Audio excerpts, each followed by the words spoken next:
we're doing the thing. Doing the thing again. Welcome back to the stream.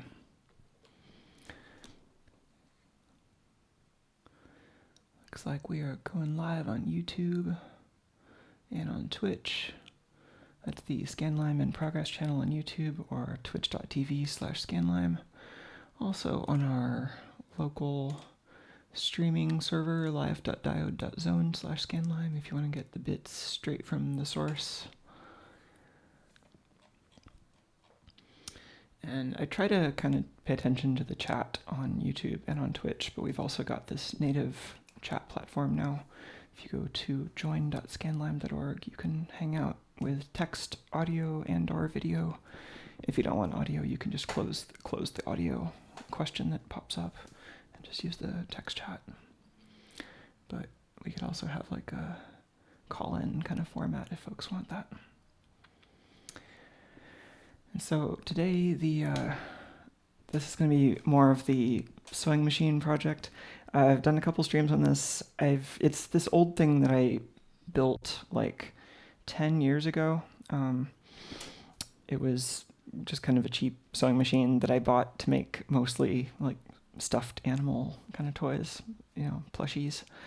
And I was frustrated by how hard it was to control at low speeds because I was trying to do these like little tiny intricate stitches, and I wasn't, either I would have to turn the wheel a bunch by hand on the sewing machine, which would get really old, or I'd have to be just like really ginger with the pedal and get the motor started and then just kind of like adjust it myself. But it was really hard to even manually control the motor to stay running at a low speed because it would just stall out from lack of torque. So I did this whole blog series on the project, back in like 2009 or whenever when I did this, 2010, and went through how I replaced I tried to replace just the electronics in the pedal with a new controller, but it turned out that the actual AC induction motor on the sewing machine just wasn't good for this task, and so I was about to give up on all that when I found just this good deal on a DC, basically electric scooter motor from a local surplus shop, and it fit almost perfectly. It was just like slightly larger than the old motor, so I had to kind of flip it around and mount it outside. And then I made this whole speed controller based on the Parallax Propeller microcontroller and some IR sensors, and I used the LMD18200 motor driver, which is this integrated motor driver chip that's pretty old at this point, but it seemed to work pretty well for this application. So that's all in the past. I even kind of tried to get rid of this sewing machine. Like I gave it away to someone who used to be a Twitter friend, and but then like years later, I think she was moving or something, and she ended up giving it back to me with most of the parts. And so then I rebuilt the pedal that it was missing and started trying to use it again. But it still kind of has this old problem where sometimes when you're using it, it'll just like crash, which isn't a great thing for a sewing machine to do. Usually the LCD will go a little bit flickery or stop working first, but then the thing that's actually the big problem is the user interface just stops responding. And so we went through this whole kind of more recent adventure over the past couple streams, trying to get to the bottom of what I was assuming was some additional like electromagnetic interference issues. This circuit had a bunch of just design flaws in it where I didn't use the right kind of capacitors, and my wiring was bad, and I had bad decisions about how my grounds were connected, and all of that contributed to just some like really problematic looking noise problems. If you just look at the power rails or the IOs with an oscilloscope, it looked like we were getting all of this high frequency, high amplitude noise from presumably like inductive. You are currently the only person in this conference. Oh yeah, I need to figure out how to turn those notifications off. I was getting these like big spikes of kind of high frequency, high amplitude noise due to what seemed like inductive oscillations in the motor windings when they were switched off, and that was coupling through into the grounds and into the microcontrollers, GPIOs. So that was all pretty bad. It looked like that was likely the problem. So we tried a bunch of stuff. I tried adding a bunch of extra high-quality capacitors, putting on some ferrite beads, and redoing some of the wiring. And it still crashes. Still crashes. So not quite compatible with multiple audio paths. Oh, yeah. Well, the that notification was coming from the chat software, this big blue button thing. I guess we can switch channels here.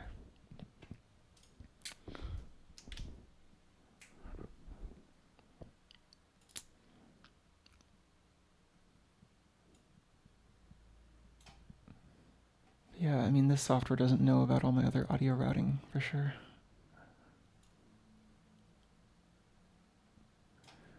I think I do actually want to crop off that edge. Just adjust my layout live, why not?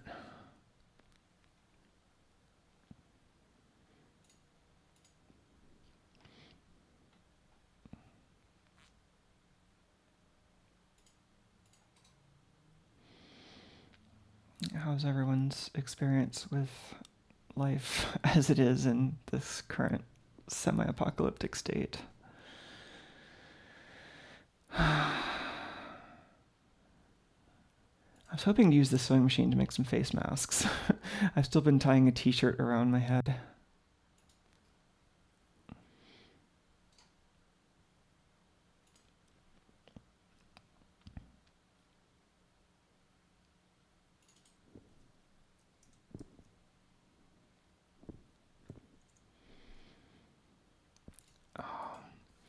If I just resize this window too much, then it switches to a different layout because it's responsive CSS. But if I also add a crop, then that seems like the ticket. Oh, poor sleep. I'm sorry. Yeah, I've been having a lot of that too. I had like one night of good sleep recently, which was pretty cool, but for the most part, it's just been bad.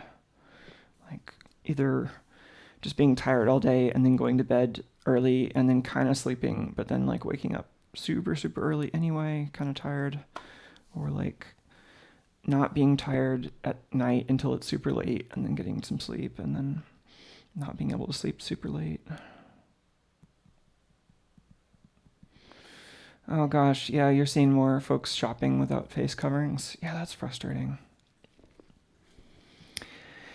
Yeah, there's some of that around here too. Like, I mean, I haven't been out much. I've been going shopping like once every week or two, and you know, sometimes getting like deliveries or something. But like for the most part, I've just been like stuck here, like everyone else who doesn't have to go out because capitalism. And yeah, it's been lonely, but not necessarily more lonely than usual. It's mostly, for me at least, been like way higher anxiety than even my usual high levels of anxiety.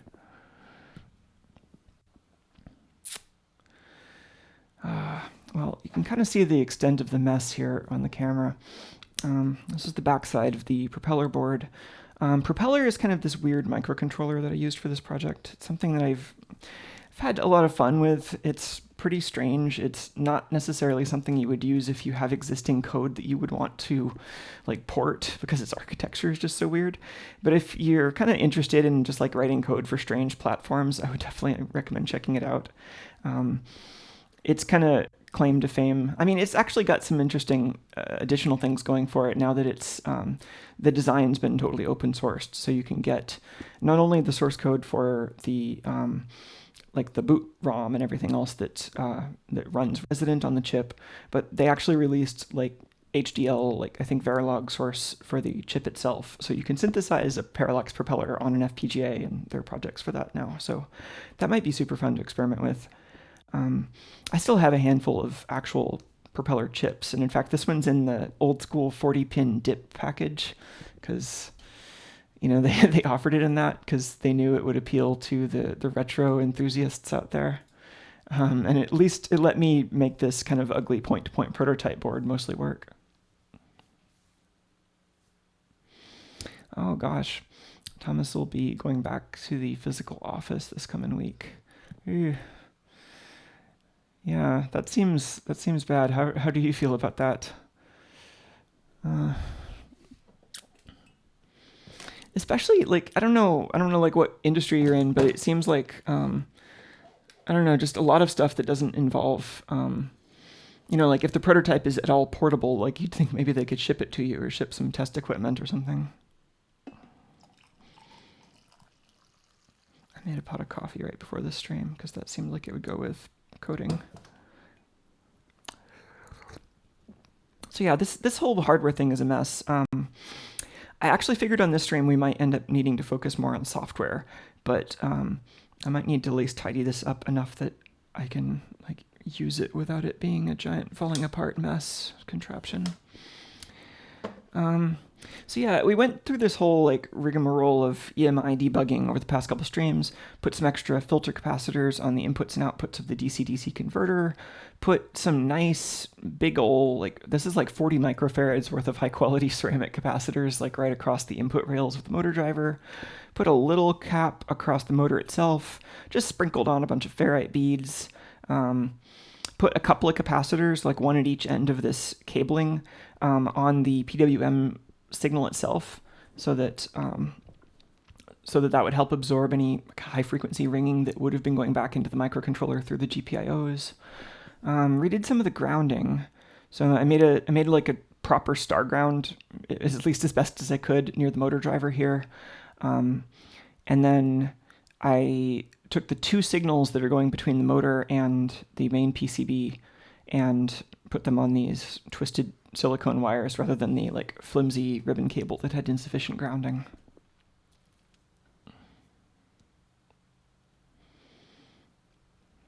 Yeah, remote for hardware, this is true.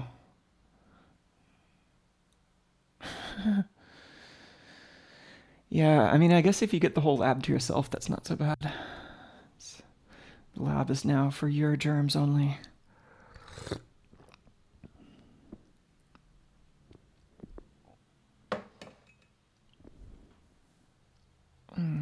Chat didn't get stuck again, did it?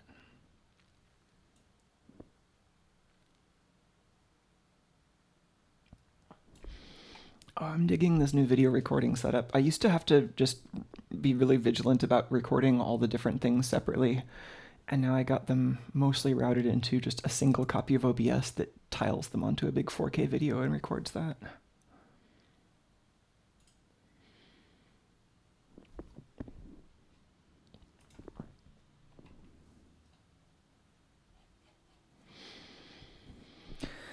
All right.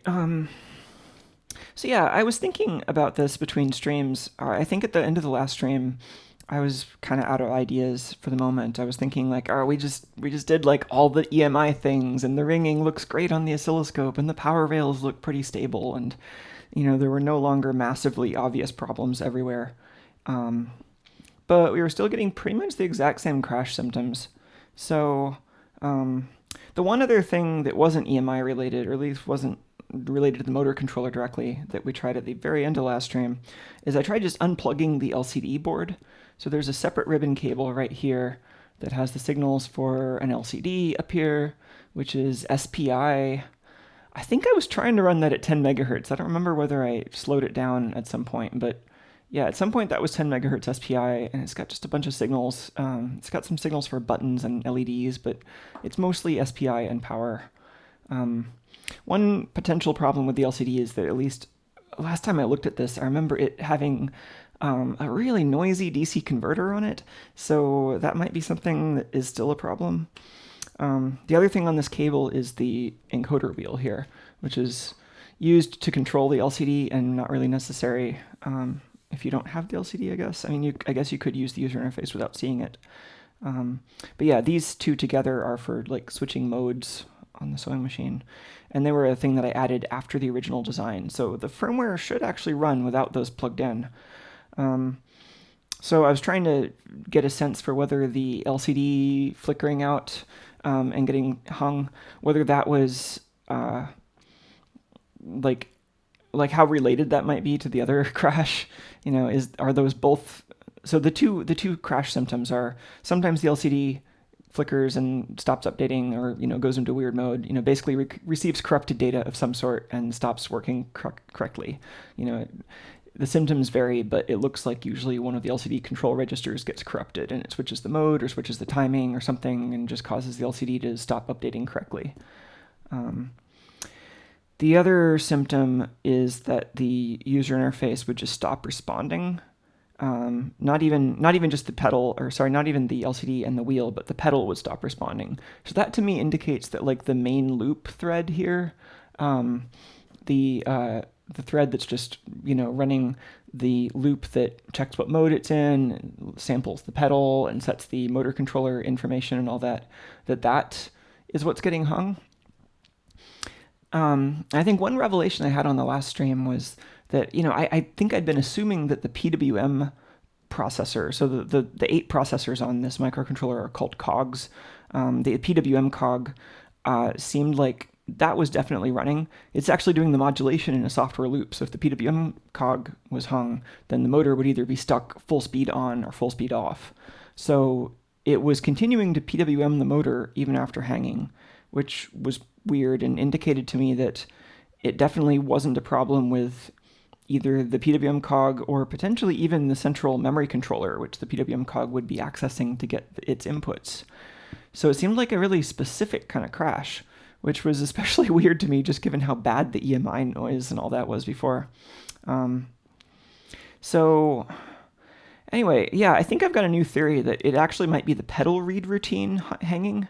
Since when I've encountered this kind of problem with the propeller before, it's pretty much always been due to some core, like one of these cogs, doing a wait on pin states that just never happens, that never comes true. So I'm wondering if there might be some noise that's getting into the analog pedal input, which it reads using this like RC timer loop. And if that's hanging, that could cause the exact symptoms that I'm seeing with at least just like the inputs hanging. That wouldn't explain the LCD. The LCD thing might be a separate problem, but that also might not be a critical thing, since I could just unplug the LCD for a while and use it without the LCD and still have a sewing machine, because the sewing machine doesn't need a screen. It's convenient if you need to change modes, but it's not absolutely necessary if you just want to sew things.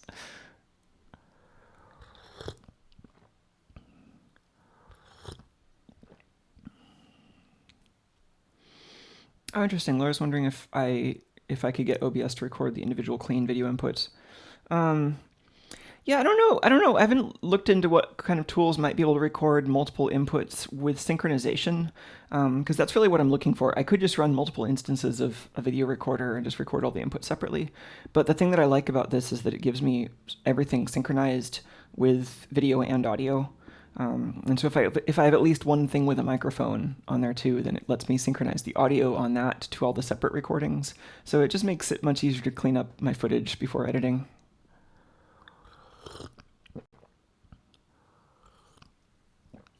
A microwave mute button. Oh, do you have a microwave that just keeps beeping after it's done?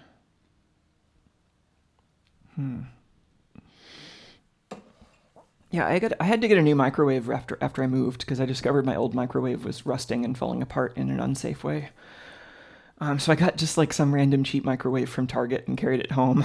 And yeah, it has a feature I wasn't expecting, where if you leave your food in there after microwaving it, it'll just periodically beep at you to let you know that it's forgotten, which I actually find pretty useful. But it's like annoying, but it's annoying in a helpful way.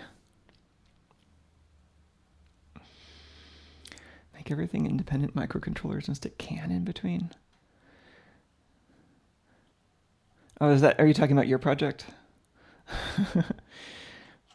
I mean, that sounds like a lot of industrial stuff. I mean, most like large systems are going to have a bunch of separate controllers at this point, just even if they don't need to for like reliability or like form factor reasons, then just because you have a lot of different people from different domains of responsibility working on them, probably. Okay. So I think the main plan for the stream is to investigate the cores and try to see like, well, where are those crashing? But I think before I can really do that, I need to put this slightly back together so that I don't have... I mean, do I actually? Because all the signals are really easy to access right now. I guess the only thing I really need is to plug in the microcontroller serial port, and that's actually still pretty accessible. So maybe it can just still be a mess for a while. Maybe that's fine. In that case, I think what I want to try is adding Like we have a handful of extra GPIOs on this project. I think we could add just some like debug outputs that toggle periodically on the various cores so we can see when the various cores all crash. And then I think I can set up the oscilloscope here to trigger on that signal such that if, whatever microcontroller seems to be crashing first, or most noticeably, when that signal goes away, we can just capture a no-scope trace and see what just happened before the micro crashed. And my theory is that this is going to be, maybe there's some noise that causes the pedal sampling loop to get into a stuck state. But, it could be something else. That just seems like the most likely thing I can think of at this point that would cause these symptoms. Aiden's asking if I can reproduce the crash. Yeah, I'm sure I can. I mean, I could demo that on the stream, I guess, if that makes sense. It doesn't look like much from the overhead view, so I might put the camera back on the tripod.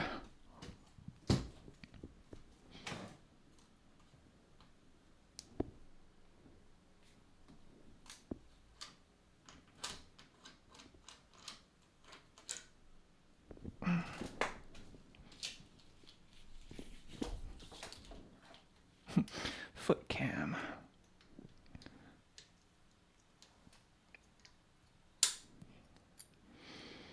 Yeah, it's okay. I mean, it seems like a good thing to start the stream with so that folks don't need a ton of context for everything, right? I should also probably plug in the LCD since I could demo both of the symptoms I was seeing. It's also good just to make sure stuff is still broken when you're trying to debug a crash.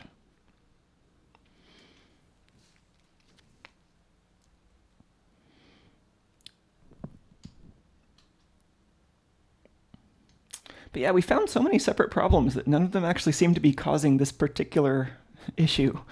I mean, the very first thing I noticed after getting this set up was that the power supply I'm using to drive this, or at least the one I was, I'm using a nice bench supply now, but the power supply I was using to run this is just trash. Like, its output is just...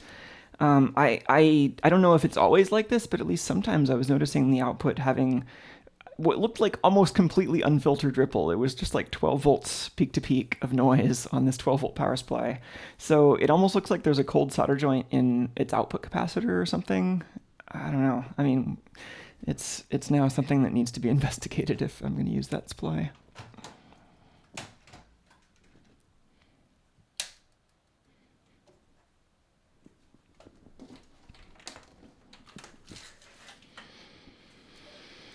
Okay, so we added some ferrite beads to the power here too.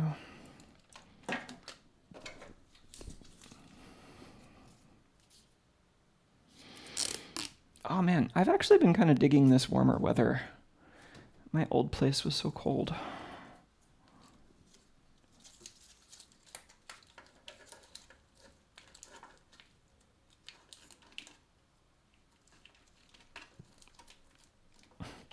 Love to tape wires to furniture.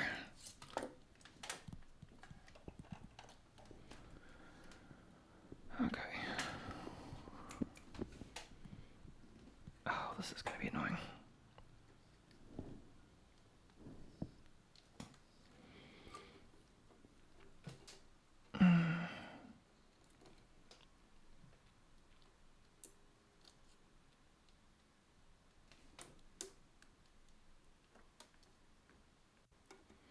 Let's take this probe off.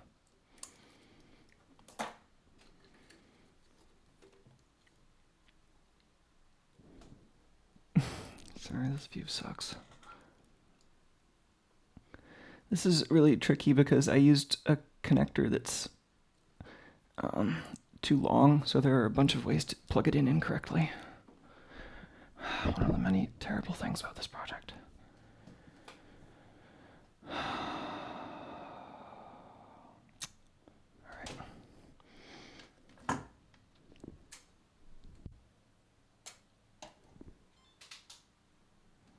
Okay, so that's it booting up pretty normally and being completely out of focus.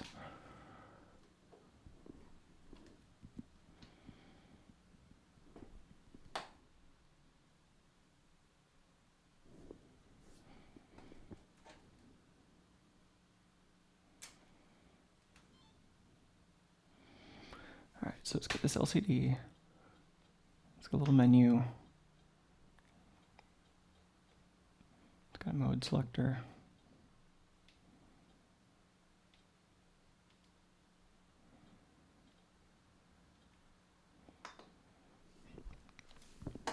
Yeah, it's got a pedal.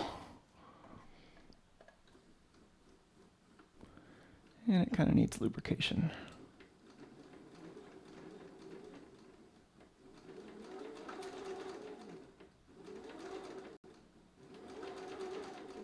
All right, and it seems like it's much easier to reproduce the problem in bobbin winder mode rather than with the sewing machine fully engaged. And I'm guessing that's because it might have to do with a higher like back EMF voltage from the motor.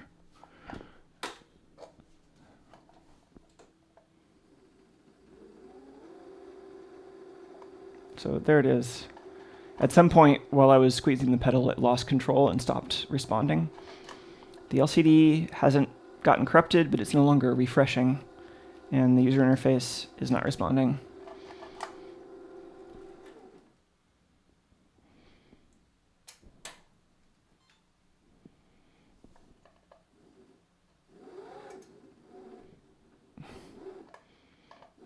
So now it's still responding. That power supply clicking was, I think, the current limit hitting briefly.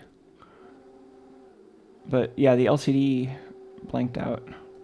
Now it stopped responding. Let's nudge that current limit up.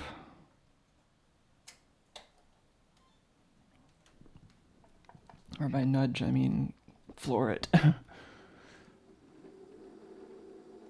Okay, that time the LCD went blank and it stopped responding.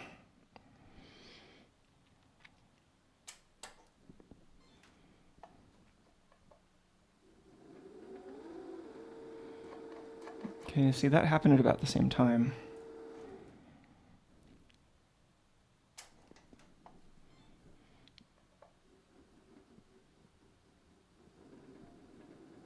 Okay, I'm going to do a couple of these with the LCD in close-up too.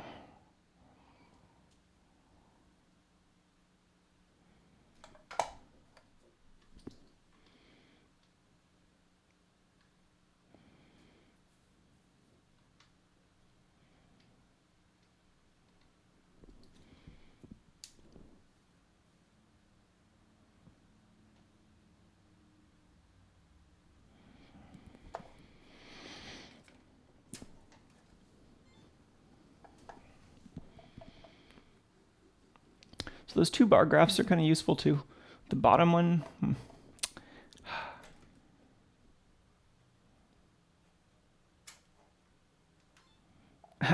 right? Laura suggests that having a watchdog timer might be useful, right? That would be great.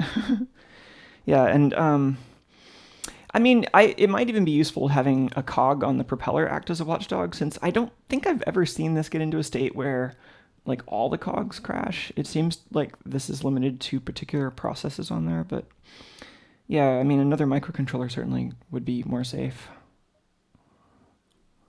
All right, so that bottom bar graph, the bottom one is supposed to be indicating where it thinks the shaft is in its rotational cycle. And the top one is how much the pedal is being squeezed. So that's just...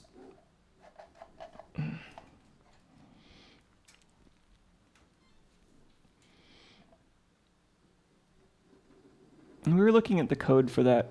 So now it's responding still, but okay, now it stopped. But yeah, we were looking at the code for the LCD updates last time, and I think it's all drawn on that same main thread at a rate of like 5 frames per second or something. And I guess I could turn off the bobbin winder if we just want to look at the LCD. But yeah, you've all seen the crash plenty, I guess.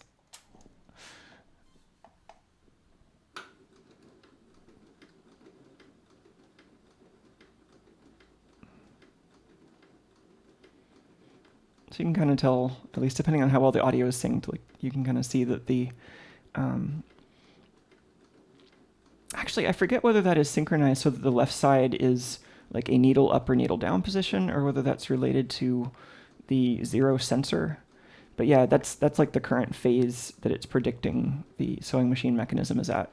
It doesn't have an absolute encoder for that. It's kind of doing dead reckoning based on sensing a a particular origin position. So it's got just like an arbitrary reference where, some cam pushes a lever and I put an optointerrupter on that lever. And then it's also just got an IR sensor pointed at the gear on the motor to sense the reflections as each tooth passes by, and that's how it measures the speed.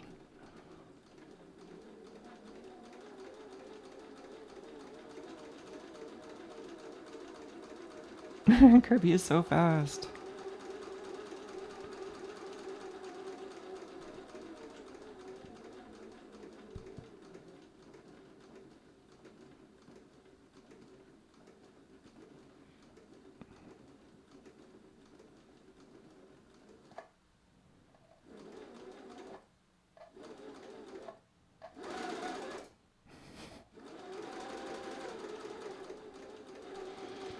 So, I mean, I don't know. This is potentially usable for doing some sewing at this point. Can we get it to crash in sewing machine mode at all? I mean, it might be just that it's more loaded now because the machine kind of needs lubrication.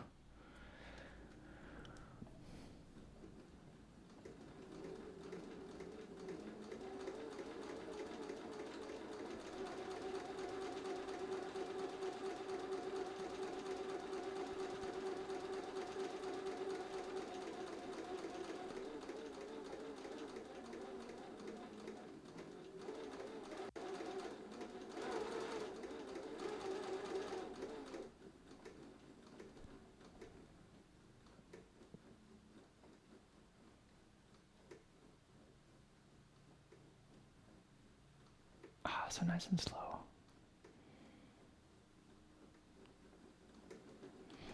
Oh yeah, I think it sometimes crashes in single stitch mode.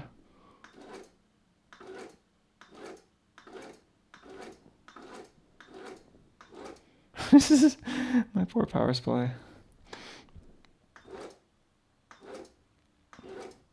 That seems to be both an overcurrent and a load dump on the power supply. Like it's going down to 11.5 volts and up to 12.9.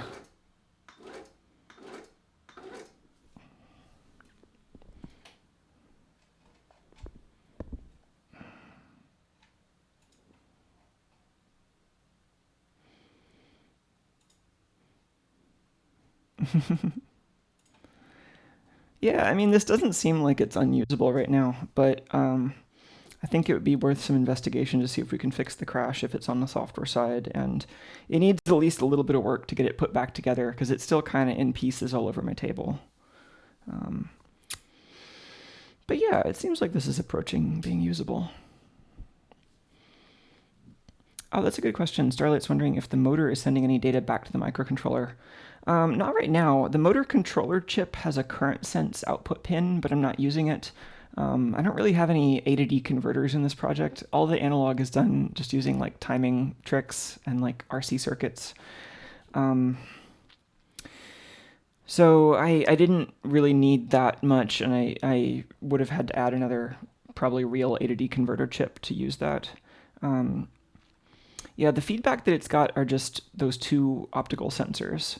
So it has one optical sensor with this analog amplifier and bandpass filter on it that's used for sensing speed, and another optical sensor that's just a basic phototransistor for sensing the zero position.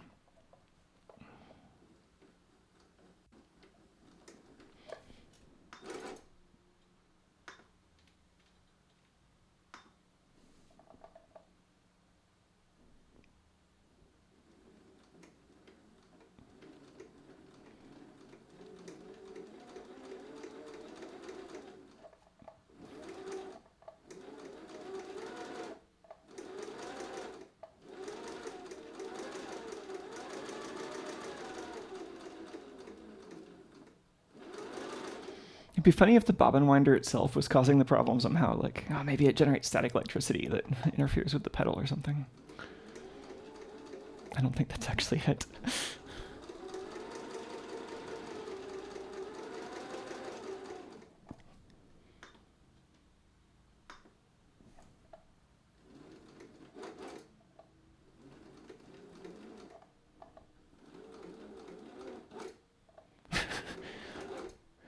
Yeah, when it just tries to like quickly raise the needle like that, the power supply is really unhappy. I think it just goes right up to 5 amps right away.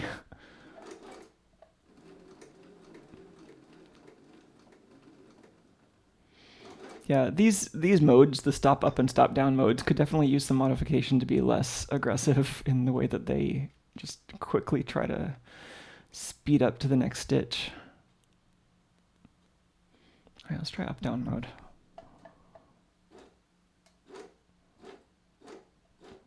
You can see it's quantizing the pedal.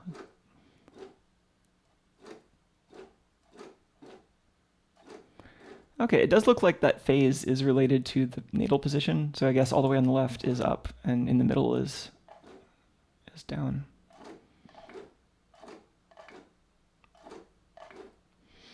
This is my favorite mode. It's like not generally super useful, but I was having fun using it for fiddly embroidery things.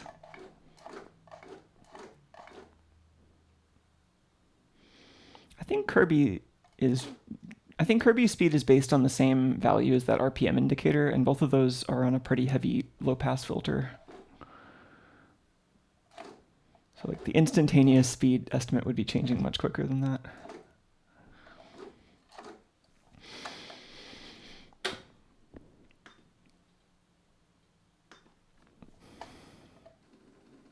Just back to bobbin winder mode. Yeah, it's very quick crash in bobbin winder mode. I wonder if there's some way I can trigger on the LCD crashes. All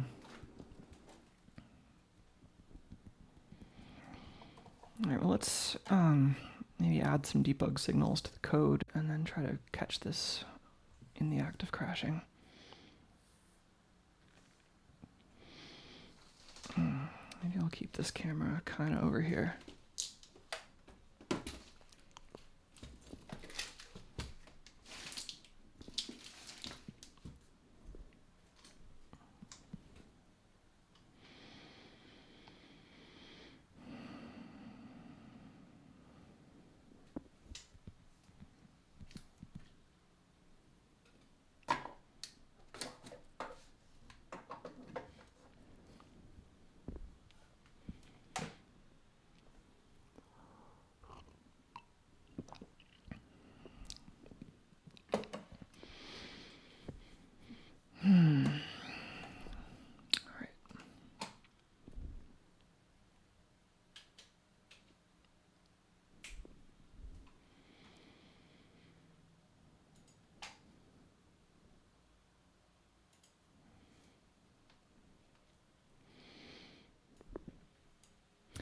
I think I can turn on the ceiling fan without making too much noise. It is actually getting a little hot with all the equipment on in here.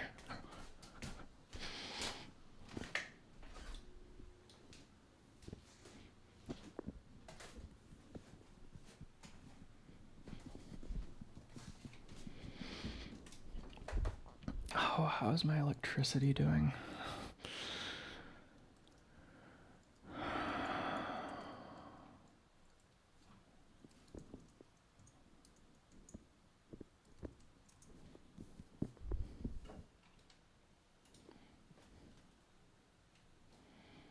Ooh, pedal-powered sewing machine. That's cool.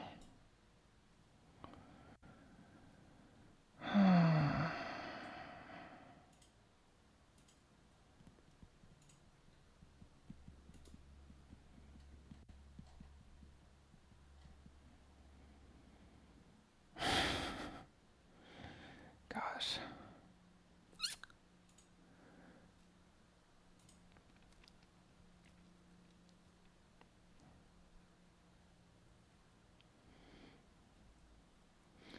My data is a little incomplete right now. I had been avoiding plugging in some of the heavier loads to these sensors just because I didn't want to dissipate power in these shunt resistors. But at this point, I just need some data on like how much power things are using. And it doesn't seem like they're getting too warm, but I think this, so the labels are also all completely wrong because I haven't relabeled these sensors since moving, but I think the one that's marked Winch 3 is the video streaming rack, and the one that's marked, I think the one, okay, what is this one? winch 2 is the equipment in this room. So it's like 300 watts in this room, 700 watts in the rack, and then like I think the one that's 480 watts that says lighting is the servers. So like storage and pure tube. I'm always trying to figure out how to use less power, but there's always so much power. Yeah. All right. So we got a main program. I still don't know why the submodules aren't showing up in this list for this project. I don't know, like usually submodules show up here like this. I guess one thing to try is, so like this main.spin is what usually runs in there. It's kind of complicated. It's mostly for the menuing system. I have these much simpler versions of the software. So like mode open loop is the simplest possible thing. It just reads the pedal, prints some stuff to the serial port, and then sets the motor controller. So while I do want to know where the crash is happening in the real file, it seems like if we can reproduce the crash in this file, that will pretty much point directly to the pedal read routine, and I won't have to go through quite as many other debugging steps. Oh, sorry about the chat getting stuck.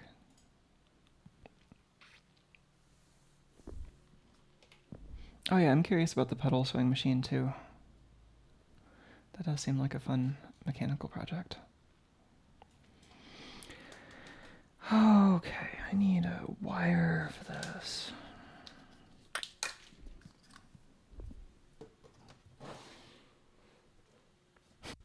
This is one of those devices that still takes a mini USB plug.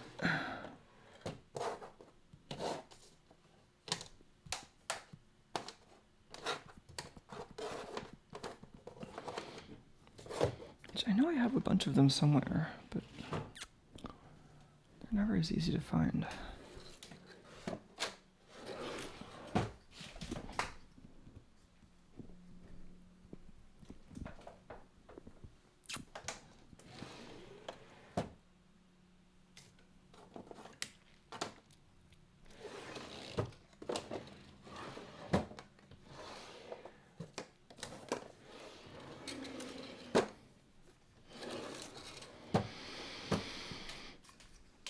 Oh, mini USB. Oh, here they are. Oh, some of these things are actually in the right place.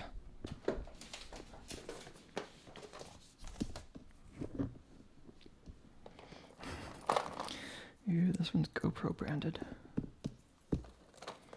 Oh, this one's gold tone.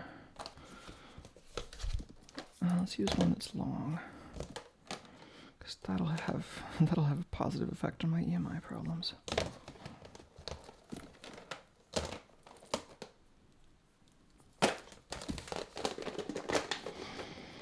I'll just make the grounding for this even weirder.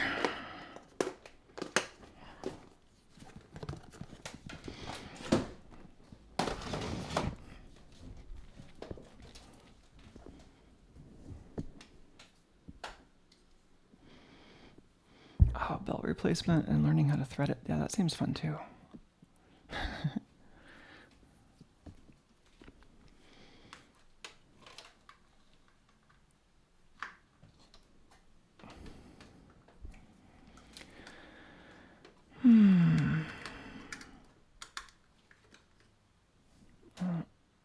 Whoa. Are we officially deprecating the FTDI drivers? Are we having a deinterlacing fail here?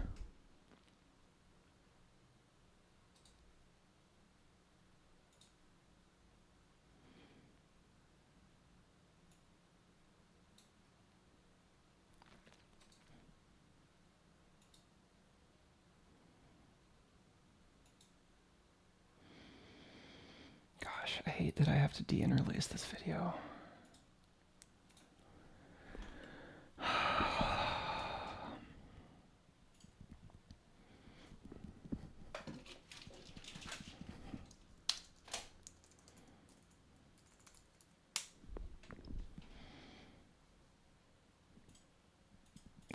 full speed FT232.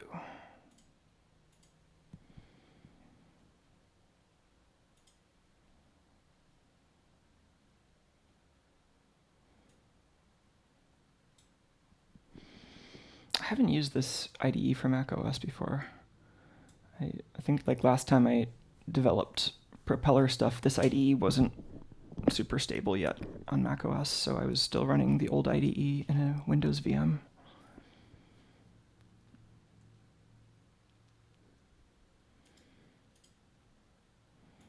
So 115.200. Cool. Let's see if we can talk to the micro. It does need to be on.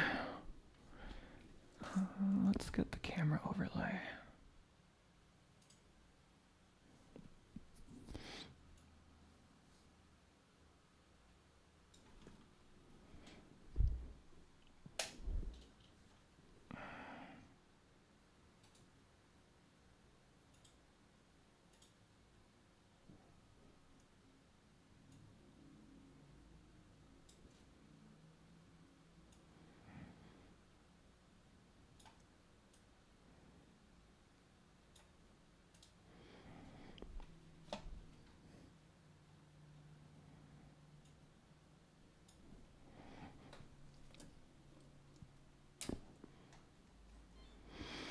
I need to bring back the power supply camera. I had that briefly at the old place, but I haven't set it up here because I'm kind of low on USB bandwidth.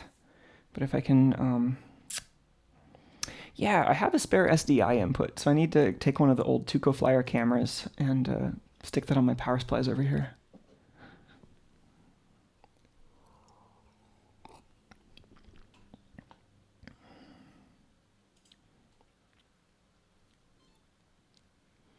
That's interesting.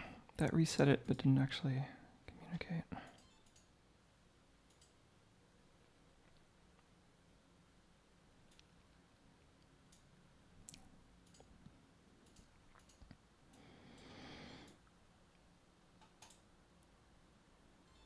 Okay, that's not resetting the terminal, that's resetting the microcontroller. That's cool.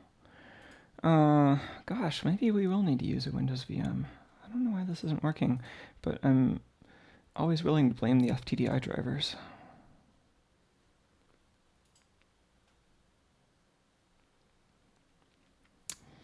You know, I vaguely remember having some success with this before by using the IDE to generate a binary file and then using some Python command line tool to actually send that to the propeller. It'd be nice to know why this isn't working though. Maybe we can get some debug output from here. Ironically, the best way to get debug output might be to run like a command line script to do the download. Let's try to remember what that actually is.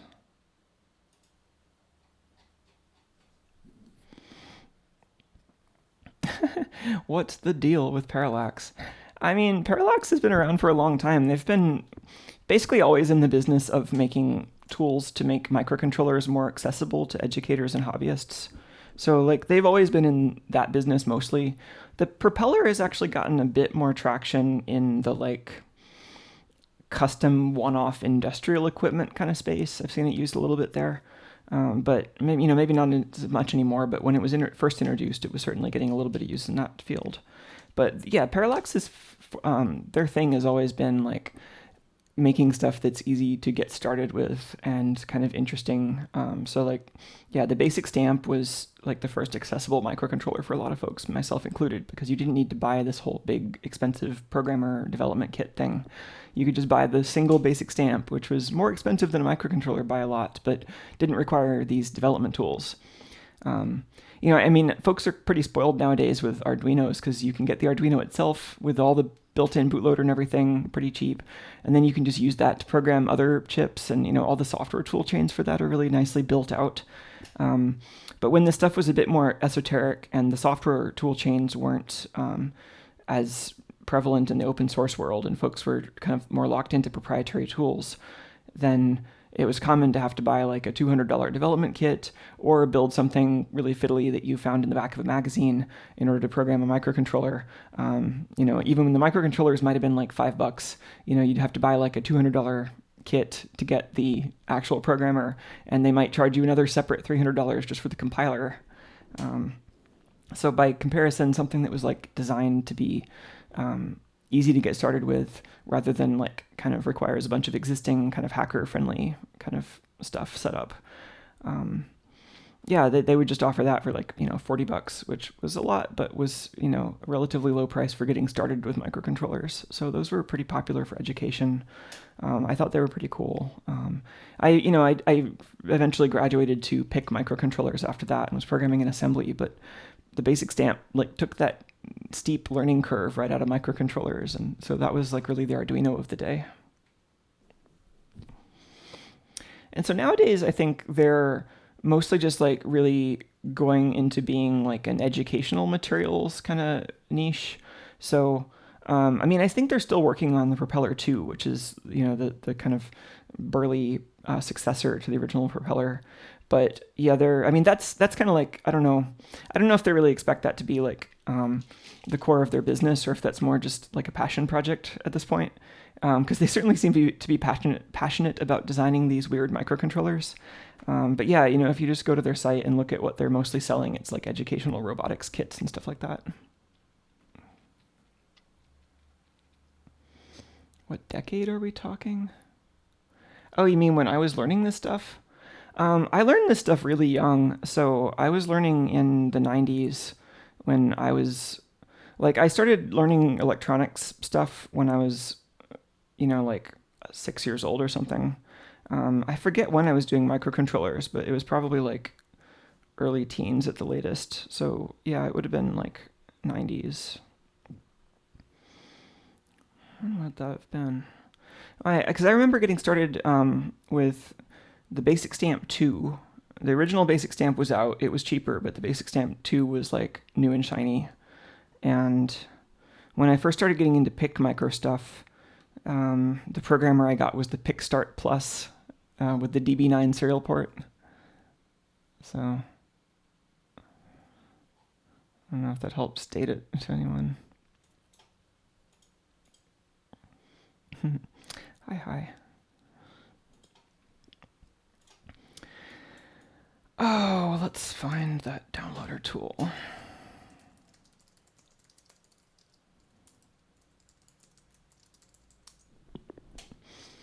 So yeah, when you boot up the Propeller, it's running code out of a ROM. The ROM implements this pretty weird serial protocol that's designed to be I think it's mostly designed to have some error detection built in, and to also require very little code to implement on the Propeller side, because they're just dealing with a really small memory for this.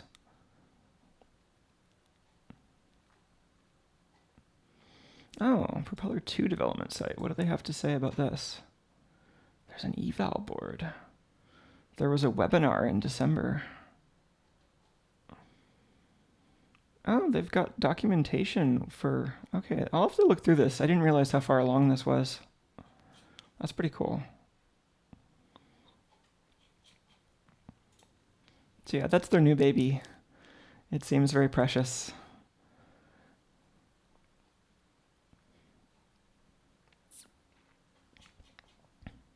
I sure thought there was a thing, just like an easy little Python tool.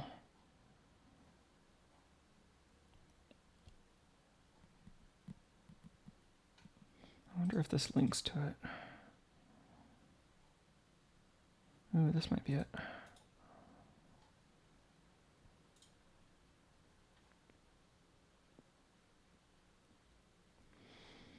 How's this an ESP thing?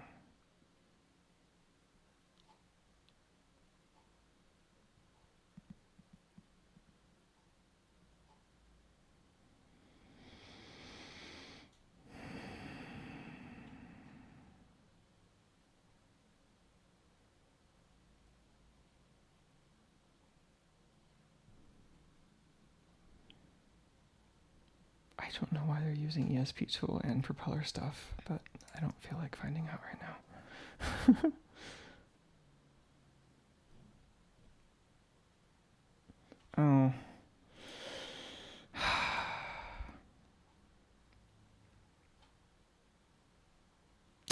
is this it?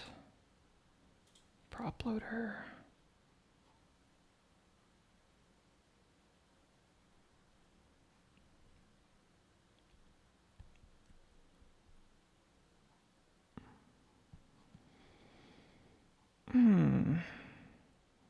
I think I was thinking of something different, but this looks better.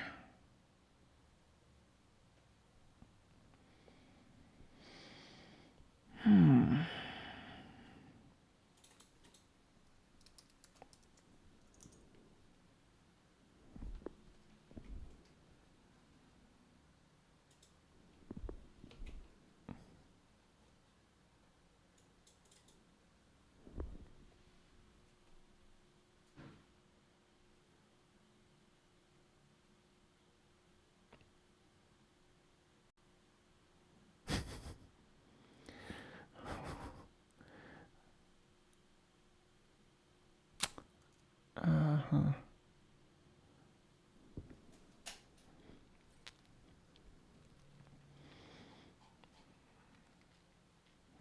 I think someone says that I put the wrong date in the stream title. That seems likely. Someone else is complaining that sewing machines are boring, in which case, okay. Noted. What do you want to see? What should I dance? This says May 3rd.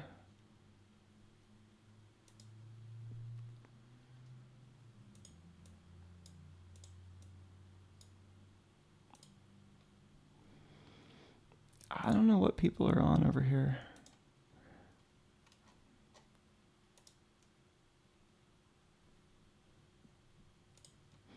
Are you not familiar with ISO dates? It's year, month, day. That's the only true format.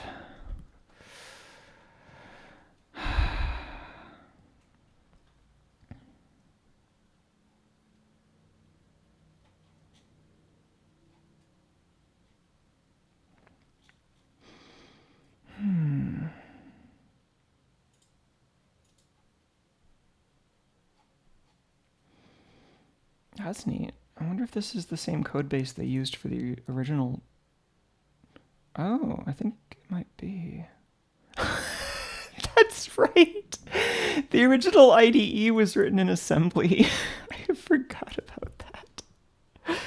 Cause Parallax, they do weird things. Yeah, and I guess Chip just really likes assembly.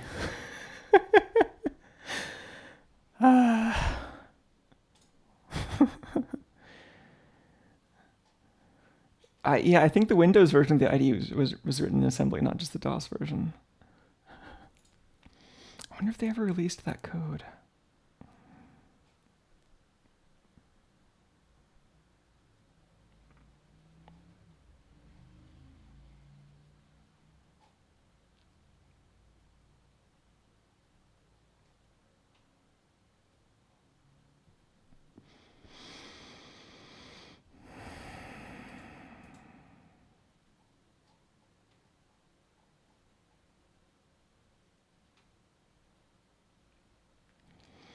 I guess they're doing some stuff with ESP8266 and Propeller together. That's interesting. I had not seen that before. Yeah, that's the Propeller 1 FPGA design. That's cool.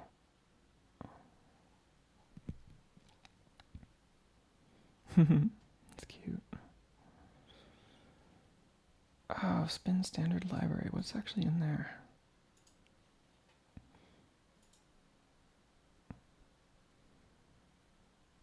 Huh. Whoa, this is a new standard library. The old standard library was kind of a mess. It looks like they really went in here and cleaned it up. That's kind of cool. Oh man, it would be fun to figure out this new toolchain.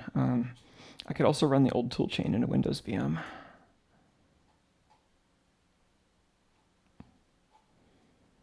Well, let's see if we can at least build this. This requires prop GCC. I wonder if this is in Homebrew.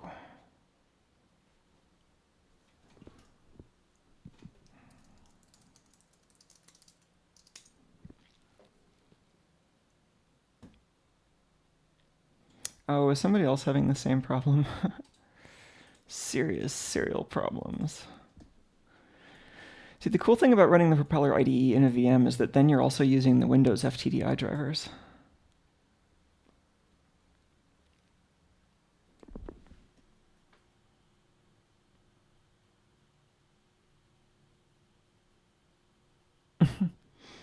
I don't need a link to the Propeller tool, thanks. I've got the Propeller tool. It's just a question of whether I do this on the Mac or the Windows computer.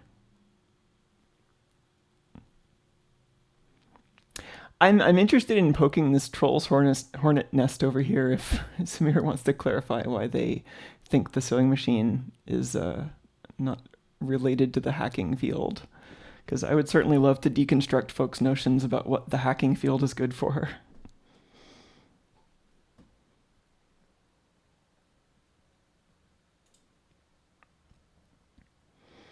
Oh, did this break on High Sierra?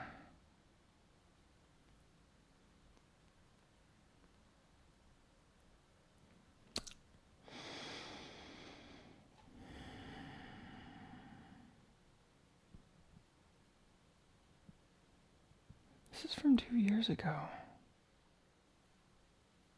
Oh, is prop loader included in Simple IDE? So I might already even have a binary. Let's just see what's in that package. Maybe if we can run it on the command line, we'll get more information about where it's failing. Or maybe we can add some verbosity flags.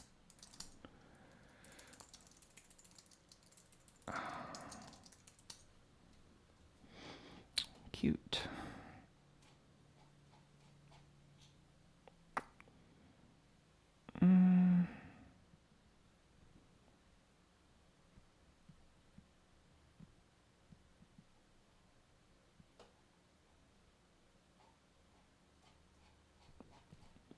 That's the standard library. That's like the traditional standard library that I'm used to.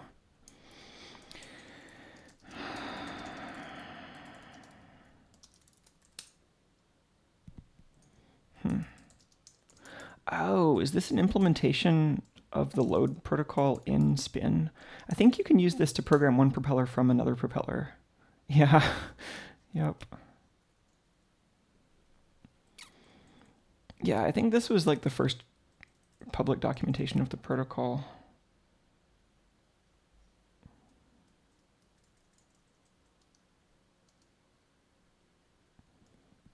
Yeah, it has a baud rate auto detection, and I think the LFSR is what they use for error detection.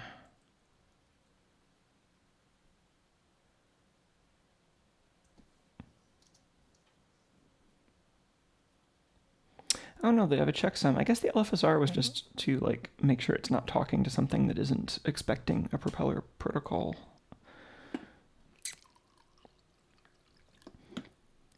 Just a weird, obscure handshake kind of thing, maybe. Oh, sorry, the chat keeps getting stuck.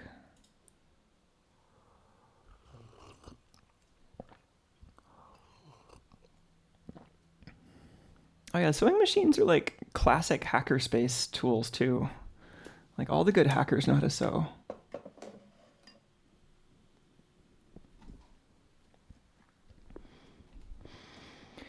You know, I think I'm going to assume that this problem is more likely an issue with the FTDI drivers than the actual propeller downloader here.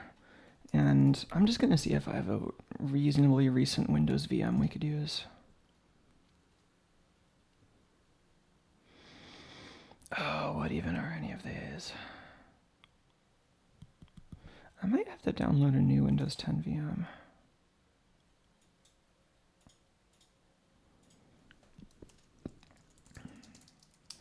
Microsoft puts out these periodic free releases of Windows 10 that are all time limited.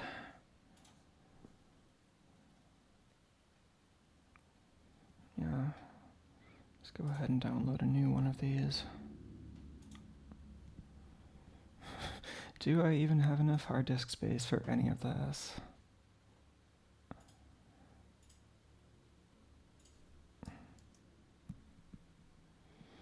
I do.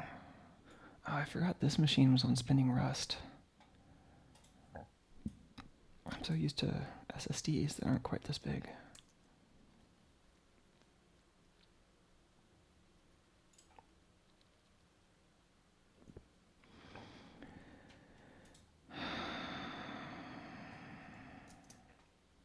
Is this crashed?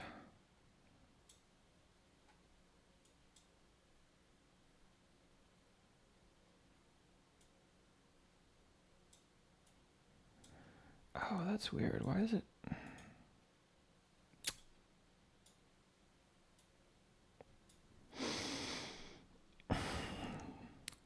I haven't run VMware Fusion on this machine in a little while, and it's possible a recent macOS upgrade broke it.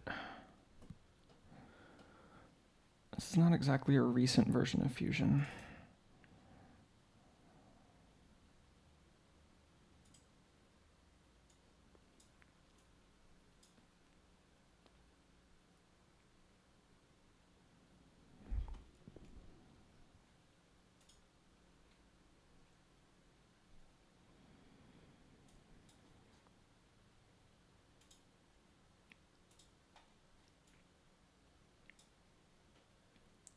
If this is a problem with the compositor. This is actually a part of VMware Fusion that I used to work on, was the software that would have been responsible for drawing the screen both to this window and to the other window. So I'm like, oh gosh, what would Apple have done to break this? I'm sure they've already fixed it in a more recent version of Fusion, but this just has me listening to voices screaming from a past life.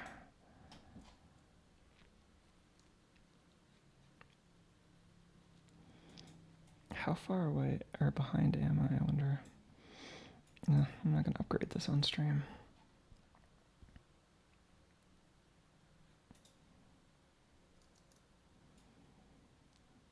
I'm wondering if this will resume working once it initializes the actual video mode it plans on using.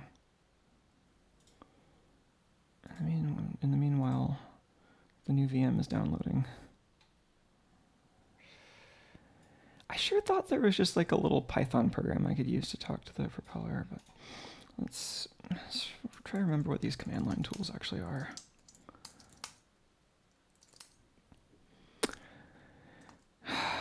I think BST stands for Brad's Spin tool, which was another kind of third-party IDE that was, I don't know if it was open source or not, but I think Parallax adopted it somehow, and it's semi-official now.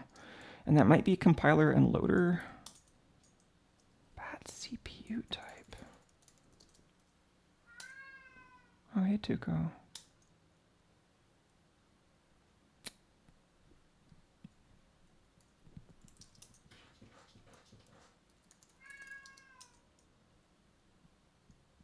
So this is a separate process, I guess.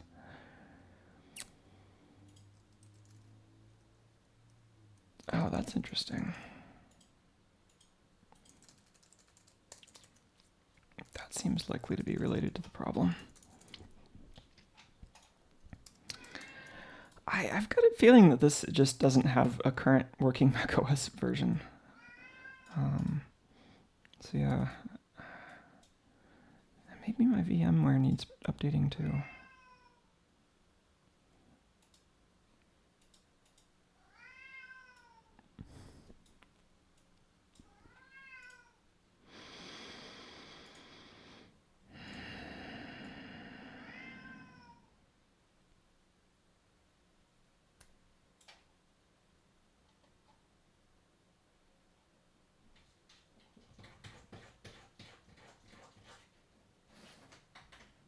Oh, Tuco really wants to get in.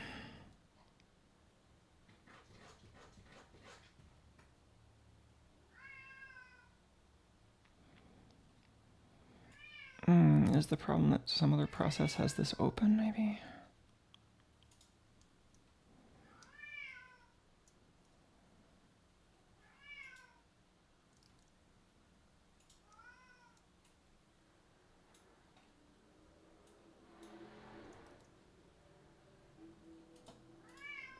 Tuco.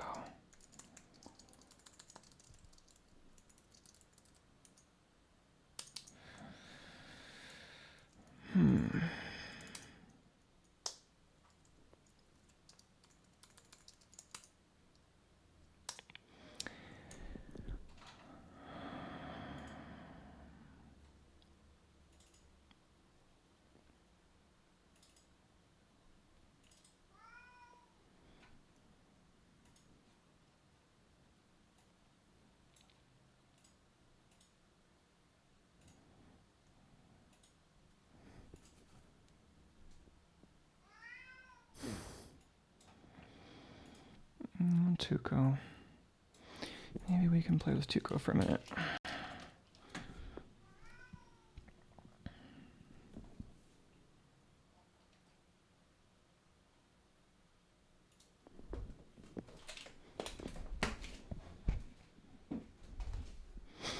The camera is kind of off.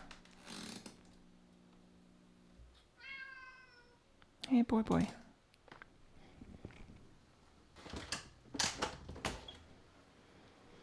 Tuco really wants to come in.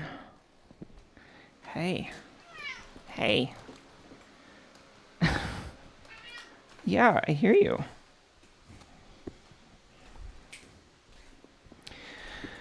I think Tuco wants to look out the window, or out the screen door.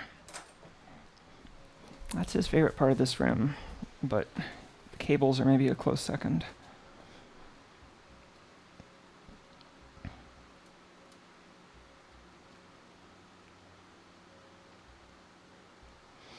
This phone I'm using as a Wi-Fi camera does not like to stay on.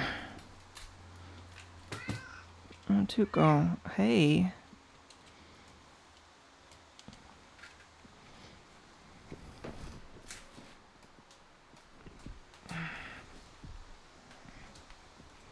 No, Tuco, honey.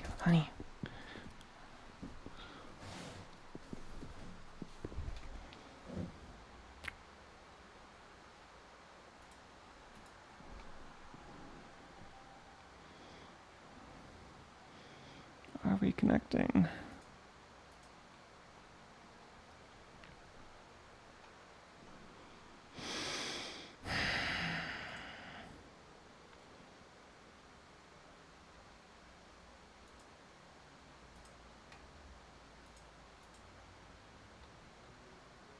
There we go.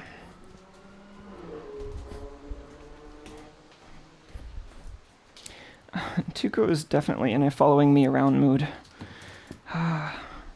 No, Tuco, don't go over there. Honey. Oh, boy.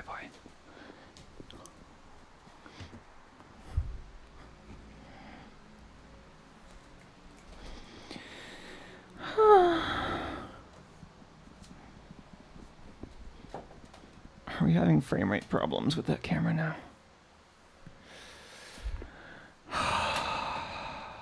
Yeah, that camera definitely needs work. All the options I've found for Wi-Fi cameras so far are bad in different ways.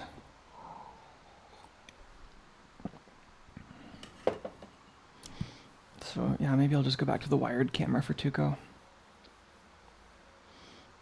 Tuco does have go fast stripes.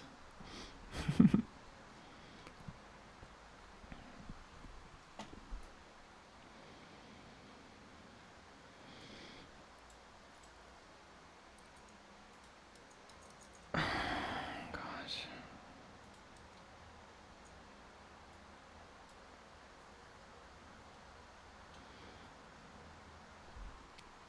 Hey, Tuco. Oh, where did he go? No, Tuco, don't be over here. Honey. Oh. Oops.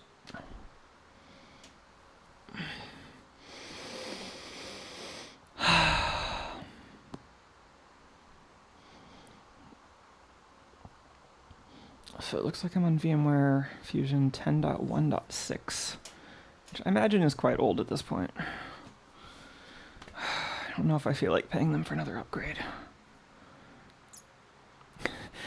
could try VirtualBox again, but I don't think I would trust its USB support. I could rearrange some cabling and run this on a physical Windows computer, maybe. Although both of the physical Windows computers here are involved in the streaming, and I would rather not bother them. Tuco, don't chew that. You found some coax. Tuco, that coax is not yours. Hey.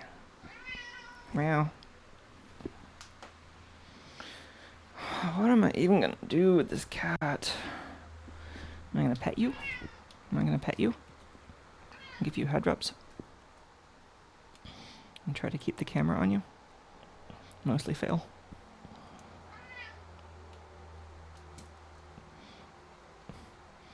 I guess I still need the computer-controlled gimbal for this.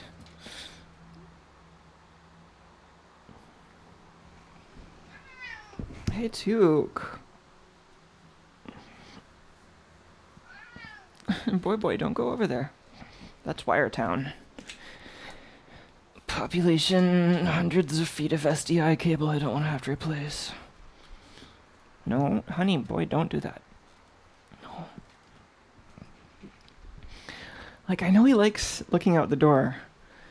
I'm trying to, I don't want to have to shut him out of this room completely, but he really wants to go over here. Hey. Where is that?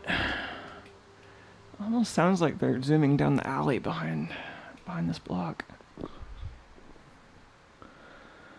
Now Tuco is shoulder cat. Oh, honey. Okay. Yeah, I don't know. This cat is complicated.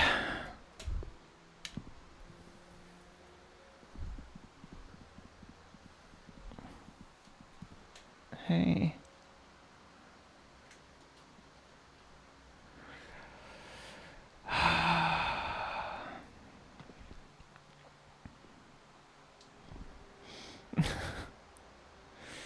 Oh no, the about box here has a list of their patents.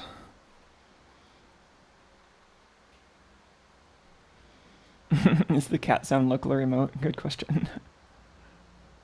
I don't know why this camera is so low on the frame rate department today.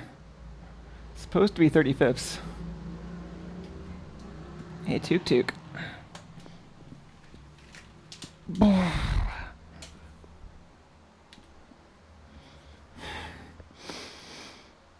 Mm-hmm.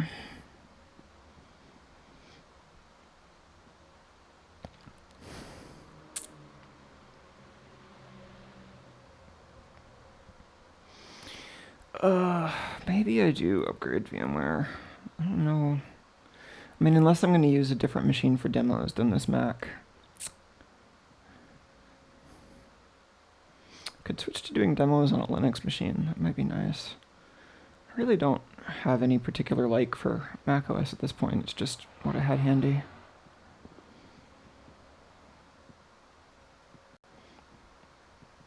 I used to have strong opinions about operating systems, but then, like, working on virtual machines for a bunch of years, I just learned that all operating systems are terrible.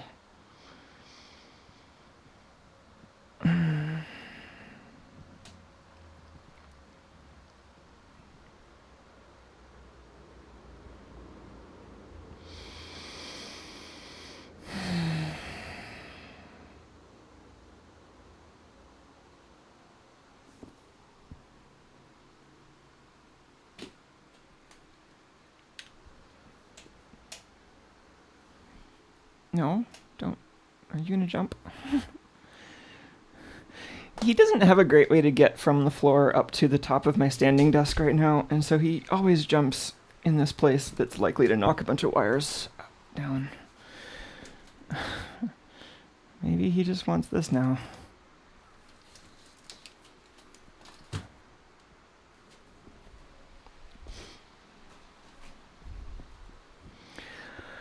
Oh, Took.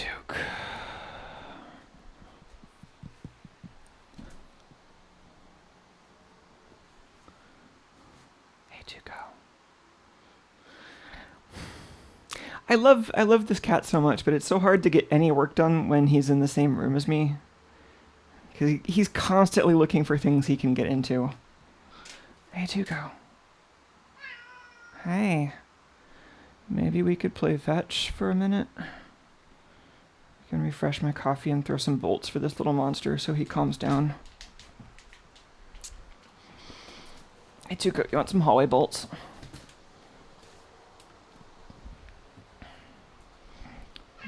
Yeah, do you have any for me, or do I need to get you one?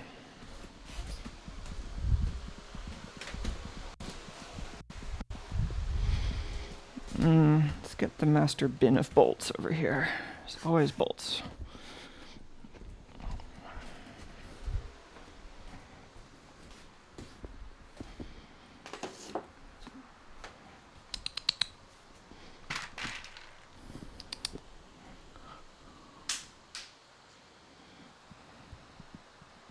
No?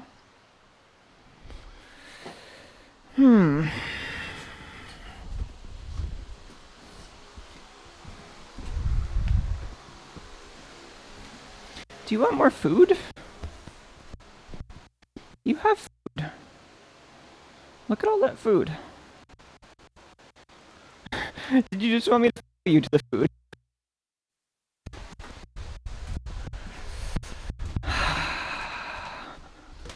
That cat is so weird.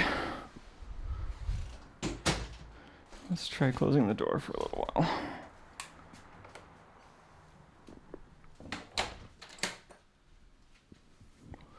Oh, my cat is so weird.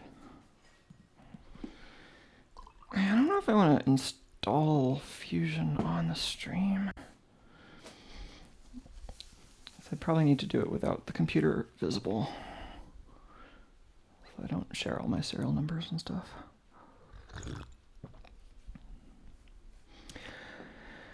It's weird. It looks like the VM is booting and I can even interact with it, but the video is not showing up in the main window. It's pretty weird. And it seems to be running at a reduced frame rate, which is also strange since both windows should be composited at the same time.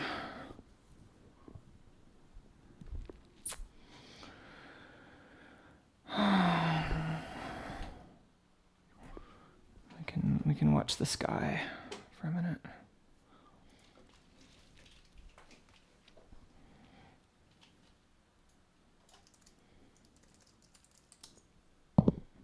I should put the chat on this layout too.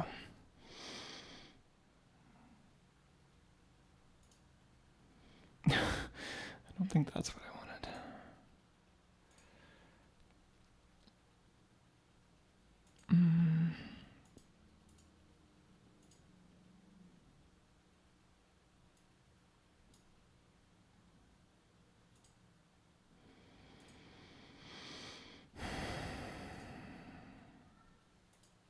Oh no, Tuco's meowing again.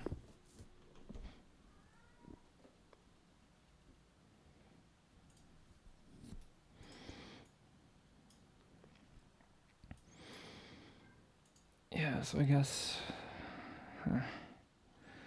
Is there anything good in the new version except support for the latest macOS breakages?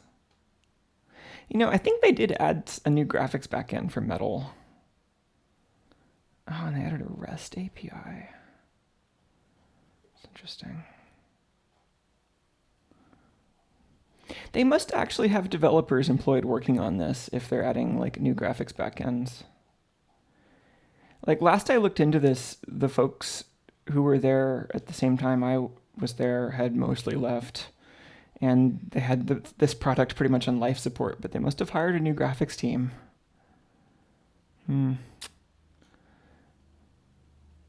Guess somebody's got to pay for their fancy lunches. Virtual NVMe device. Interesting.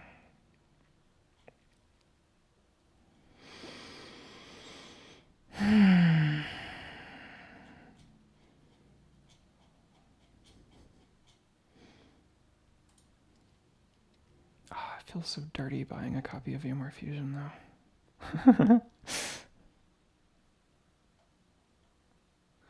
Ooh, at least I can get upgrade pricing.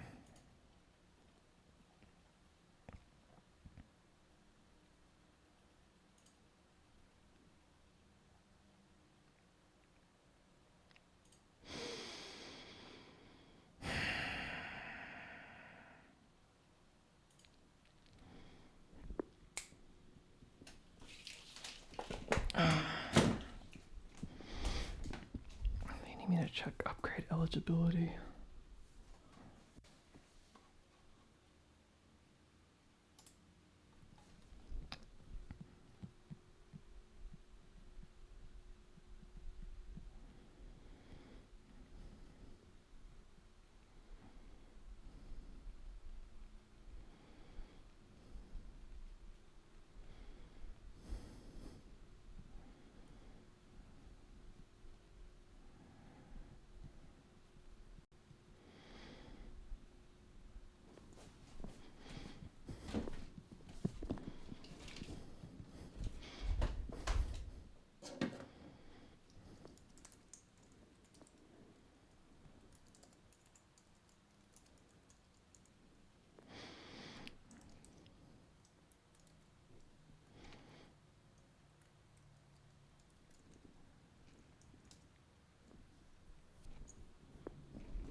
This account doesn't even have my full name on it. That's funny. Yeah, maybe I can upgrade VMware and then run the old Propeller tool and shave this yak. It's so annoying how cavalier Apple is with breaking backwards compatibility all the time.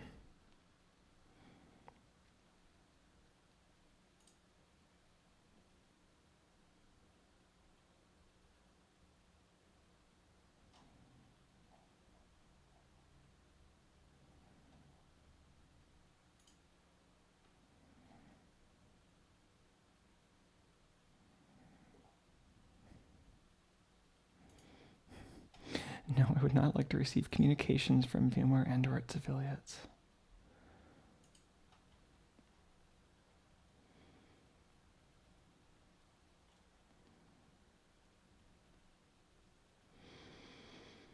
Why do they want my address to buy software?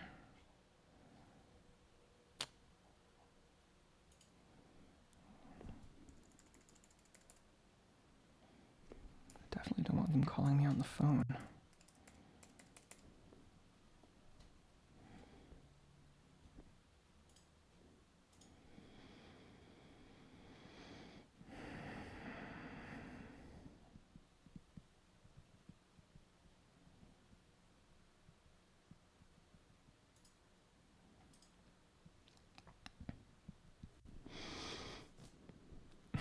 It's not broken, it's innovation. Yeah. I mean, some things I can understand. Like, I'm sure they've been improving the security model of macOS for a long time, and I'm sure that's broken a lot of stuff.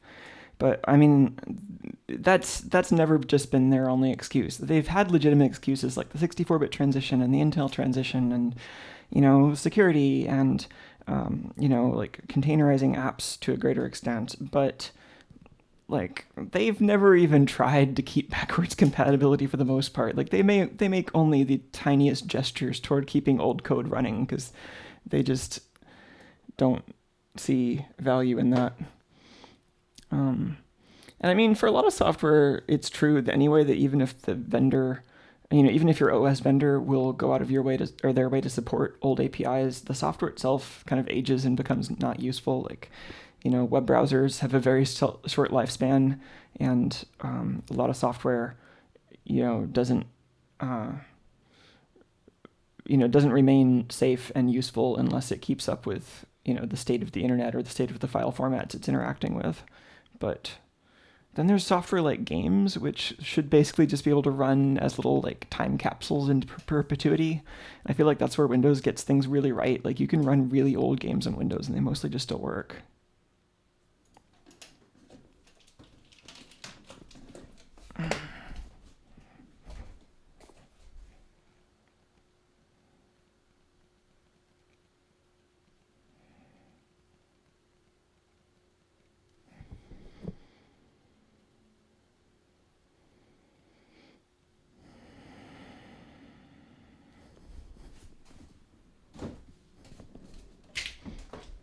macOS Classic is the only valid macOS. That is certainly an opinion.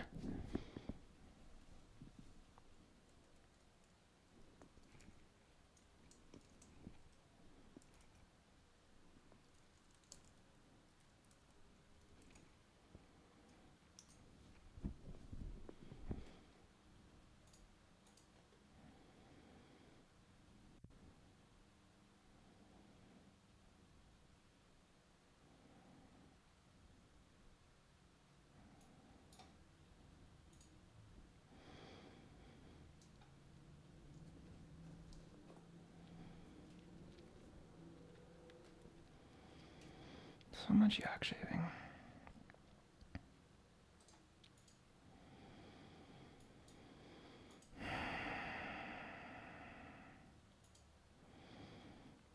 Well, I think my Windows VM probably finished downloading too.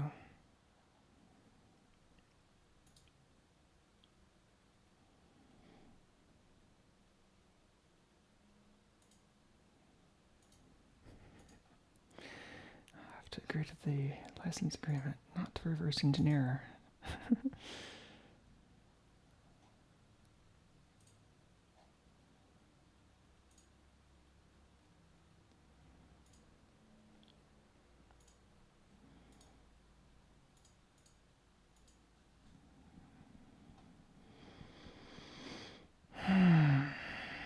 Should be more careful about upgrading macOS in the future, so I'm gonna probably have to upgrade Fusion every time.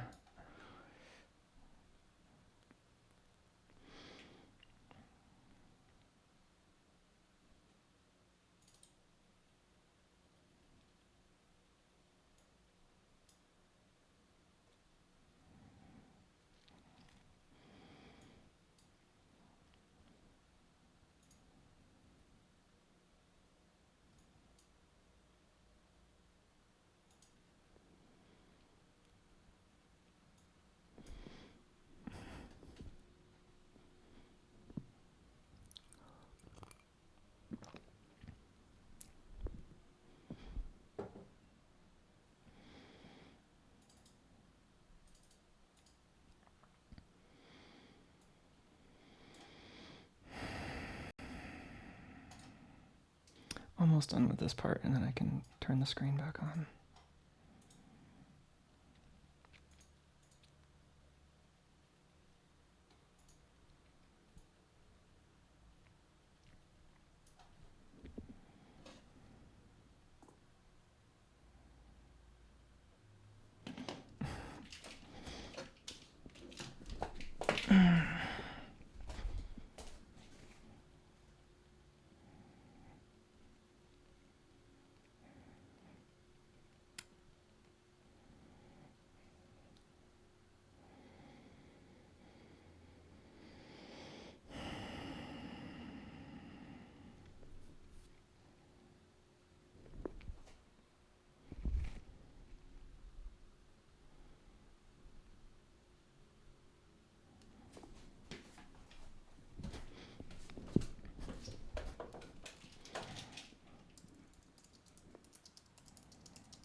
Just update macOS 8.6 to work with contemporary TLS.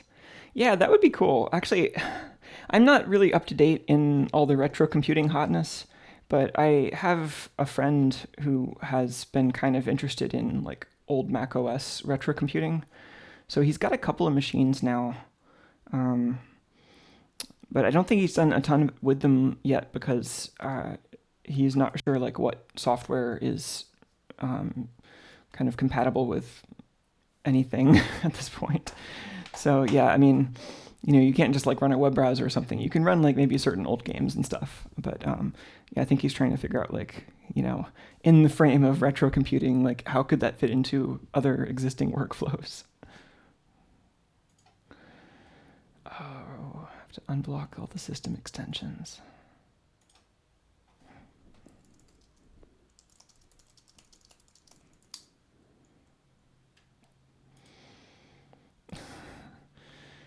It's a little surreal having to do this with some code that I worked on. but it does kind of feel like a different lifetime.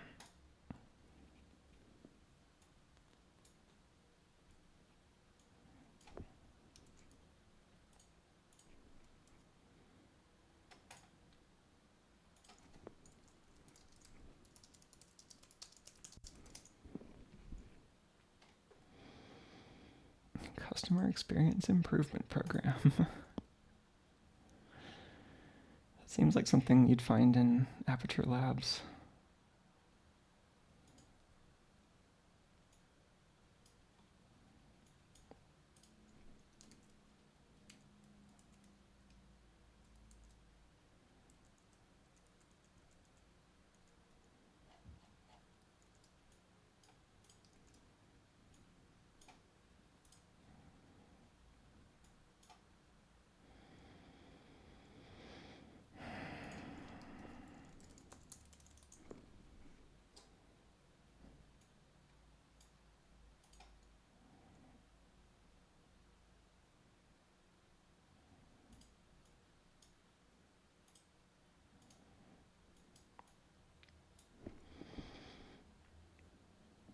Oh, okay, I think we've got the new goods here, the new hotness. Let's start the video again.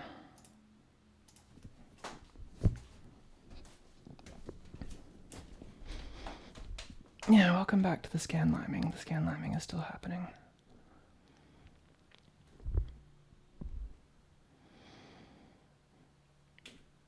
Okay, we have successfully updated the VMware on here to something that might actually work. I'm also just going to assume that this VM is probably expired and install the one that we, I think, just finished downloading.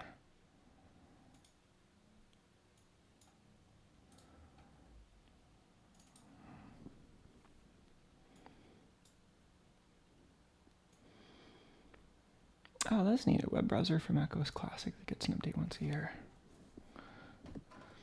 I'm also curious, I think he's been also kind of interested in like kind of PowerPC era stuff that I think would run earlier versions of macOS 10. He's got one of those G5 or G4 or G5 towers, one of those things.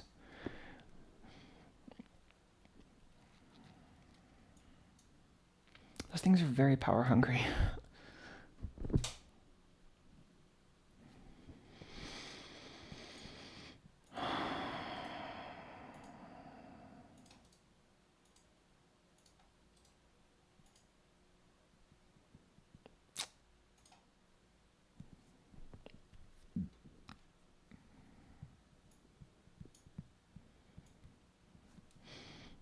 Well, it'll be nice to have a little bit of video of the classic Propeller IDE, because that's what I'm more used to. You know, there's several other tool chains now. There's like a port of GCC. There's that Brad spin tool thing. There's Propeller IDE. I think there's something new that's got like a browser-based GUI that supports either like spin or like a block environment. Like I think that's Blockly Prop. So there's a bunch of additional tools, but the classic one is the one that I think Chip Gracie wrote in assembly language and only runs on Windows.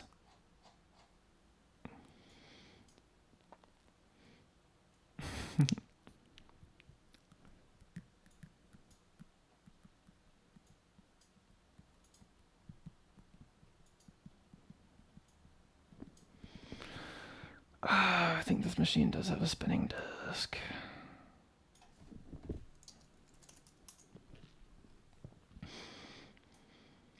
Yeah, I should put an SSD in this and run Linux on it.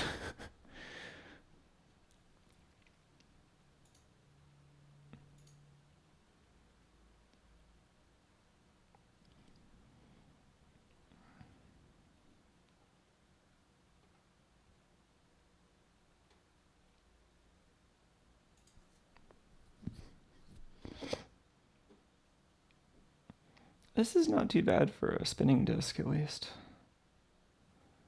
But it is still slow. Right? A low-level programmer named Chip. I mean, he's also a hardware designer, but yeah, he's like the architect of the Propeller. He's like one.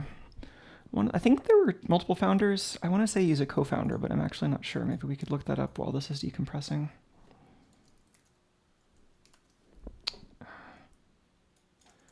Oops. The noise. Well, that was like Intel was almost named More Noise, but it sounds too much like More Noise.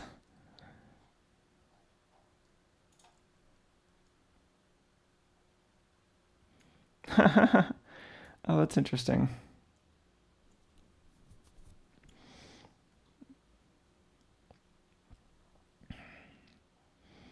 Where is Rockland?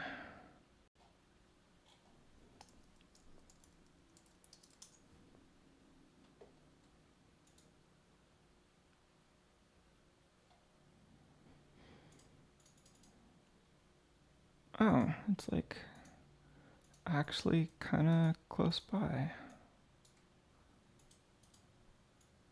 Interesting. I wonder if I could get really buff and bike there.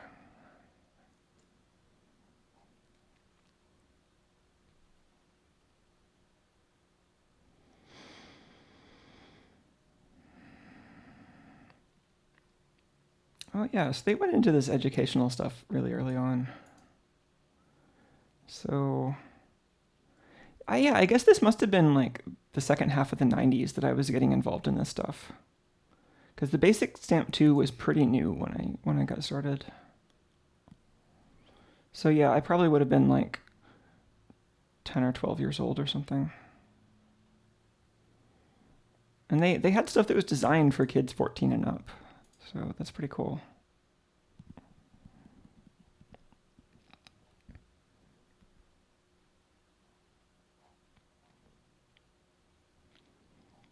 They don't have information about the company and like I guess this just has Chip Gracie listed as the founder. I think Ken is his brother, the president. That's cool. Oh, founded in 87. That's cool. Oh, and yeah, so they did pick accessories before the Basic Stamp 1. Yeah. They also sell like sensor kits and stuff. Sometimes they have fun like doodads that are hard to find elsewhere.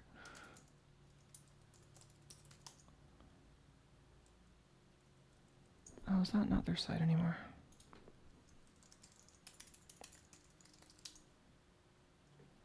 Oh, they're just parallax.com now.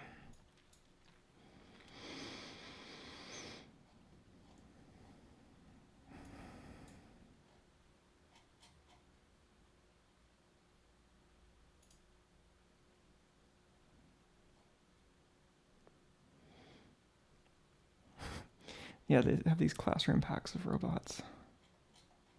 I remember drilling over these kinds of things in the backs of catalogs, and they were like way too expensive. But I mean, for like me as a kid, but like I never actually built any complete robots as a kid, but I was super interested in robots. I remember having this book with a lot of interesting designs that I like kind of sort of planned to build, but didn't actually get around to, or didn't have the parts for.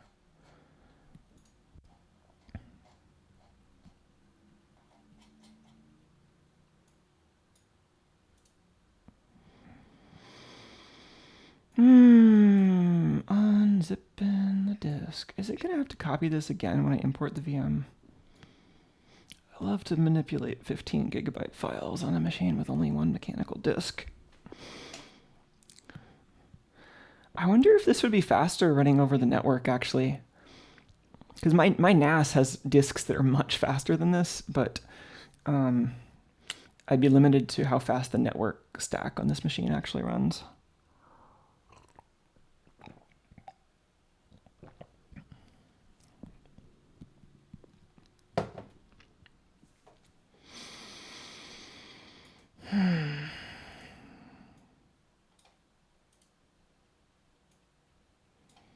I could go ahead and download the Propeller tool, but it's probably easier to just download that from inside the VM.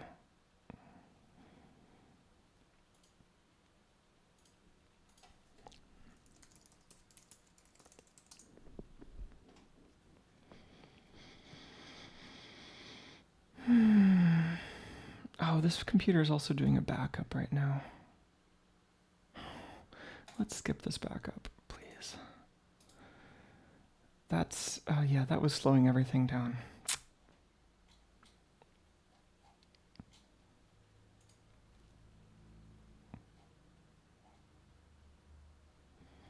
Okay. Oh, this is already in VMware format. I don't have to import it, it looks like. Oh, no, yes I do. This is an OVF, so. Yeah.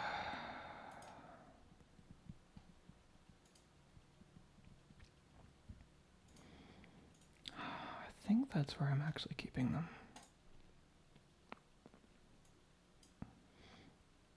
Yeah, this is going to copy the file again. That's annoying.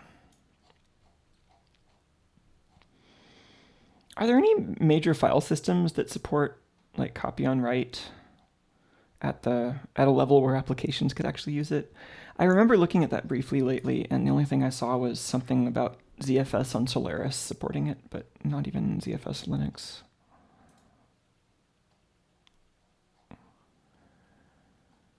Oh, I have too many repositories.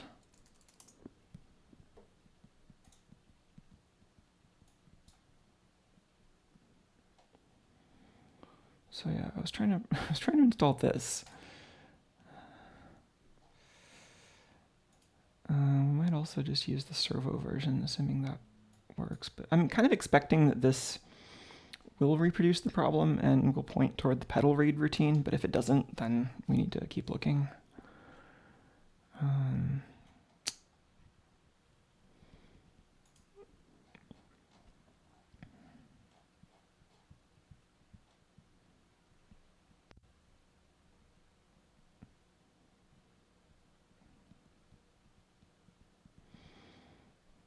So yeah, it might be worth just sticking a debug output around this so we can both see the timing of this on the oscope and also, find out right away if it gets stuck. Oh, does Butterfuss support that? How does that look at the user space side?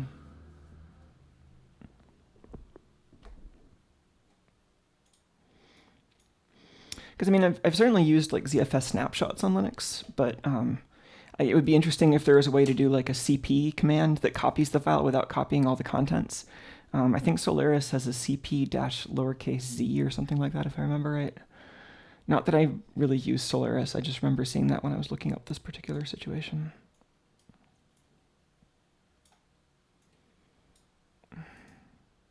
Gosh, it's so slow. This is also a 20 gigabyte VM. Why are computers so terrible?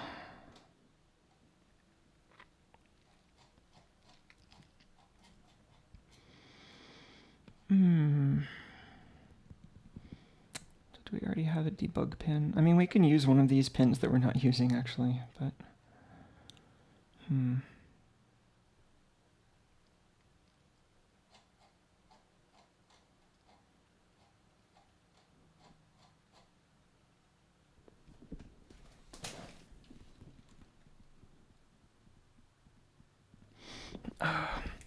I'm annoyed that I don't actually have a complete schematic for this.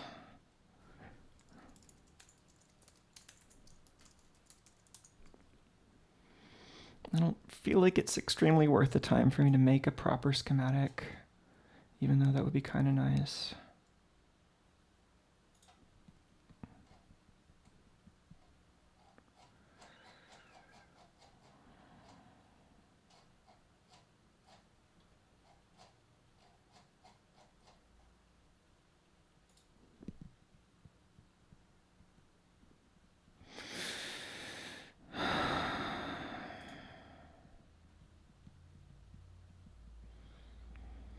And so on here, I think this is most of it, but I added the user interface part, the knob and the LCD.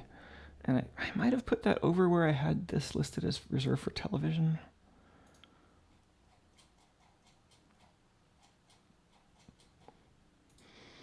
Hmm.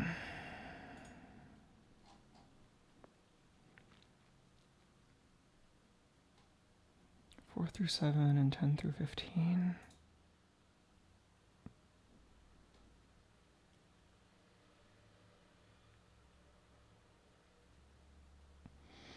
So yeah, I used 10 through 15 here. So it looks like 8 and 9 might be free, and 0 and 1 maybe.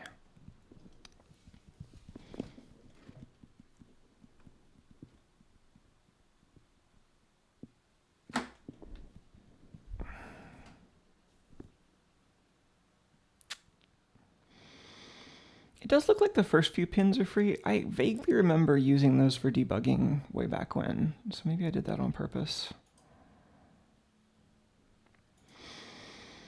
Who can say, really? Like, it's not like we can talk to the person who designed this.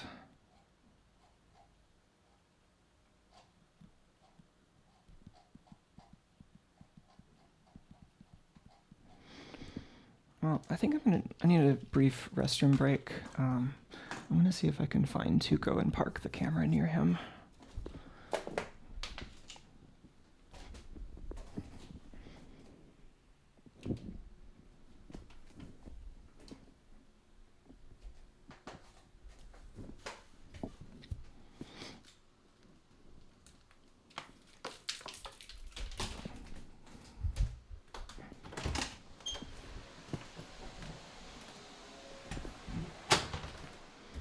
Is Tuco in here?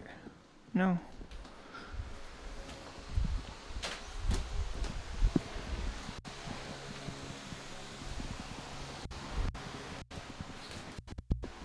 Okay.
Oh, and Tuco's still there. Tuco is super fluffy. Yeah, he likes it over there. So that rack of equipment on the left is usually drawing about 1 kilowatt these days, so it keeps that area a little warmer than the rest of the house, which he seems to appreciate.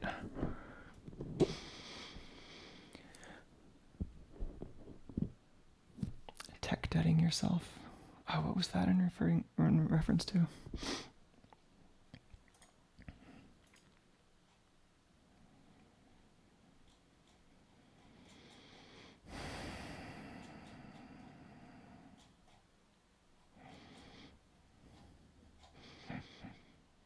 I'm a little less good at that these days, but I used to just like really comment and document everything super profusely. I'm not really sure why. I mean, I think it helped me as I was just like writing stuff to sort it out in my head, but I think a lot of folks I worked with appreciated it occasionally. But yeah, I mean, it kind of comes and goes with motivation, but I still find it's nice to like write about what I'm doing and stick that in a comment block.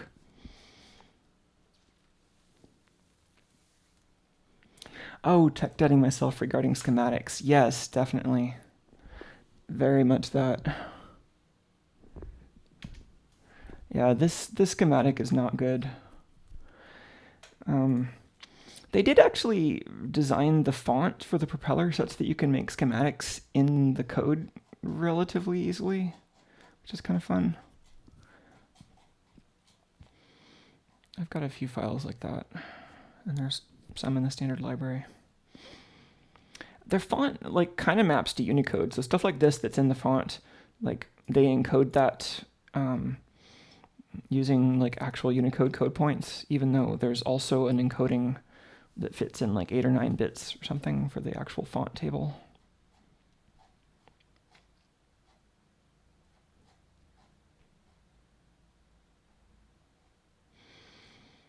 So yeah, the source code files I think are saved in Unicode. Like I think it uses UTF-16, but then when you actually compile strings, it does a translation between Unicode and the like. How does that work? I think it is like a superset of ASCII that they use. So it's just some local encoding that matches the character table in ROM.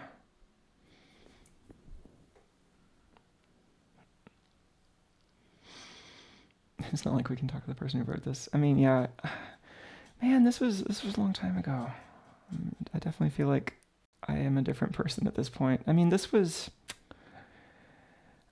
even like a transition related thing because like I think I was like already early transition when I was writing this. It's just that so much has changed. It still feels like I was really, really different then. It's only half done writing. Let's get an O-scope on there.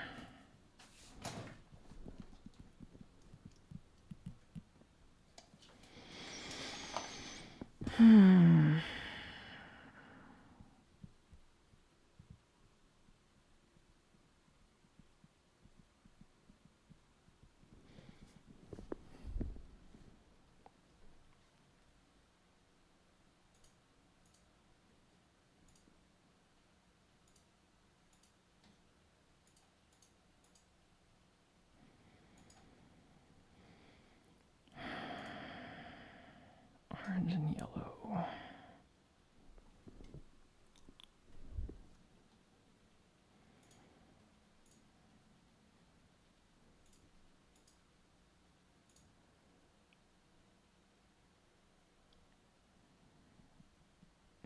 Okay, yellow should be ground. That's silly. You know, I wonder if I just grounded that extremely badly and I'm just getting tons of noise in the ground specifically for the pedal circuit.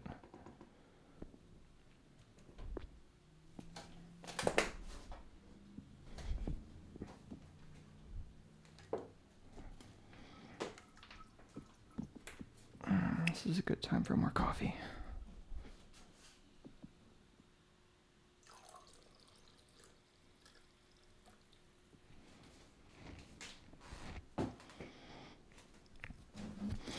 The studio remains much smaller than my old studio, but I'm starting to get used to it.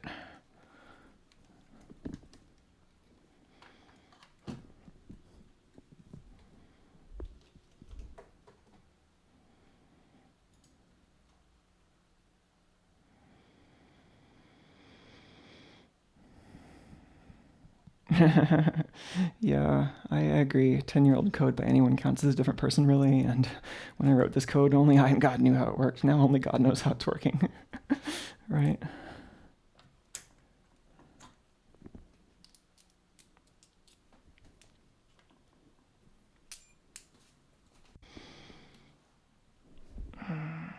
Let's not do this with the circuit on.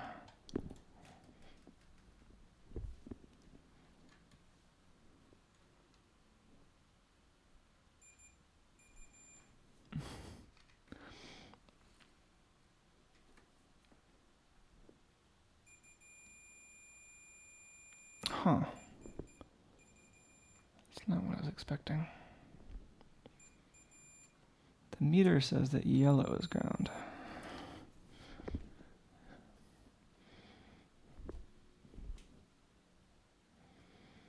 So that's supposed to be pin 6 on that connector.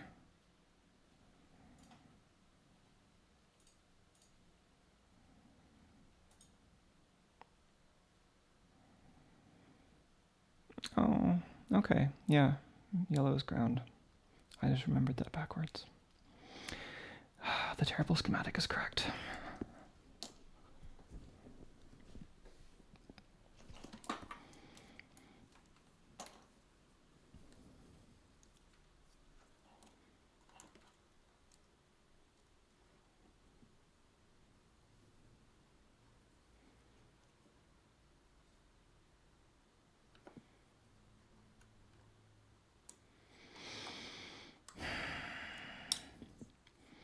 There are so few good places to clamp a ground on this project. Might have to use... I don't want to use a faraway ground. That's just asking for trouble.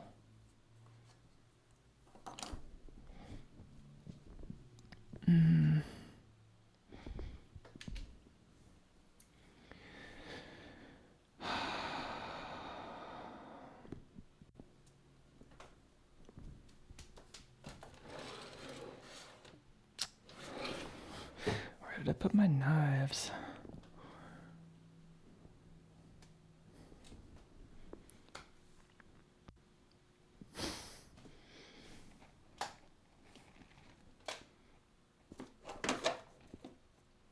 Here's one. Where's all my other knives?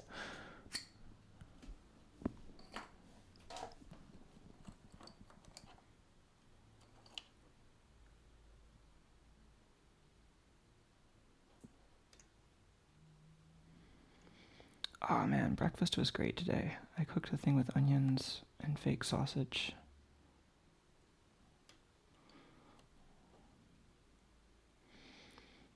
I had a bunch of extra rice that I put in the fridge so I can make fried rice later.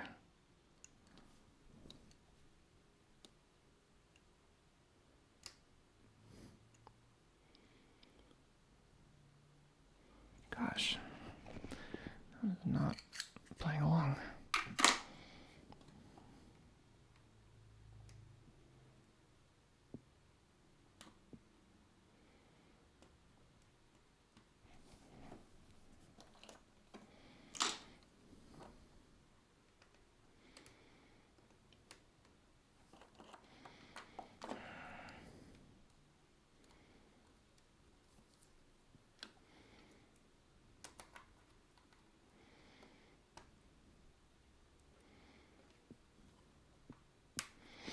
Ugh. I think I'm just gonna solder on a little piece of wire.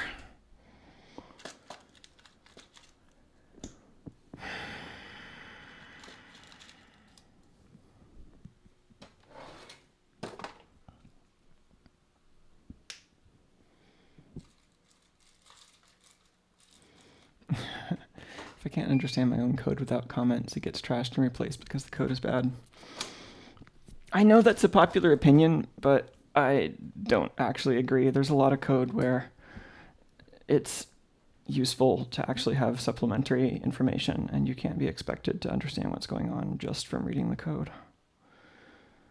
Like, sure, high level, like abstract kind of stuff, like whatever, you can have the code be the structure that is easiest for humans to understand. But for some low level stuff, especially stuff that deals with like hardware registers or like weird CPU shenanigans, like you kind of just need to walk people through like not just what the code says, but what it's actually trying to accomplish. Every wire I drop is just going to end up in my foot eventually.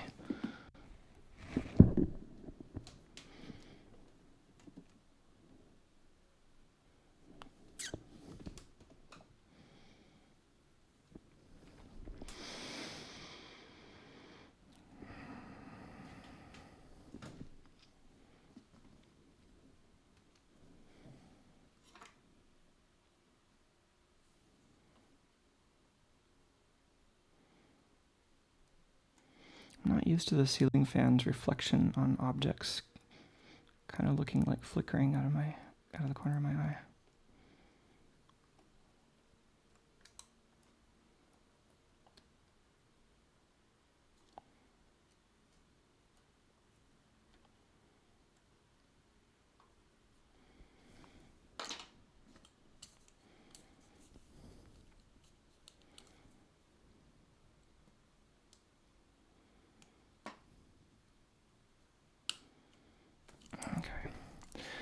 just a little thing I can grab onto.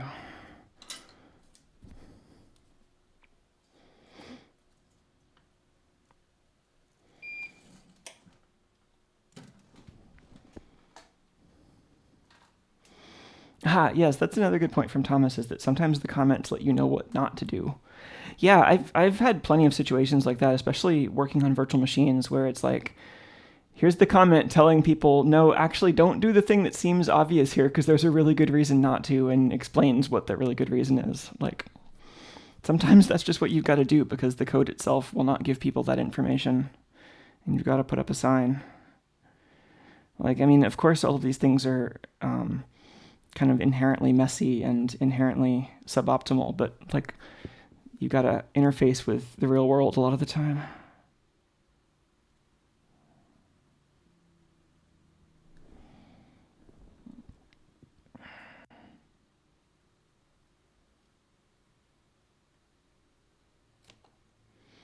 Another thing comments are good for is when you have to write code that uses undocumented interfaces, you can use the comments to document those interfaces.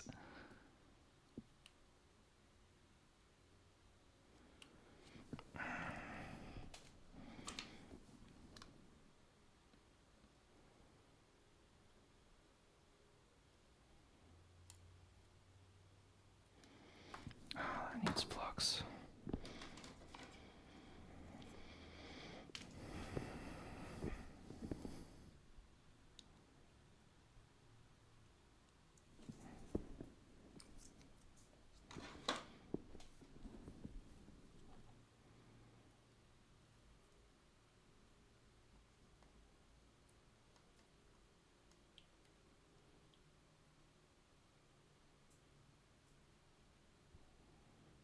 Okay. It's not pretty, but it's solid.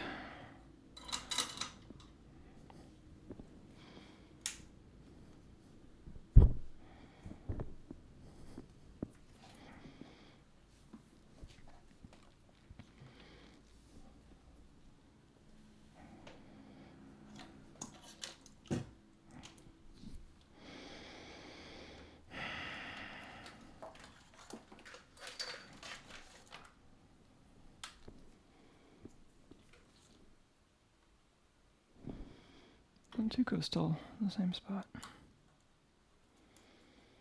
I wonder if he will move first or if the camera battery will run down first.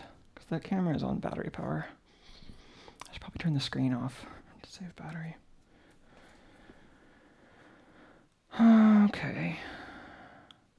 So I wanted a scope lead on the pedal, on the motor PWM, and on a debug pin.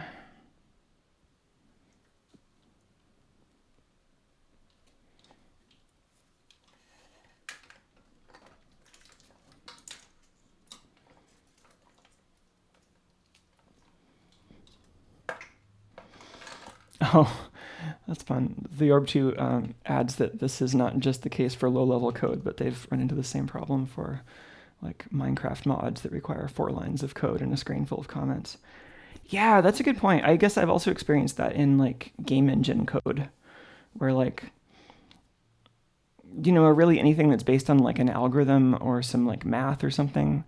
Oh yeah, the code that I wrote to do like yeah, a good example of this I can think of is this like JavaScript 2D ray tracer I wrote a while ago. And the code had to be structured such that the JavaScript engine would run it quickly. So there was a lot of abstraction that I just couldn't afford. But at the same time, it was doing a lot of stuff that required explanation. So like, I'd have to have comments that would be like, okay, here's the equations that are going into the next paragraph of code, and then here are the ways that they were transformed in order to make them fast in JavaScript, and then here's the JavaScript code. So like at that point, you could say, oh, the comments are bad, you should just have the code do all that. But at that point, you're not actually writing the program, you're writing like a meta program. You'd have to have another layer of like tooling on top of that. So I don't know that it necessarily reduces the total complexity. You'd have to like set up a much thicker piece of infrastructure there before you can actually get to the point where the code is self-describing. And I've seen attempts at that with like microcontroller stuff where, there's sort of this continuum of messiness between just like assembly code with no constants and just like banging values into registers without any documentation, and something that's like totally self-describing and based on a whole bunch of metaprogramming. And I've seen like folks doing like C++ template libraries that control or that like map to microcontroller registers and let you do a lot of low-level stuff with very verbose code.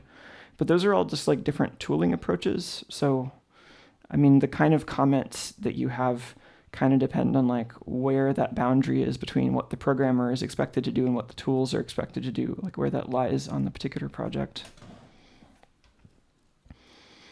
And I don't know that there's like one right answer. You could say the tooling always should do the whole job, but like that kind of ignores the realities of how jobs are different and how it takes time to develop tools.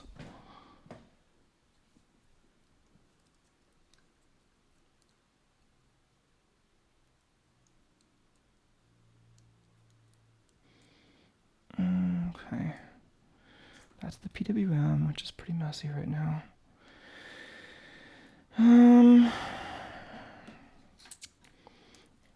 I think we can just use pin 1.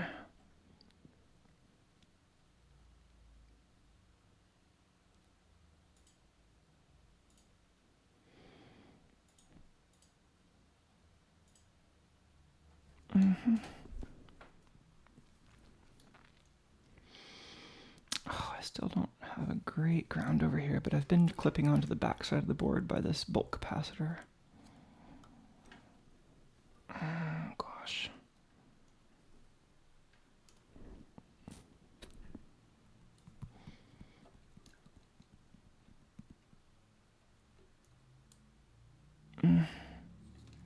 That's delicate.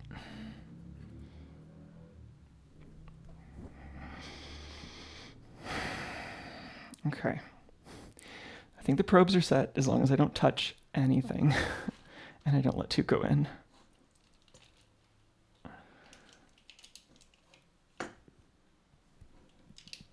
The keyboard is really precarious now.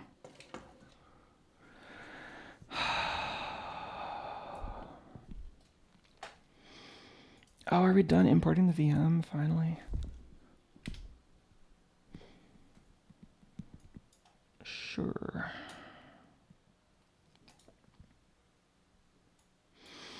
Oh, it runs.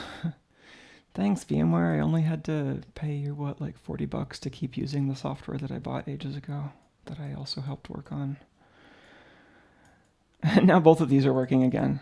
Yeah, I wonder what that bug was. I wonder if some undocumented Windows Server API we were using changed meanings. This part of the reason this is complicated is that these are all running in different processes and they have to share graphics on the GPU. And I don't know about now, but at least at the time we did this, that all relied on undocumented Windows Server APIs. And so it'd be stuff where like we could tell that Apple had apps that were doing this because like they internally had multi-process graphics stuff. But then we'd have to like figure out how they were actually implementing that and like what we could get away with.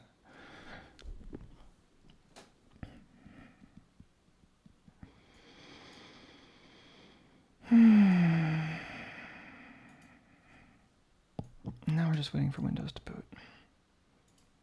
Yay. I wonder if this is like doing some first time initialization stuff for the Windows image.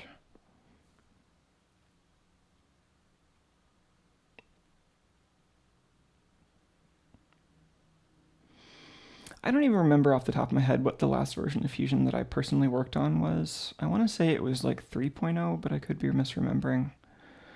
I left VMware in like 2010. So around the same time as the sewing machine project, actually.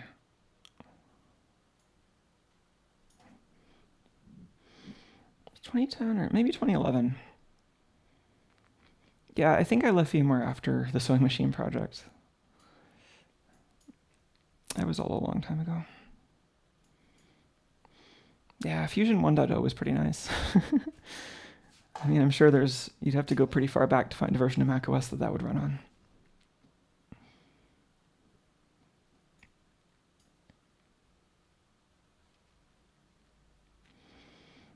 It doesn't usually take this long to boot Windows. I think it's doing some kind of first-time initialization or something else is using the hard disk.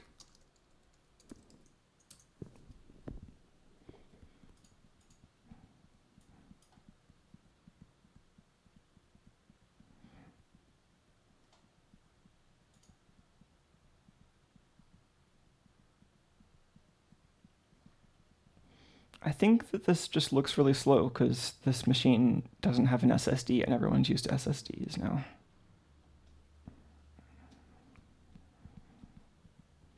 Because this is probably maxing out the mechanical disk. I mean, it's probably doing a bunch of seeking.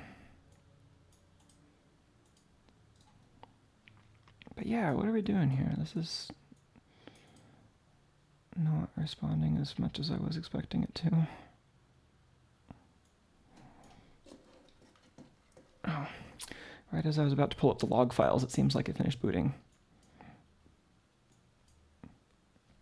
Oh, you know what? It's also using emulated graphics right now because I don't think it's installed the accelerated graphics drivers.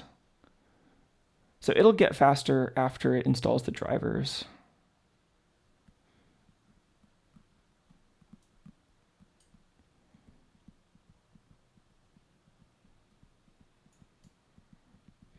Yeah, Windows images do a bunch of driver detection and install on the first boot, so I'm guessing some of it was that, and some of it might have been all the emulated devices it was using before the Paravert stuff got loaded.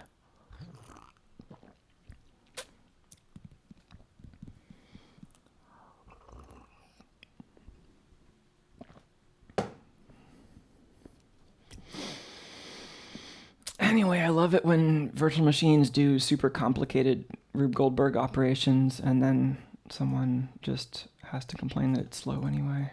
It's great. There's no way to make a virtual machine that people won't complain about. It's a pretty thankless job because like the best possible thing you can do is make this ridiculously complicated thing run exactly as well as if it wasn't there. And you're never going to do that well, so like your job is basically to perform these ridiculously complicated circus tricks, and then people tell you what that wasn't fast enough. You need to go faster. That's entirely what it's like to work on virtual machines. It kind of sucks.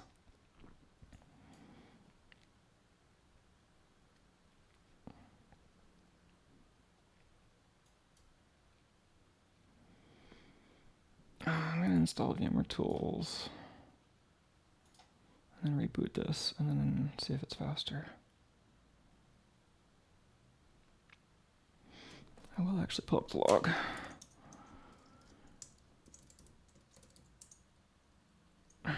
Yes.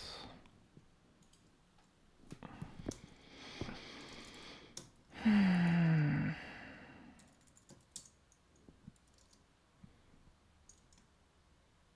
I not put that here?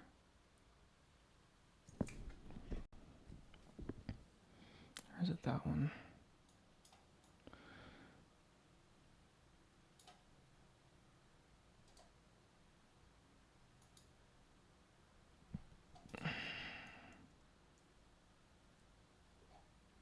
Oh. They moved it. Moved it out of documents. All right. I guess they decided that computers are not documents. Yeah, Windows is still doing a load of initialization stuff.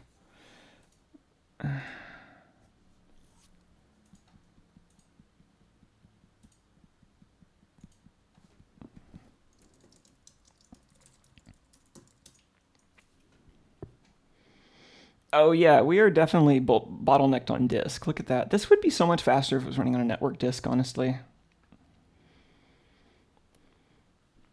My network file server is much faster than this computer's local disk. Sigh. Lol, USB arbitrator. I never liked USB arbitrator.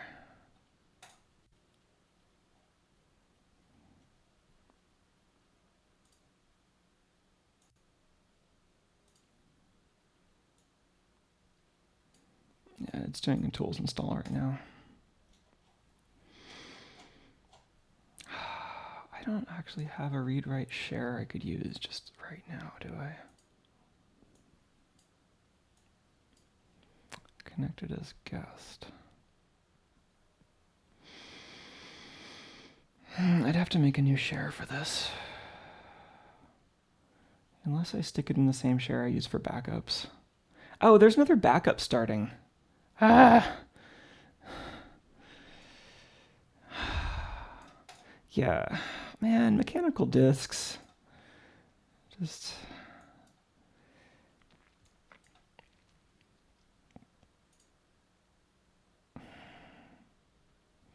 We're timing out trying to talk to the guest RPC daemon. Great. Yeah, having fast storage makes VMs much, much nicer.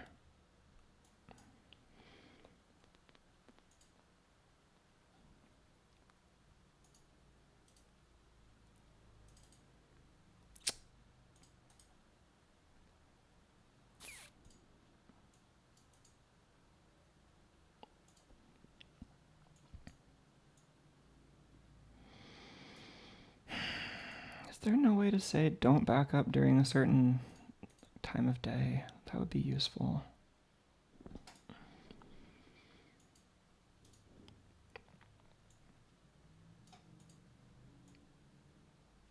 Are we still installing VMware tools?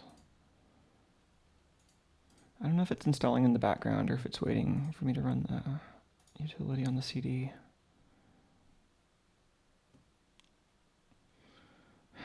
This VM is still really bogged down.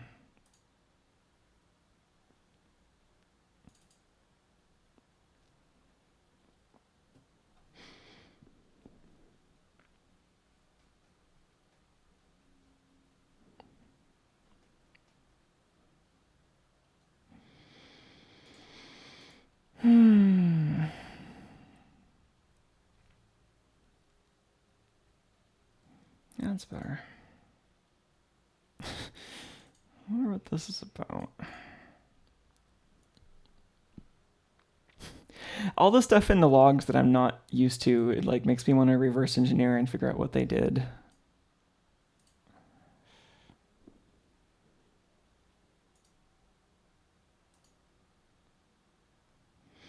The disk here is still so bogged down.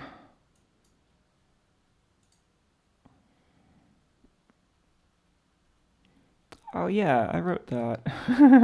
It's the screen and window broker. It's this thing that handles, I guess what you'd usually call like window compositing, but for like multi-monitor virtual machines and thumbnails and, you know, resolution changes and stuff like that.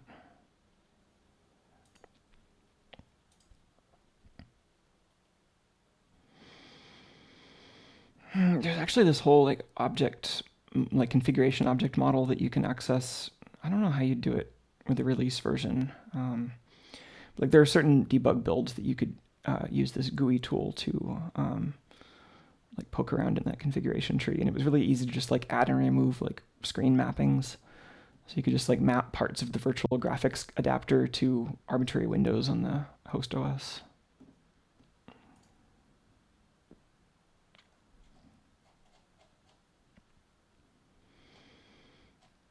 Oh yeah, there was like a command line tool you could run that would connect to the VM using the same communication channel that the UI process usually uses to talk to it.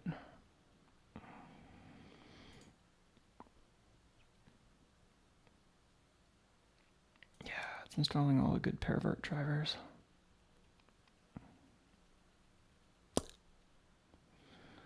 Crazy Hair Guy is asking if Workstation and Fusion are different in that respect. What respect? I don't know what the context is. Do you mean tools install?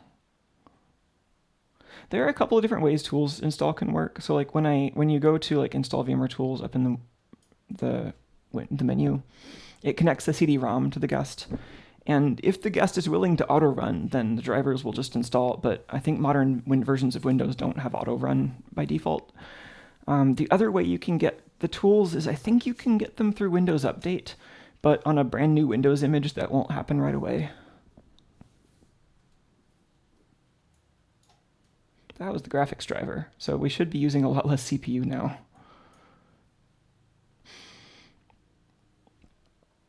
Oh yeah, VMX VMDB. That's the configuration tree. And this is the tools install process.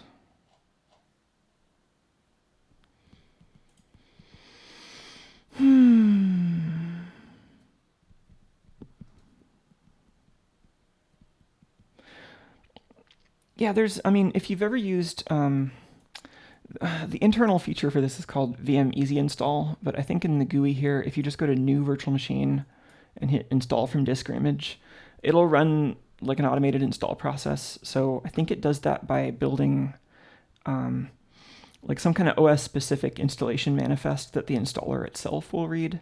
But then I think it does something after the actual OS install to install tools automatically. I forget how that works, but this didn't use that because this was an import from OVF.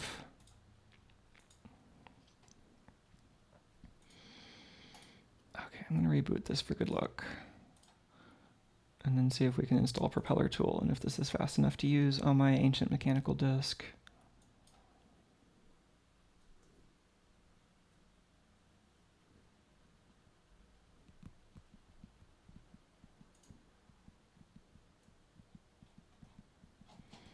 Let's check the settings while this is doing its reboot.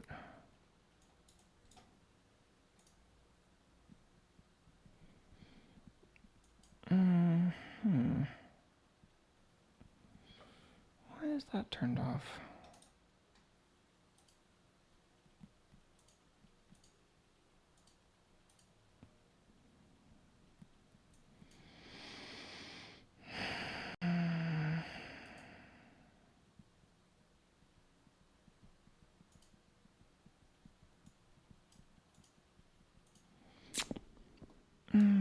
Is the FTDI device not going to show up on its own?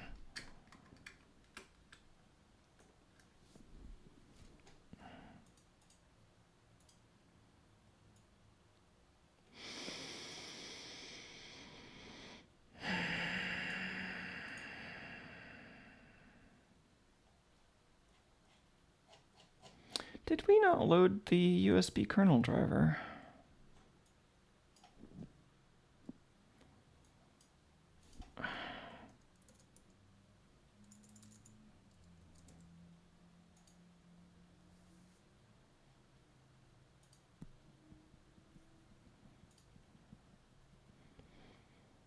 Oh, where's the thing over unblocking extensions? Is that not even...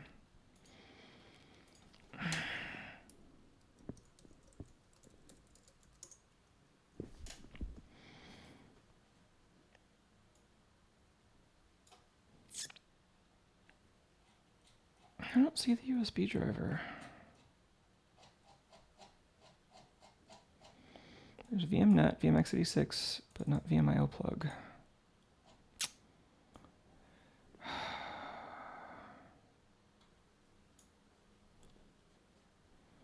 It's interesting. I don't know whether VMIO plug failed to load or whether maybe they just removed it and they connect USB devices some other way now.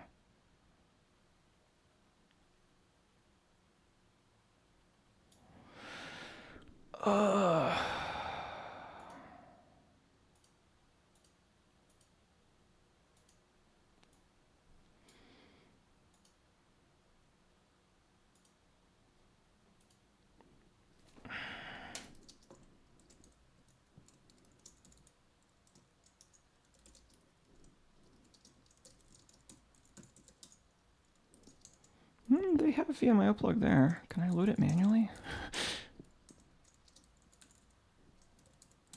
Why am I having to load VMIO plug manually? Why have they fallen down on their installer duties? I'm disappointed in my replacement coworkers.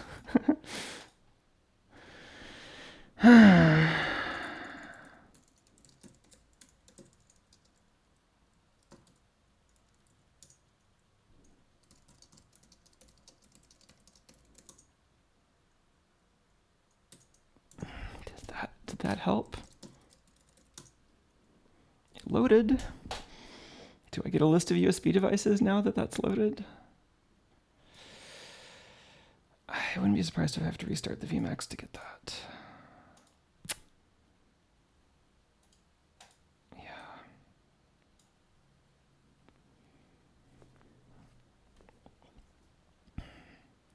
forget whether reboot or restart up in here in the menu actually gives you a new VM process or whether it just resets the guest and keeps the same VM process running.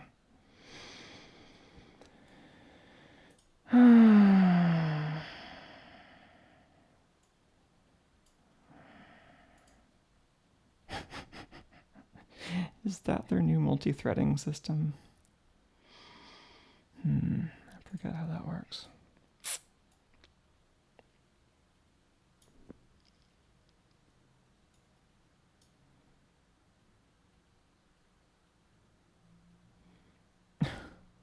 What? The ARB2 laments that many of the world's problems could be solved if commercial developers could be trusted with Linux-style package managers. I don't know what you mean by that. Like, do you mean for like Linux package distribution or like commercial software in general?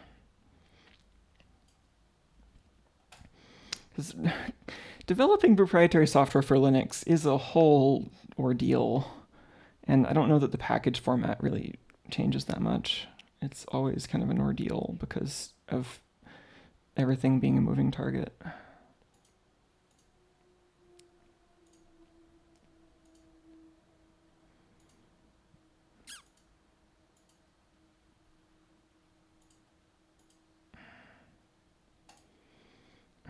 I'm going to reboot this host machine. So much yak shaving.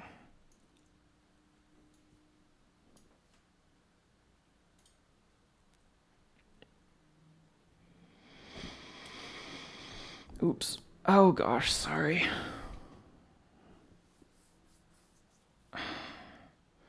That's weird.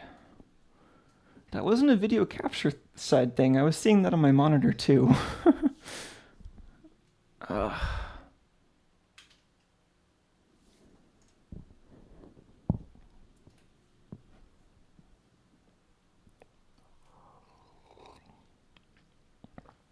If Windows software came in packages that you could install and then uninstall again, fewer people would need to use VMs.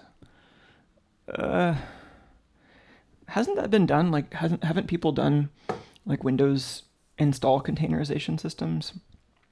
I think there are a lot of reasons people use VMs though. Like, when I worked at VMware, most people that I think are in our target audience were doing like QA and testing, and they needed to just have a bunch of environments that were set up in a particular way that they could just kind of plug into.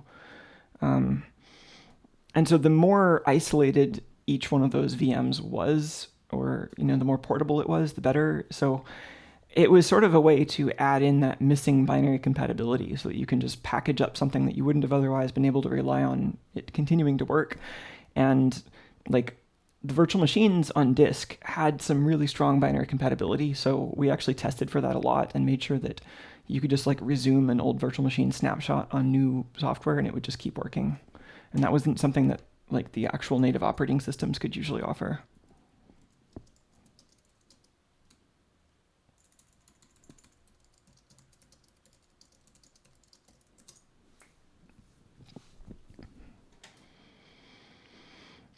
And then like a lot of the graphics and USB stuff that I worked on, people were using that because they had like a Linux or a Mac OS host and they wanted to run Windows stuff.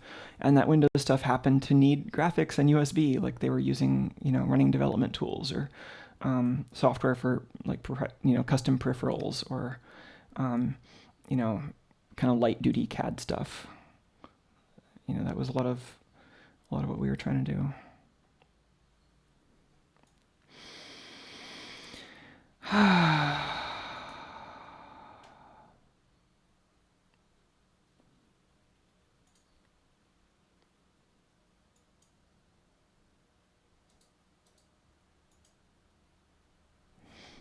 Let's see if all those drivers loaded properly.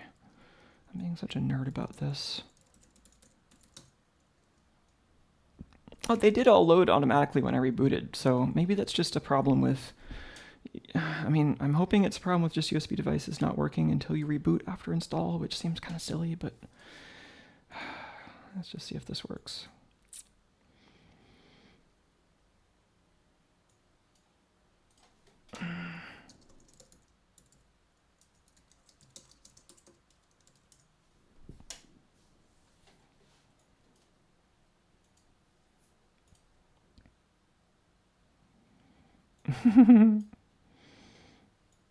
You get some good messages even on a release build.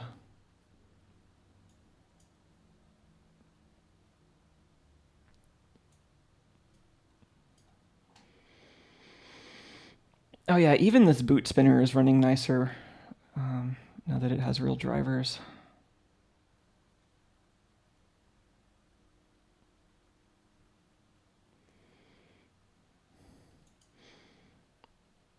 Oh, Windows.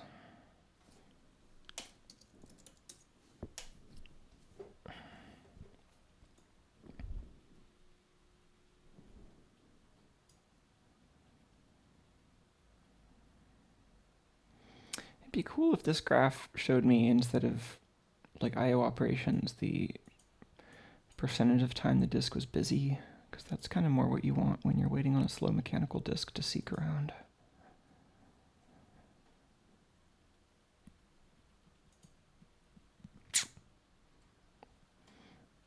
Oh, this is interesting. This hasn't actually loaded the mouse driver yet.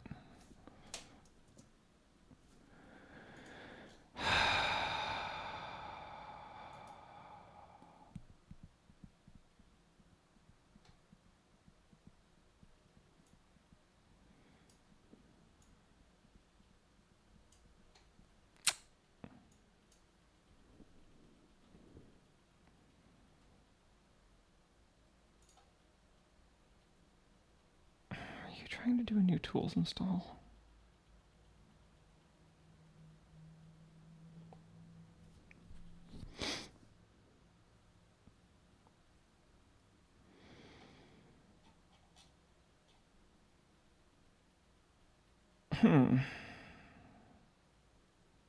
Is this all new?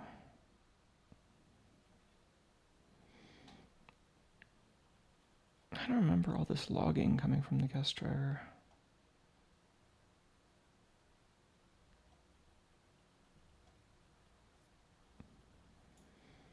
Full display driver.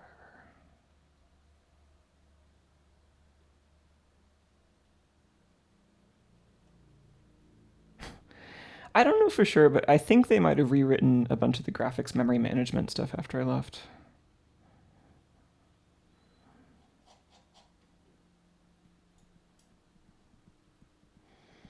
How much of this is like first time since tools install Windows boot shenanigans?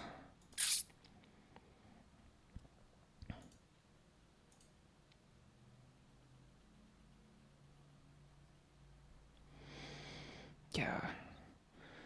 Gosh, I could probably do demos on a faster machine, huh?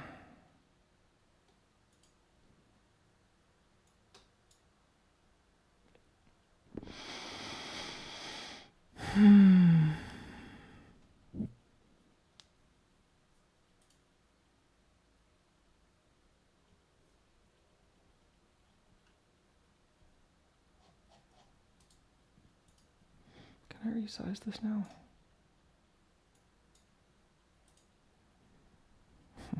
It's trying. Yeah, the guest is just still really slow right now. What does Windows think the hard disk usage is like?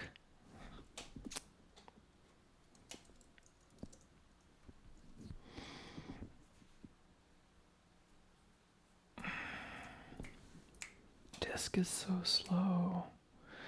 Maybe I should just make a network share for these.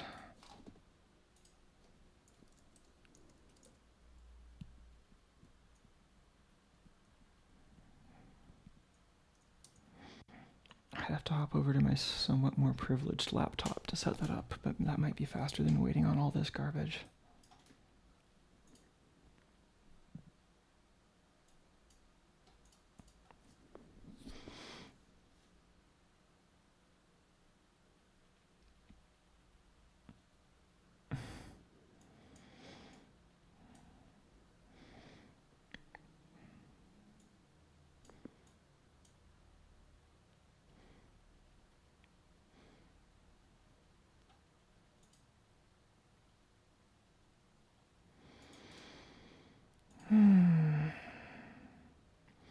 Yeah, I mean, I think the computer is fast enough. It's just that the disk is very slow. I mean, I have two Windows machines right here that we can use. It's just that they're both busy with video stuff. I don't necessarily want to like buy anything unnecessarily right now, both because money and because pandemic.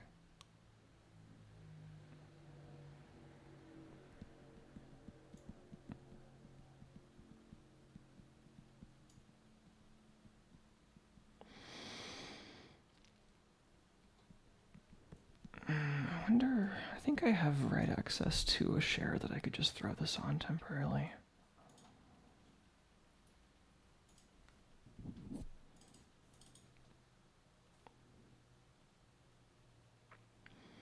Oh, do I have access to this share?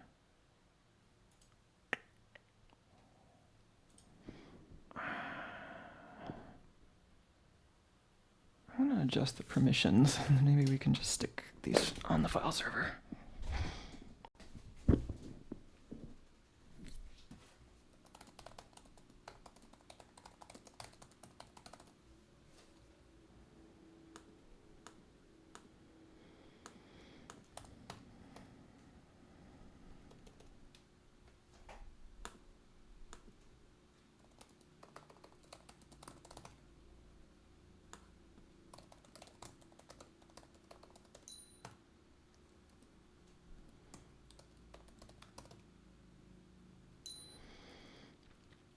Yeah, this is supposed to already have access.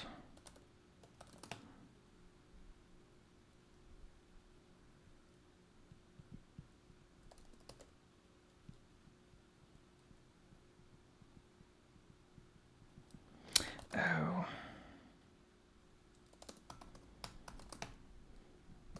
I made some of the Unix permissions overly restrictive here.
Okay, maybe I can use that share properly now.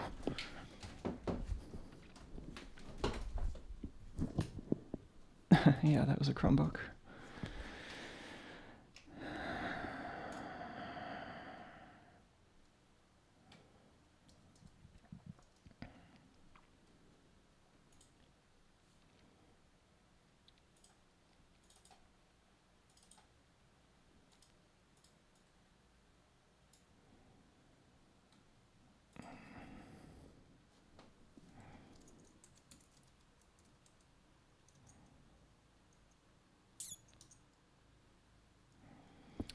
I thought I'd already had this saved.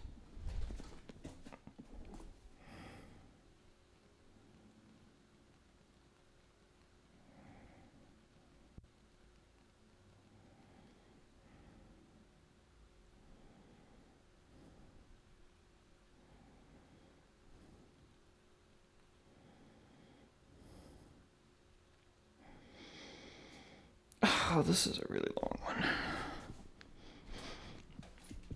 Why did I make this one so long?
Okay.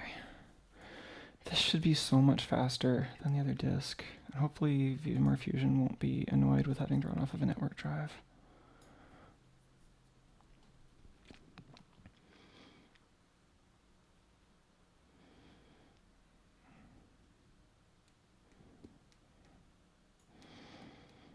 Yeah, I got the Chromebook mostly to replace my Pinebook, which needs some repair at the moment. It has a mechanical problem at the moment.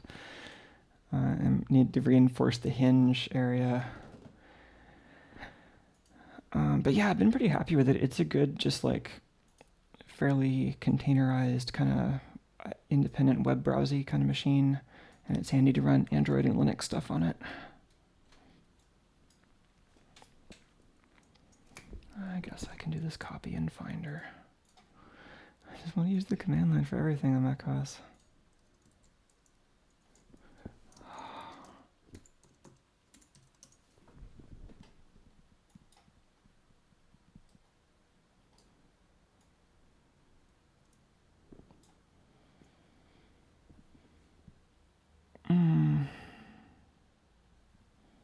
Really?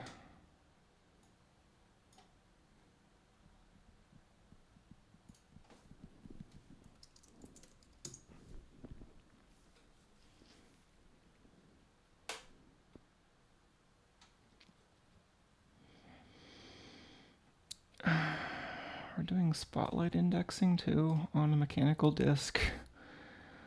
Can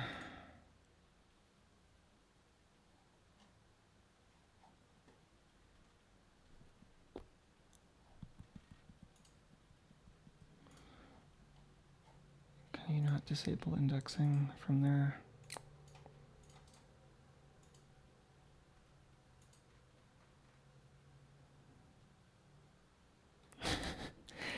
That probably wasn't helping with the VM's performance if that was running earlier. Ugh. Yeah, how do you disable that?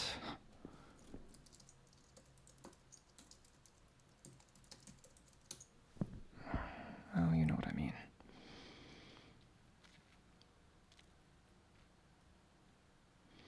Oh gosh, you're still running Windows XP? I'm sorry.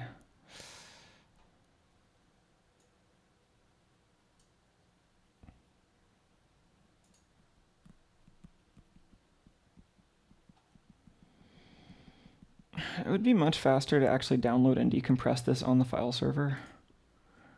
Well, I don't know about download, but at least like if I still have the zip file, I could SCP it over.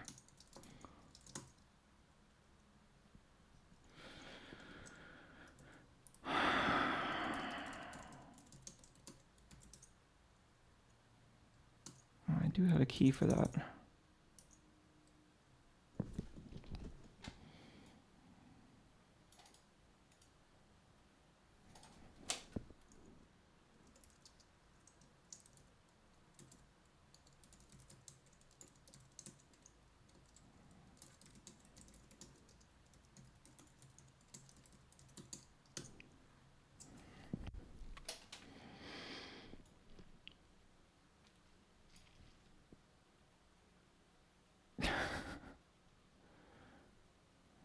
This is a little faster than it was downloading from the internet at.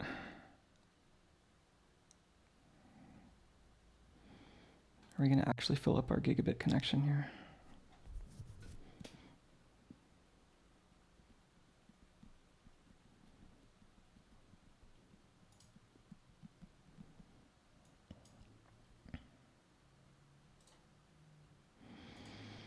Oh man, I hope this wants to run off of a network drive.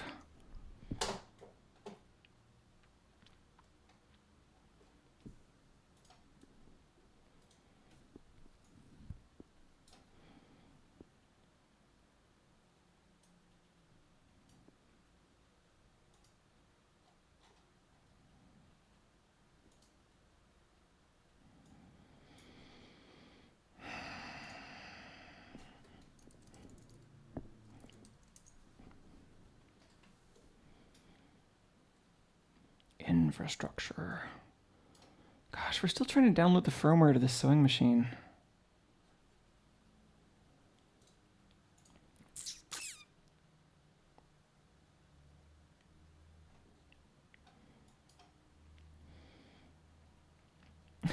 I mean, I would be using virtual machines for demos You are even if I currently was the only person in this conference. even if I was on a Windows host. I'd just be running a Hyper-V VM probably. It's just that that machine is really busy right now. I'm trying to use it for video recording, and it's also doing a bunch of video processing in the background for the isopods.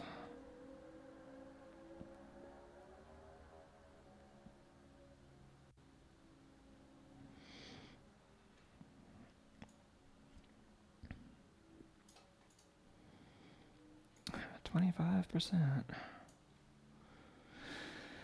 Oh, Windows thing.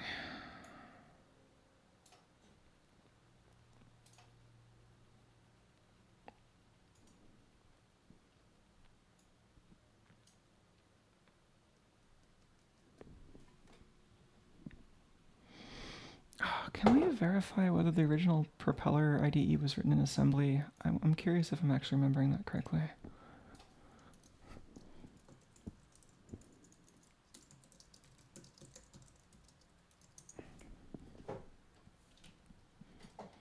I don't know if that's going to find it, because it's probably going to find a bunch of stuff about compiling assembly with the Propeller tool.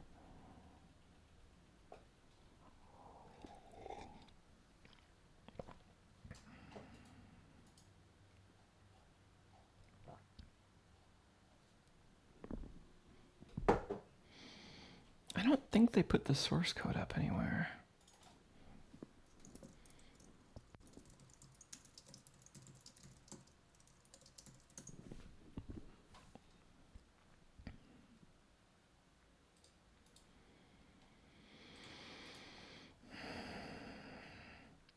Oh, Propellant was there. That was, I think, the earliest official attempt to make something to replace the old Propeller tool. Oh, what even happened here? Object Pascal. Oh man.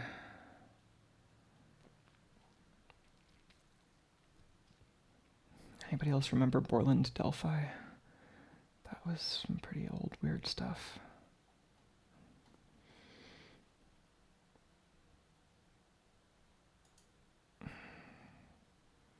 I don't know if this is related to the same code base though. Or if this is like yet another rewrite.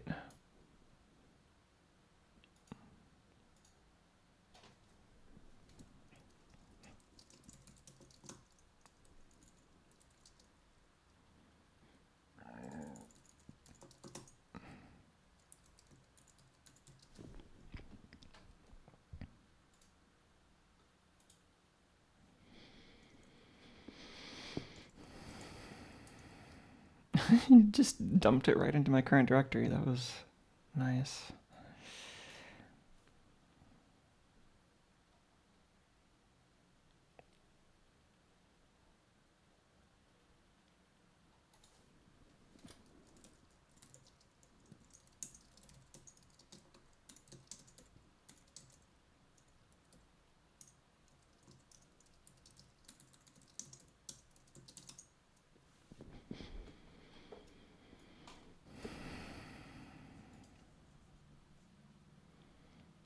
Jeff Martin, interesting. This is probably somebody that just rewrote everything in Object Pascal for some reason.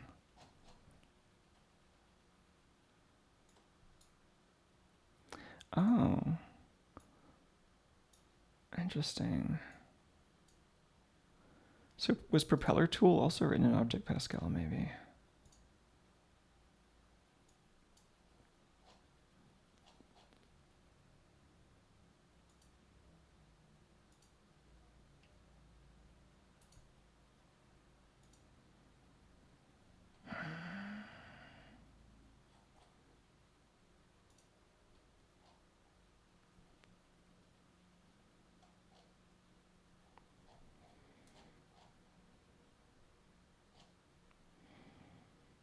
I've never actually written Pascal. Somebody gave me a book on it as a joke once.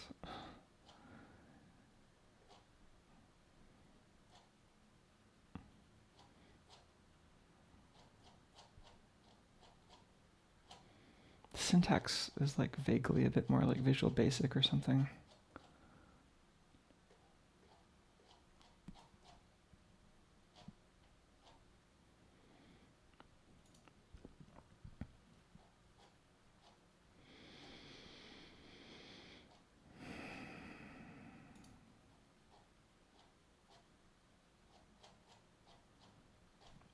Setup API.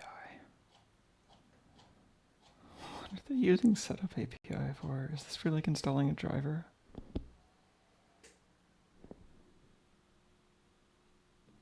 That was the UPS briefly switching on.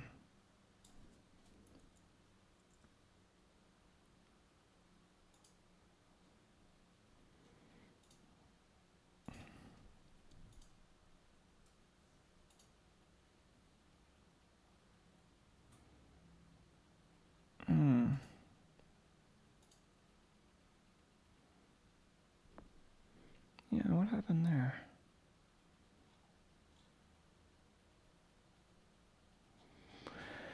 Oh, everything's fine.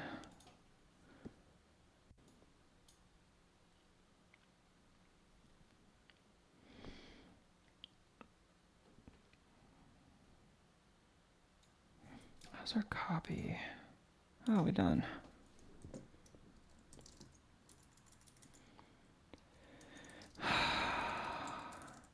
Oh, why is this terminal so laggy? Are we...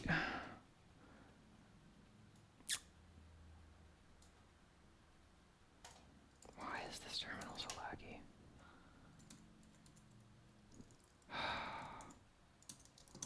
Should I just re-image this machine? It is really tempting just to put Linux on here and make it run most of its storage remotely and then do a bunch of VMs.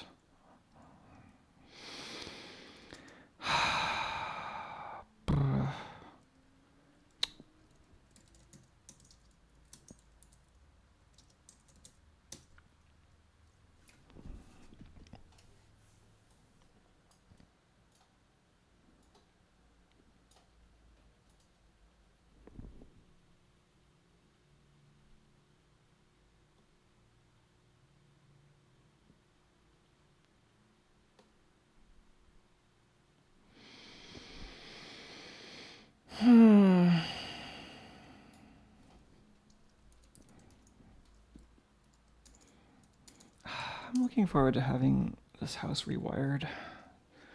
The wiring right now is not great.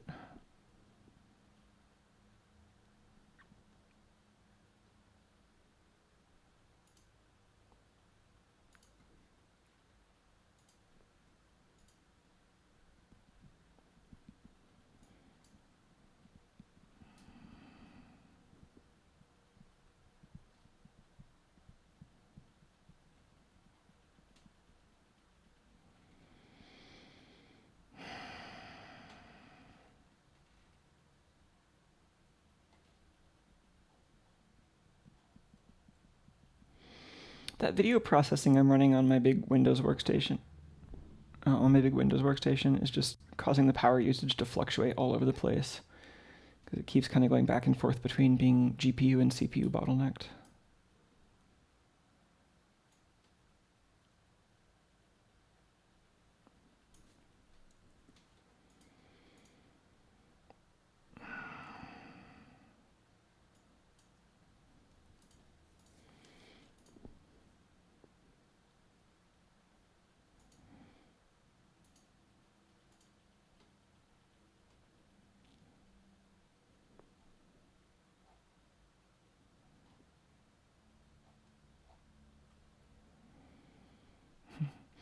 Go gadget CFS cache.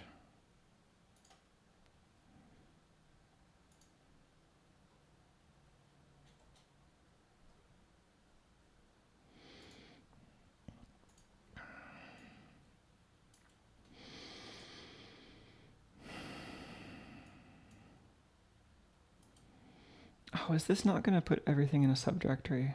That's great.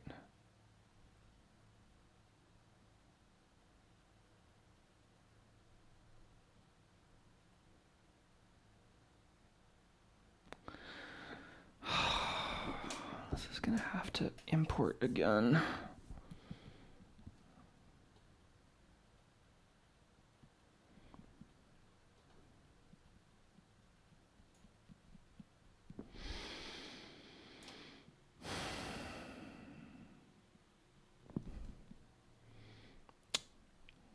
How much CPU do I have on the other Windows machine?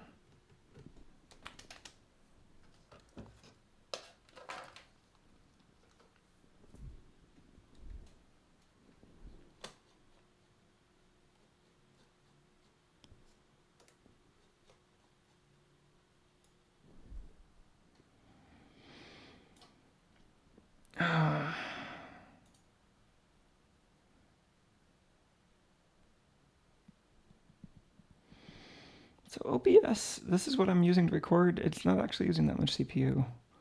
It's mostly this stuff. The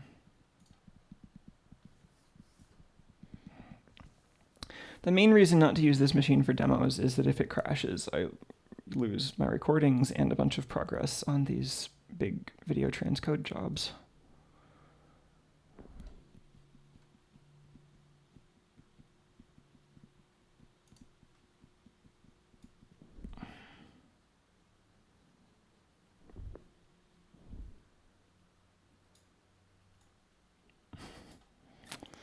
Yeah, so this is recording video for editing later.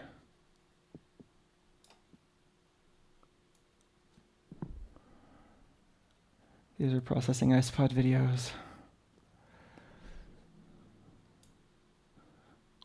And here's the results of the iSpot videos. There's usually nobody else watching. I can't tell if anybody else likes this, but I think it's pretty cool. It's just like an ambient replay kind of thing of the time-compressed iSpot video.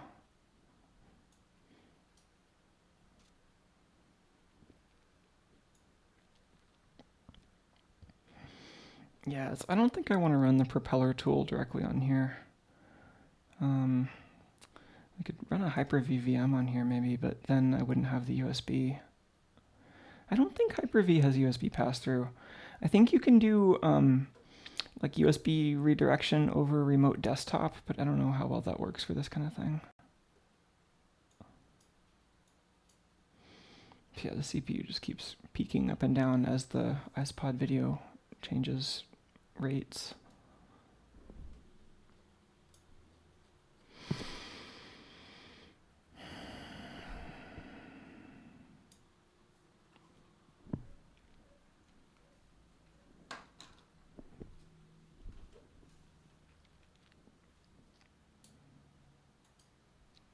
Okay, we unzipped it. How can we import this?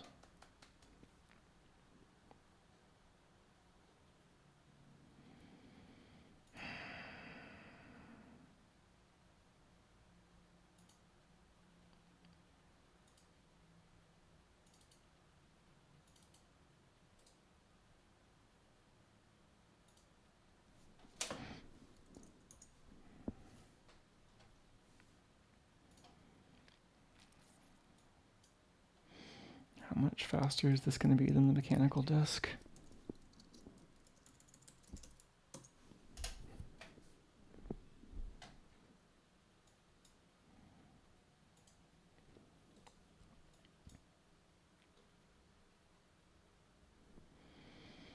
A little bit. It's still not great.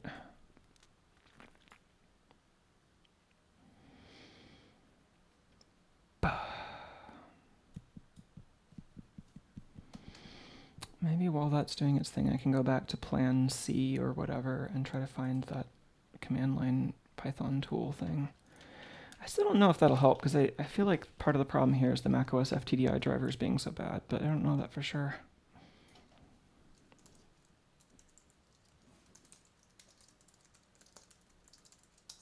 You are currently the only person in this conference. In this conference, as in life.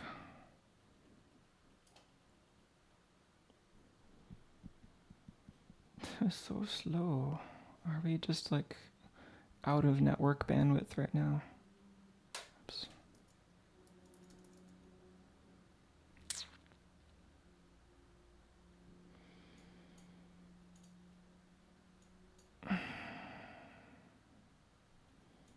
OVF tool. Seems like something I could in theory run on the file server.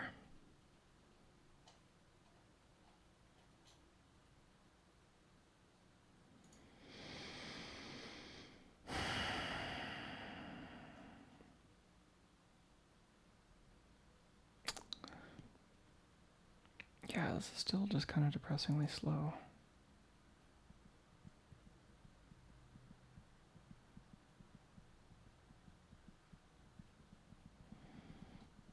Is this all kernel network driver overhead at this point?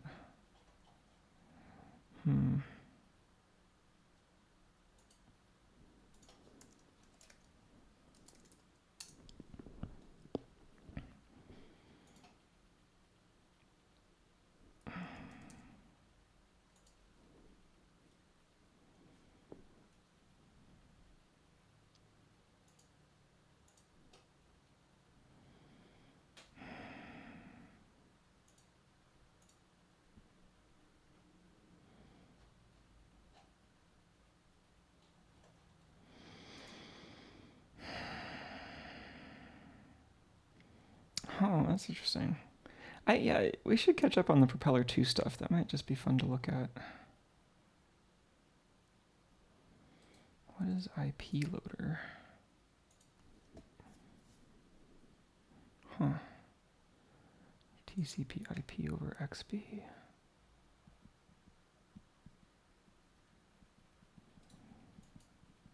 Oh, this could be useful.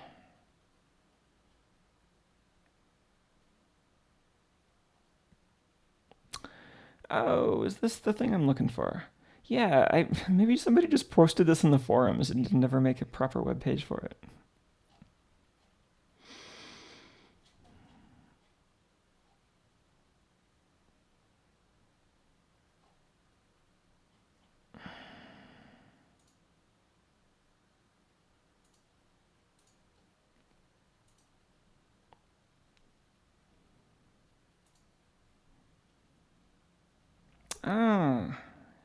It's the thing. Prop tools. What is prop tools? You are currently the only person in this conference. I might just mute that audio channel so that it stops yelling at us, but if you're trying to actually talk, I can unmute that.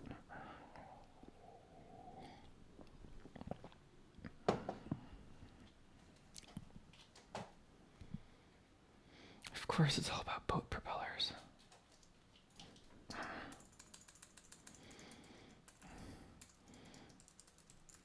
I'm tired of being on a soapbox, but I could complain endlessly about people reusing generic words to mean specific software things.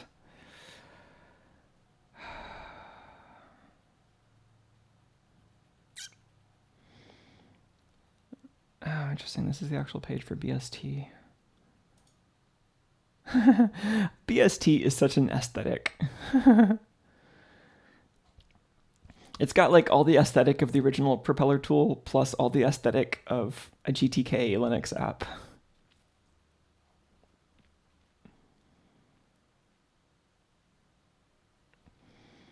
Okay, so BSTL is the loader that I assume Prop IDE is using. I don't know why macOS was saying bad binary format. I wonder if that was like a signing thing or what.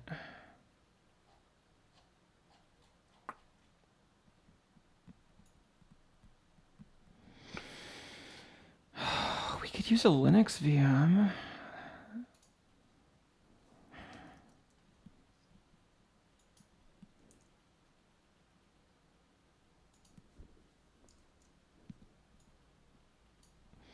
Linux certainly has better FTDI drivers than macOS. Are any of these...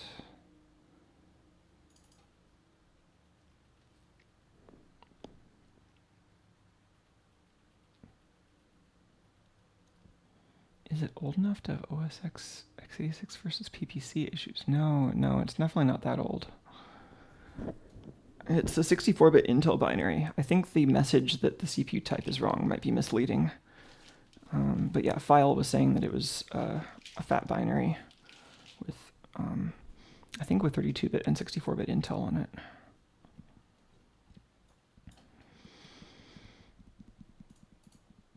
I hate that the UI will not let you exit full screen while you're resuming. It's been like that for so long. There was no 68K OS X. No.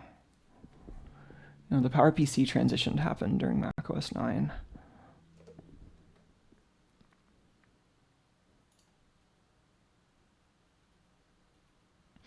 Oh yeah, a yak stack dump. So the main thing I'm trying to do is fix my sewing machine, and I have been planning on trying to look at the software side of the crashes on this stream. To do that, I wanted to make some small changes to the software, and so I need the toolchain to compile and load the thing. I thought I had a working toolchain on Mac OS, but it was having trouble communicating with the serial port. So I think there's some kind of incompatibility either in the FTDI driver or in the loader tool with the latest Mac OS. So I'm trying to use either Windows or Linux VM to run the older Propeller tools or some other Propeller tools that aren't using the buggy Mac OS 10 FTDI driver. And to do that, I had to upgrade my copy of VMware Fusion, also because of Mac OS changes.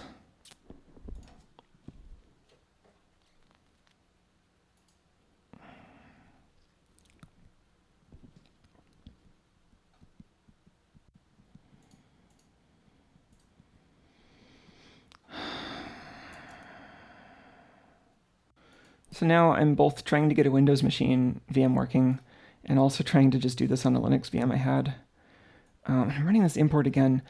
Part of the problem I'm having is that this demo machine has a really slow hard disk, so I'm trying to use a network drive instead and see if that might be faster. This network drive is on a really fast server, but I don't know that this client machine is fast enough in the network stack department to really make use of that, so we're going to find out. This is just a Mac Mini, so it's got like a decent kind of Intel processor, but you know, it's certainly no speed demon. And it has a mechanical disk, which is the main problem. Yeah, anyway. Are there packages for BST?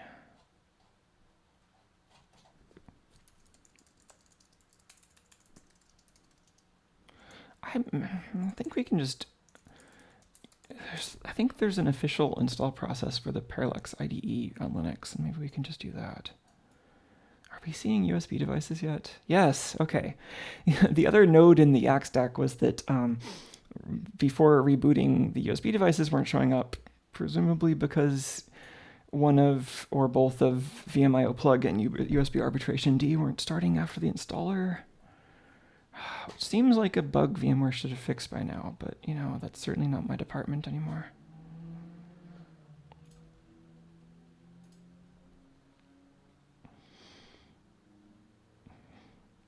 No longer my circus or my monkeys. I think we want Propeller IDE for Linux. Oh, there's a Raspberry Pi version. I wonder if that would have been faster. Oh, it's convenient that this is a deb. Do we have copy paste? I don't know if we have VMware Tools copy paste going here. Let's just web browserize this. Oh, Tuco wants in.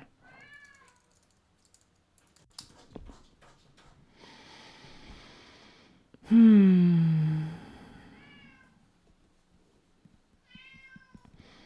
Orb2 is wondering if it's worth snapshotting the VM once I get that set up. Probably not, because these Windows VMs tend to expire before I make them filthy. And if I wasn't on stream right now, I would probably just like do something else while I was waiting for this.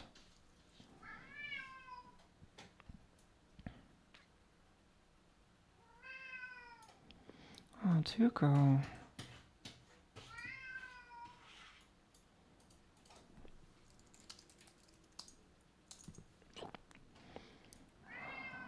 doing here?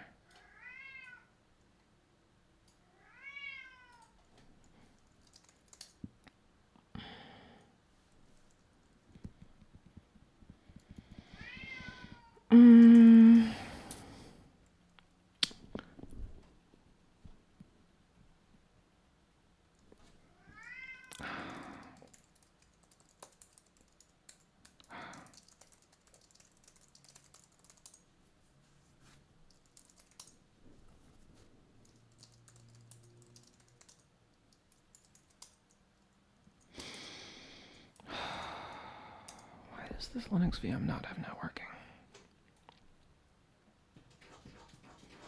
Oh, Tuco is going to claw a hole through the door.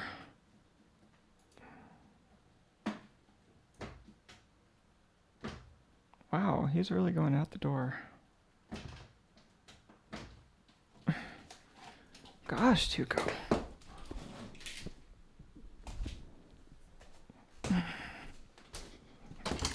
Hey, what are you doing? Hey! Hey! Hey! Oh, this tiger.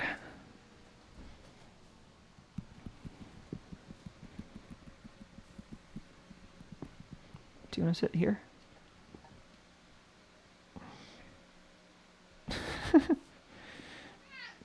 Tuco loves to steal my seat.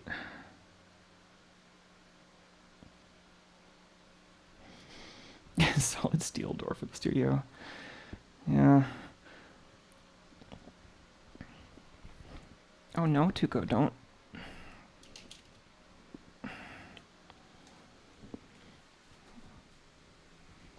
Okay, maybe Tuco goes back outside for a minute. Hey.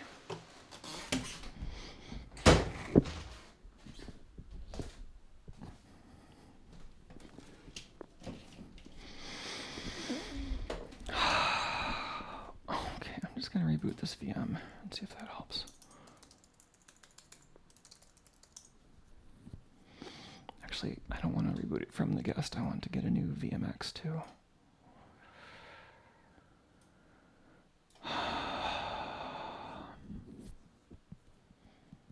Shh.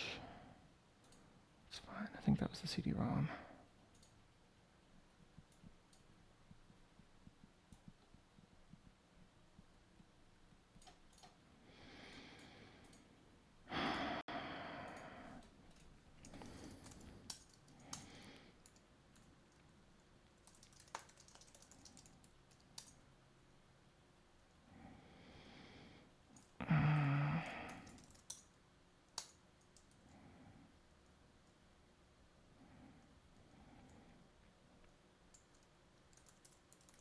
Okay, I mean, we've got all those pieces. That should be fine. Just getting suspicious that maybe they didn't actually install VMware correctly in the installer, but this might have just been some weird virtual hardware incompatibility that required rebooting the guest. That's weird. Disappointed.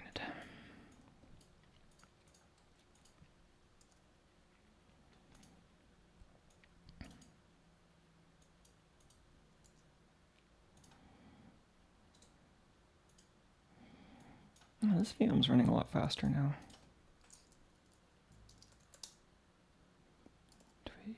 Oh, we do have an IP. Yay.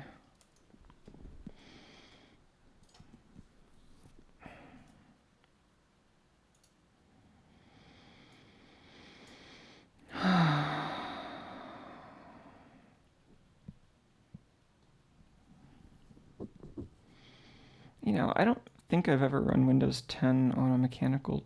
I guess I must have, but I guess I haven't paid attention to the performance of Windows 10 on mechanical disks. I wonder if that's just gotten bad.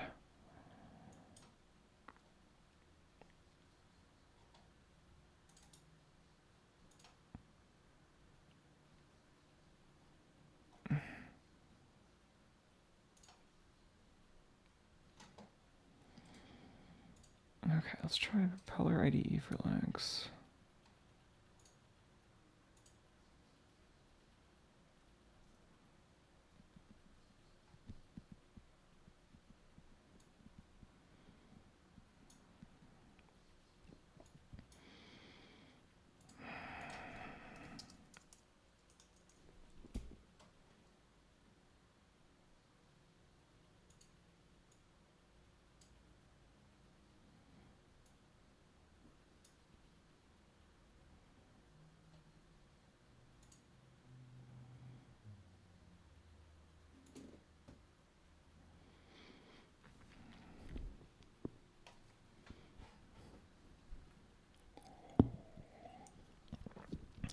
think I can use this opportunity to do a brief restroom break and get some more coffee creamer.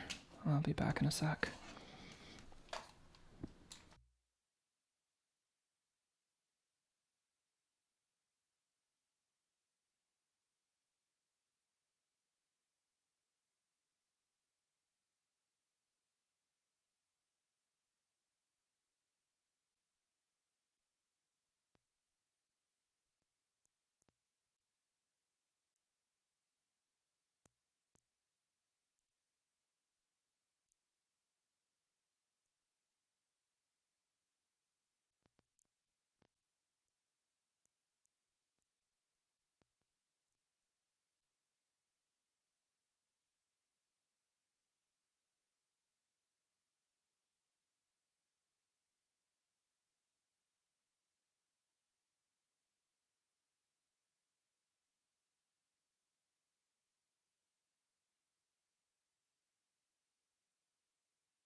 Tuco just wants all the attention. Such a cat.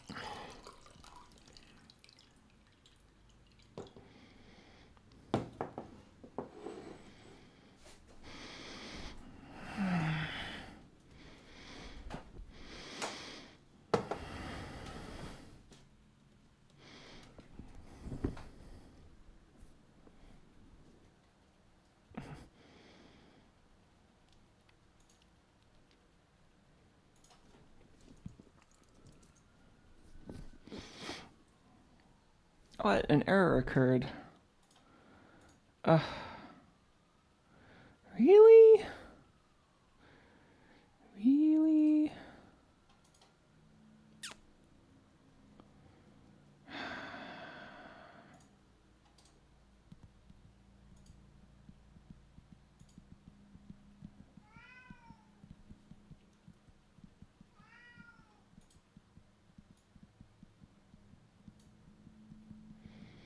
Fine, let's try doing the unzip on the client side. I wonder if this is like someone's 64-bit zip compatibility issue.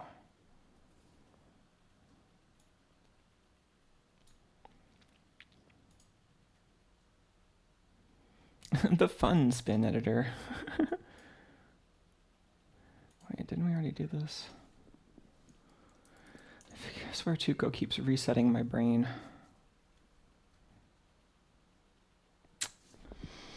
I'm gonna have to run this on the command line to see what happened.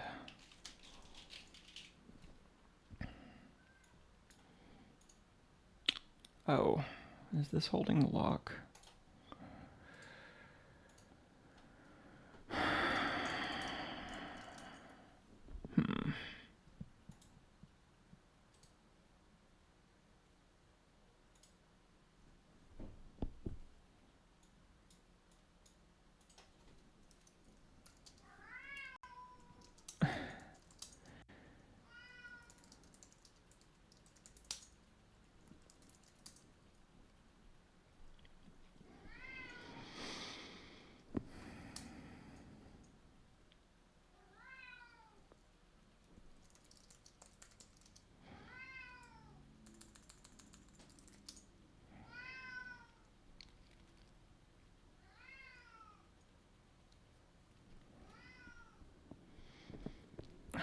forget how you oh.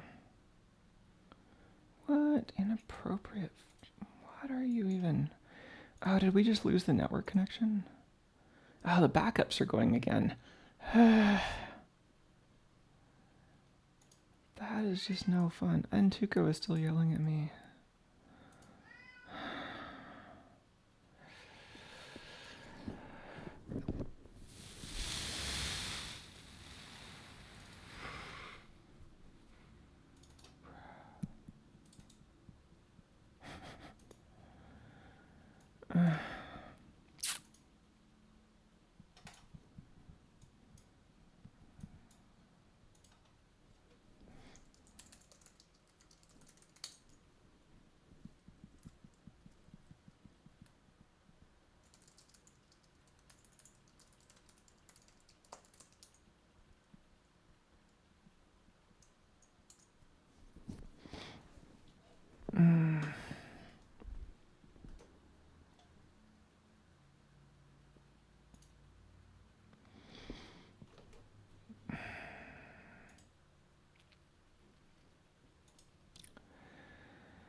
Don't tell me it forgot that really long password I typed in.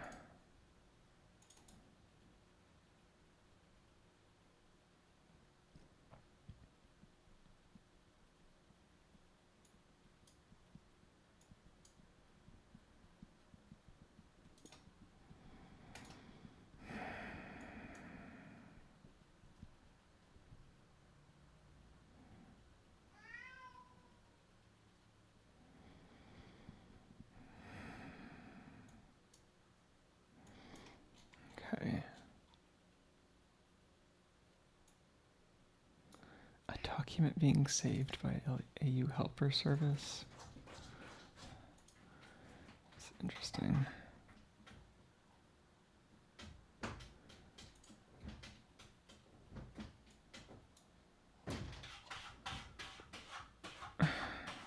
Took.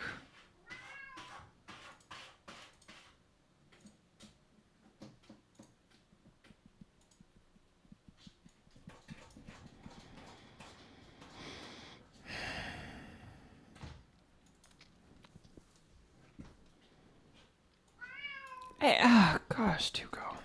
Is there really no way to temporarily turn off Time Machine for like a specific length of time? It's weird.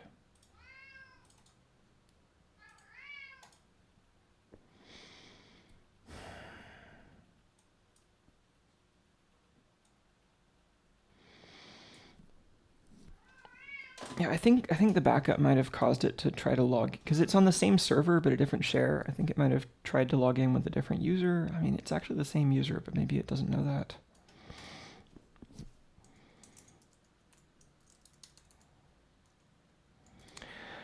Okay.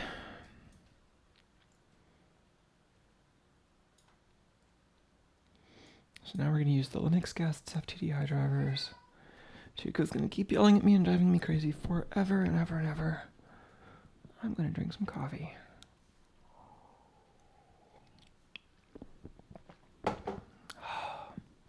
Yeah, I'm still trying to have both the Windows and a Linux VM going here. It's just, I think the Windows, I keep having problems with this. I think I lost my connection to that share because a backup started in the background.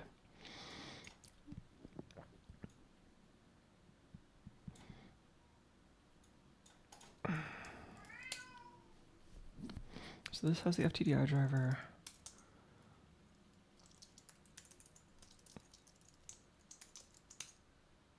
And TTY USB 0.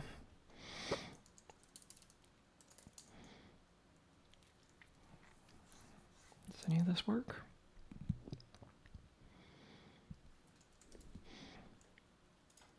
So far, much better than macOS. On macOS, we were getting console errors that it couldn't open the port. Okay, I need a copy of the software in here. And Tuco is still pressing the reset button.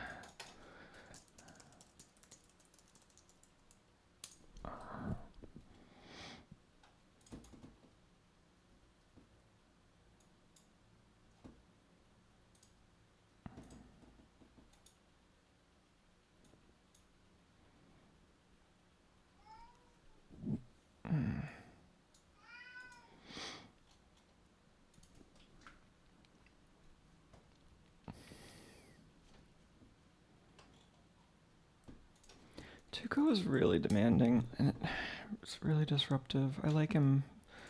I love him so much, but I don't know what to do when he wants attention 24/7.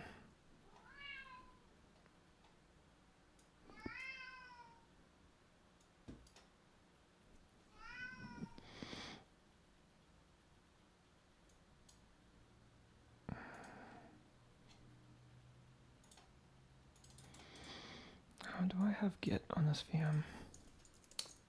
Yay.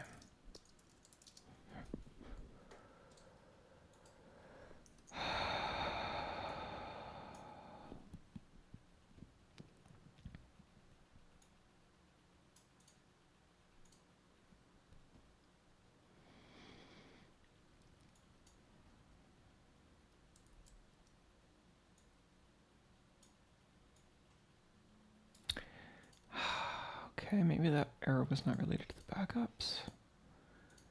Inappropriate file type or format. Why? What about the command line unzip? Oh, did we lose the network share?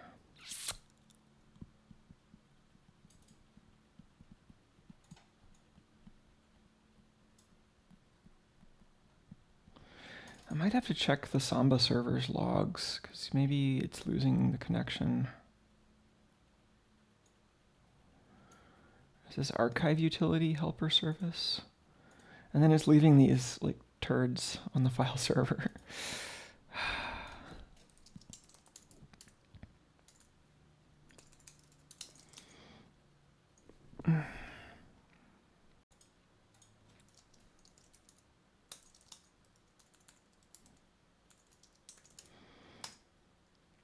I just do this all from the command line, run that OVF tool thing myself.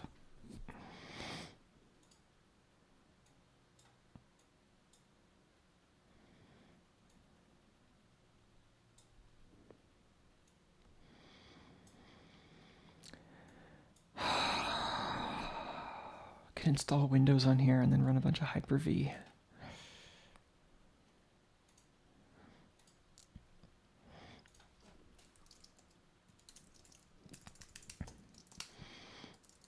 Is this gonna have the standard library?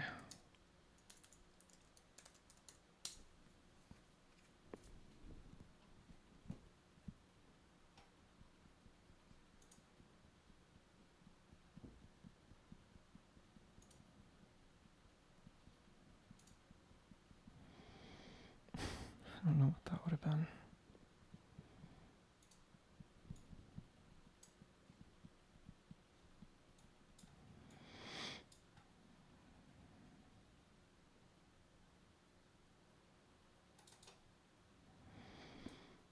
Oh, this color scheme's kind of hard to read.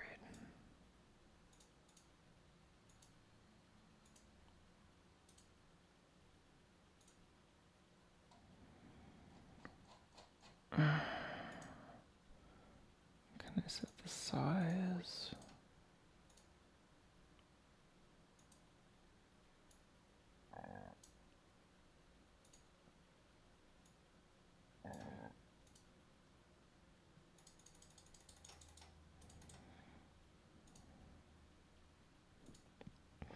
Oops.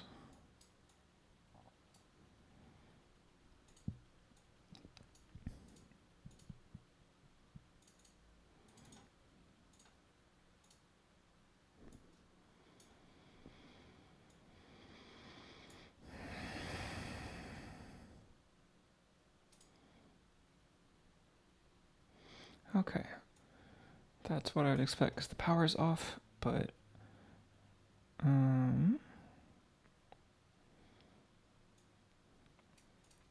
does that mean the propeller device or the serial port device?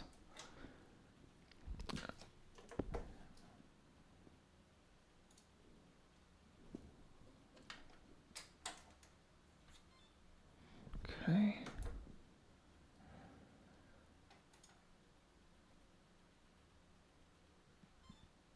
It works fine in a Linux VM. Cool. So that was just reloading the same firmware that was already on there. So this download button sends it to the RAM on the board. It doesn't modify the non-volatile memory at all, so if we rebooted it, it would boot into the old binary, but these should be basically the same binary. We're compiling it with a different tool chain, so maybe there are very slight differences. But it should be pretty much the same. So then for this testing, I wanted to go to mode open loop. Stick this in RAM. And this won't do anything with the LCD, so the LCD is uninitialized. But we should have a serial terminal. Oh, connecting the serial terminal reset it, and it got it to load the code from Flash. If we're going to be doing that, maybe I do need to reprogram Flash. All right.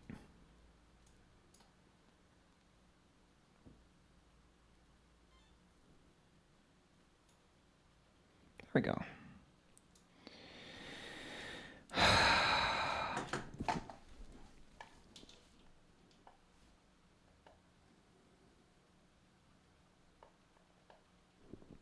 Okay, so we're in bobbin winder mode, which is where it was most likely to crash. So I just want to see if I can reproduce the crash using this simpler firmware.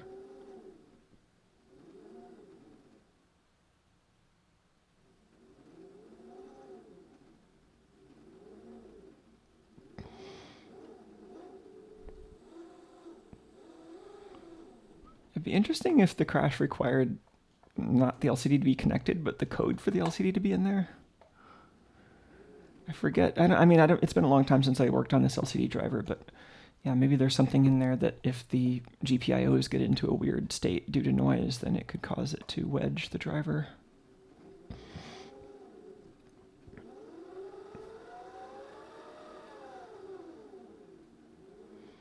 These RPM values are not filtered as much as the ones that the LCD usually shows, so they're jumping around a lot.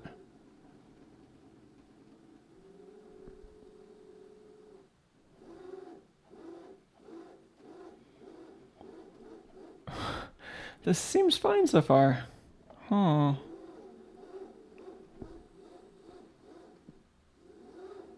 Let's just make sure we can still repro the crash using the other firmware.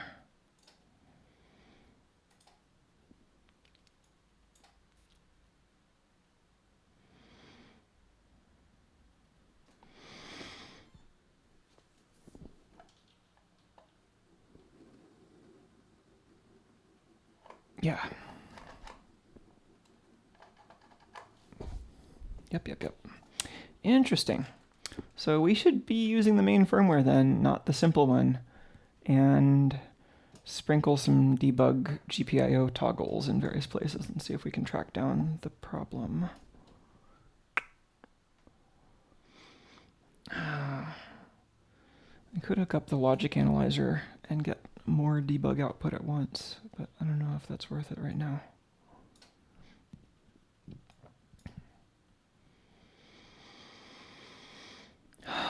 Okay, so I need to refresh my memory on just how any of this works. Because we looked at the actual sewing machine controller stuff on the first recent stream for this project, but I haven't looked at the UI stuff in a long time. So we have a few sub-objects here. The sewing machine sub-object has the motor controller and sensor stuff in it. You can just tell the sewing machine, like, hey, what's your pedal value? Or go this fast, you know, and it'll do the low-level stuff. But then that's the LCD driver. This is like a number formatter. Yeah, string stuff is actually super annoying on the Propeller. So yeah, I won't even get into that, but this is like one of the string formatting methods. And then we have this. Is this a separate cog or not? I think that's a standard library module.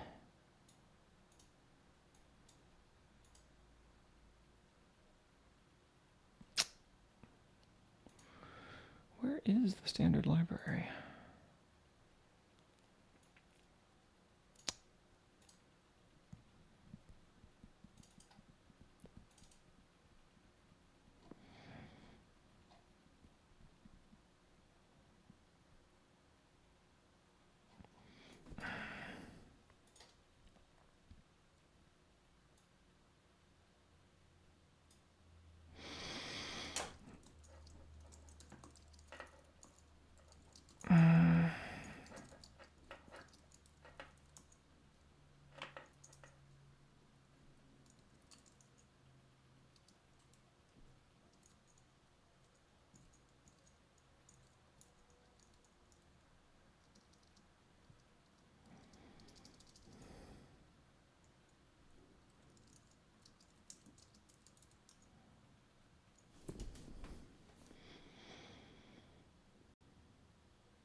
User share propeller IDE.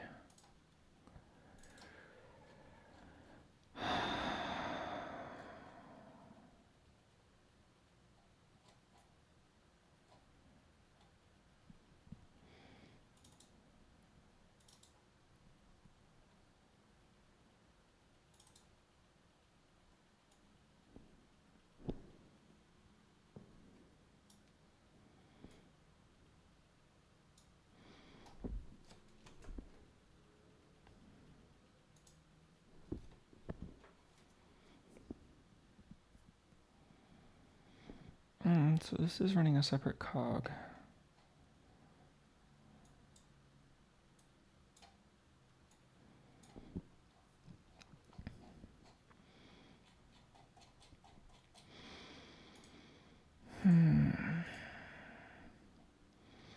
Okay, and then simple debounce is something I wrote. It's just a spin-only module that lets you debounce buttons by polling. Keeps like a shift register of the previous states. So my working theory is that something is happening to crash just the main loop here. So let's look at the main loop.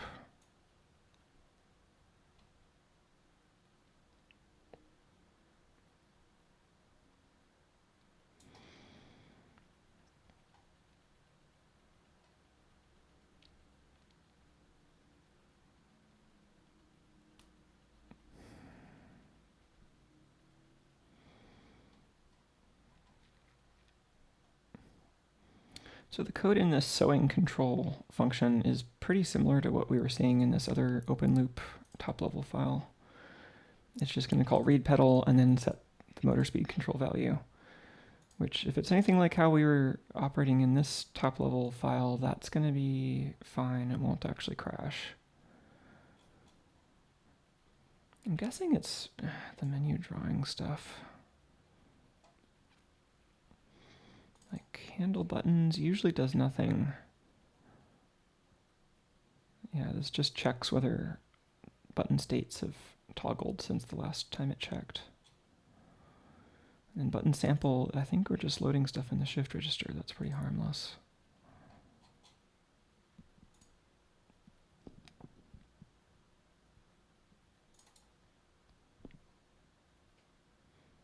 Yeah.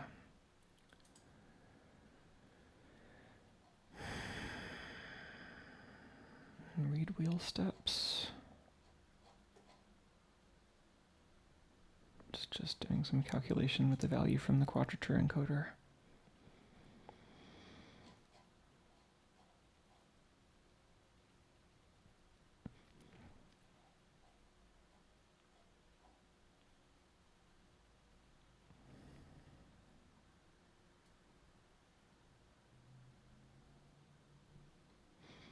So this is just going to involve a lot of back and forth between this main loop cog and the LCD driver cog.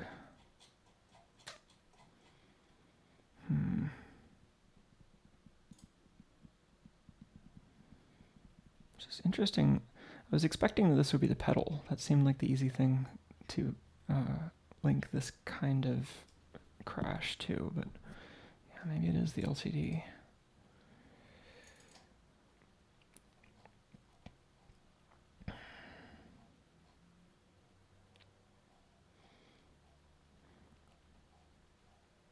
So all these drawing operations turn into calls to this command function, which stuffs commands in a buffer and then waits for them to be issued.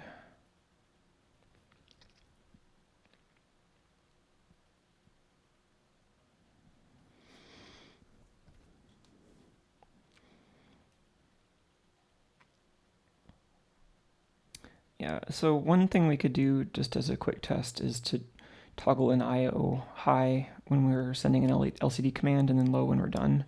And that would be an easy way to tell whether we're getting stuck in the LCD driver.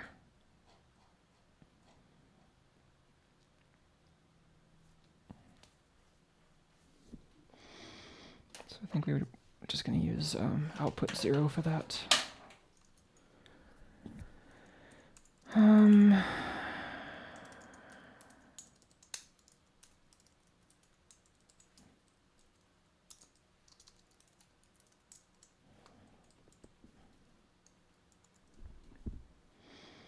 Oh, as soon as I hit save, it actually populated all these. That's useful. Will it do that if I save this file? No. Okay, I don't know what that's about.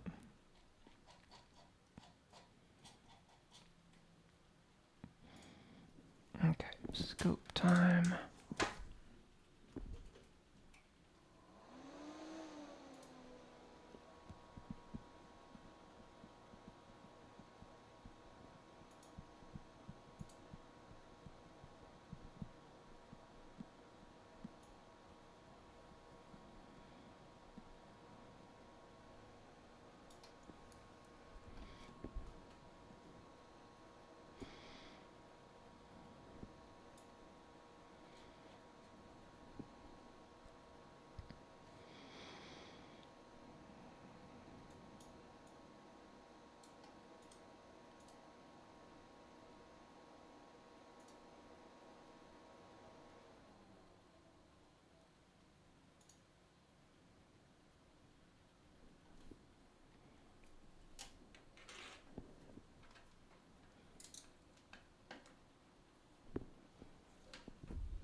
Oh.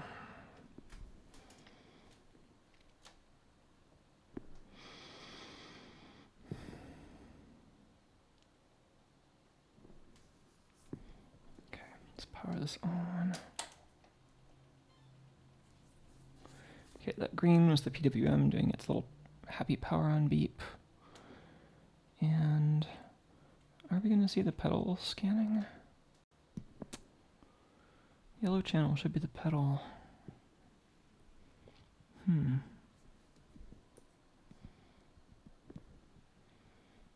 blue channel should be debug.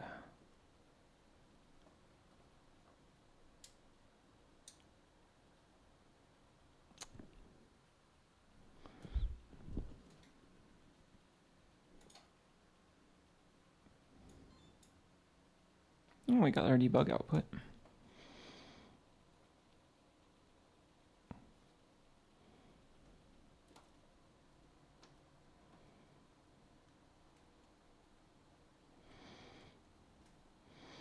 So it is waiting on the LCD driver anytime this is high.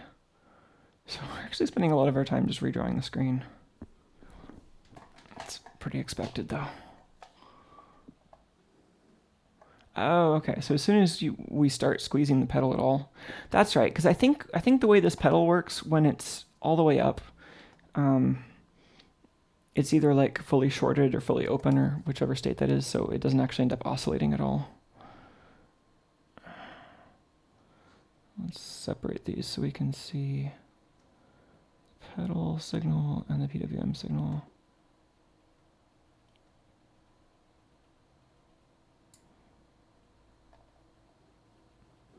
Are we still not seeing the pedal?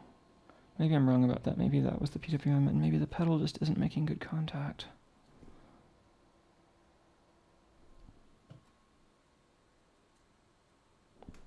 Oh yeah, there we go. There's the pedal signal. It's just elusive.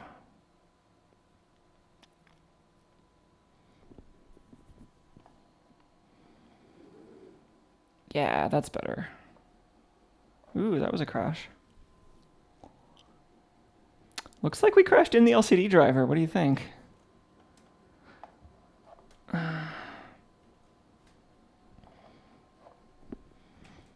want to get some footage of this triggered on the different waveforms so that I can explain them separately if I need to later.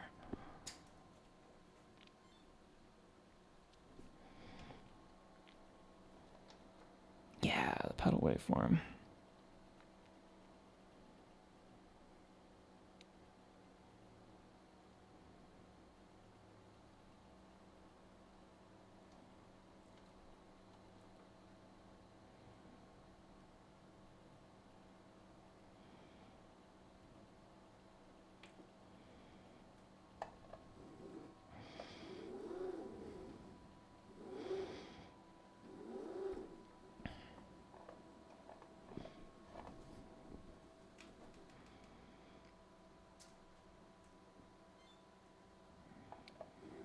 So it's pretty subtle, but as I squeeze this, this decreases the resistance, I'm assuming, and that causes the capacitor to discharge faster.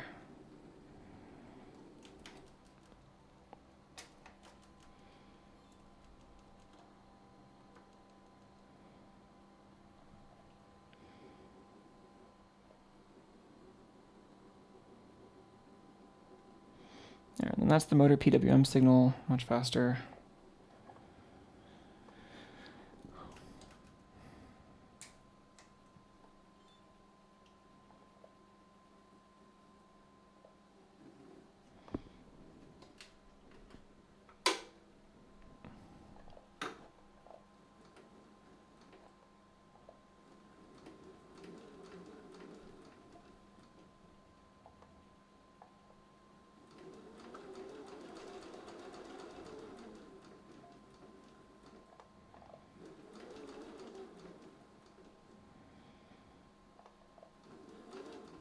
Okay, so this is running the firmware out of or out of EEPROM. Let's actually store the debug version into EEPROM, so we just get that test signal every time we reboot too.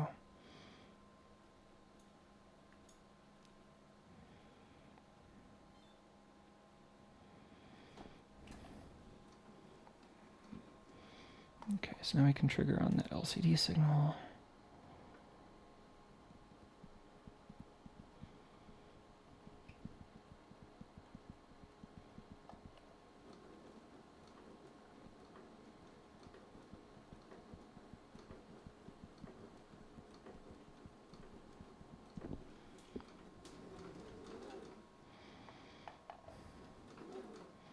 So right, that waveform mostly stays the same. I mean, it changes a little bit because it changes. It takes a different amount of time to draw the screen depending on whether the RPM is like 1, 2, or 3 digits, I think. I don't know if that's it, actually. I think we're drawing the same number of character cells every time. That might actually be the difference in the time it takes to draw the progress bar, depending on how long it is, but it's pretty small.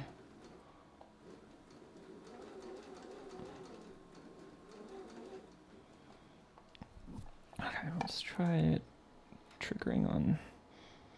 Actually, let's just see if we can reproduce the crash and then try to adjust the triggering.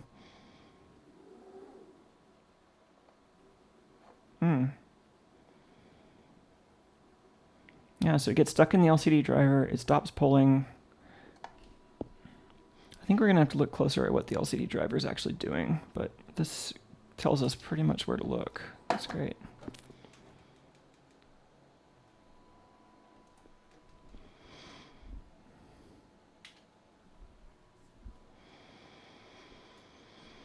I wonder if we can get the LCD driver to crash on its own by running the motor nearby.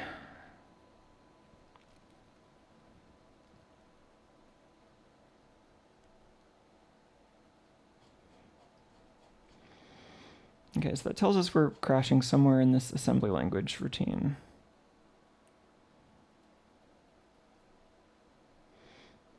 Data tables.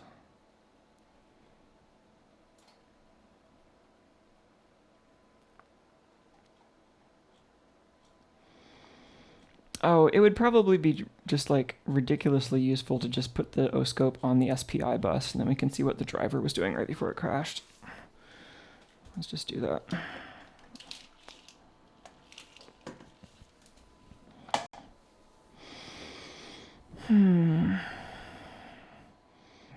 I think I still couldn't get away with using the analog probes for this.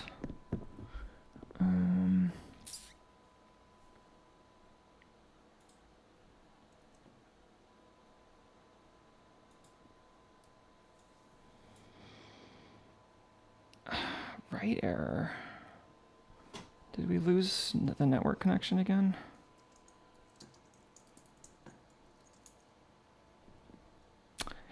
Yeah, I don't know. I'm going to have to look for some compatibility problem between the macOS Samba client and this server, because it seems like... I suspect what's going on is that it's filling up some kind of queue and just like writing data faster than the server can deal with it, and then eventually times out and the network connection drops. I've seen similar behavior only for macOS clients on this file server. So this is frustrating, and I think I'm going to give up on doing it this particular way because the Linux VM is fine. I mean, I could use SSHFS, but then I'd have all the fuse and SSH overhead. Ugh.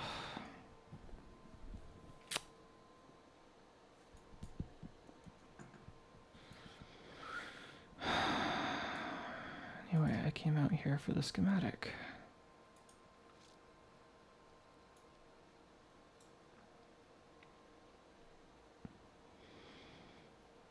I don't even still have the tab for the schematic. Let's just do all of this in the VM, why not?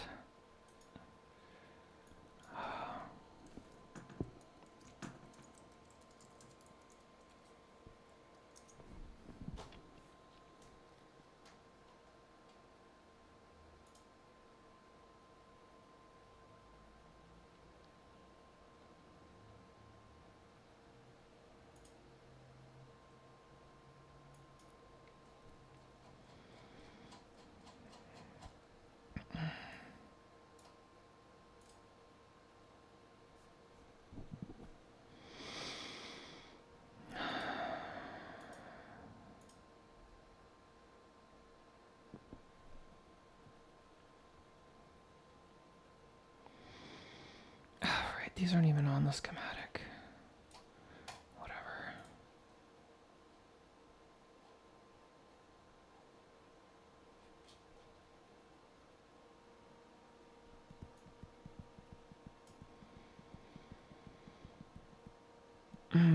Do I need the chip select?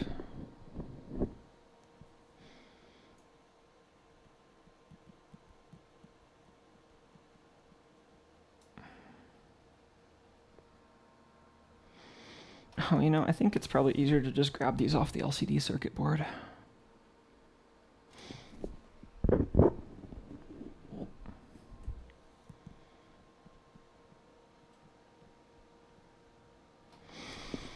The labels for the LCD circuit board are on the back.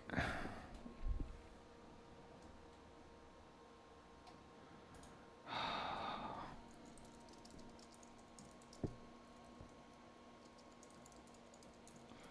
wonder if they still have design info for this on SparkFun's site.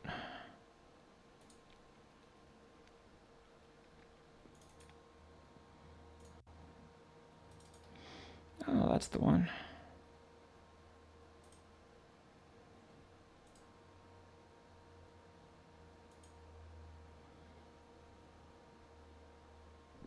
Yeah.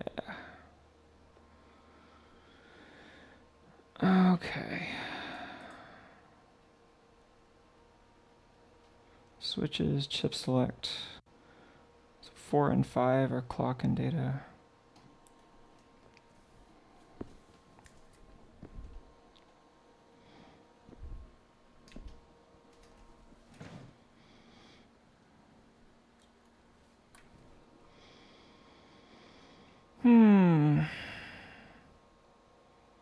Where is my ground?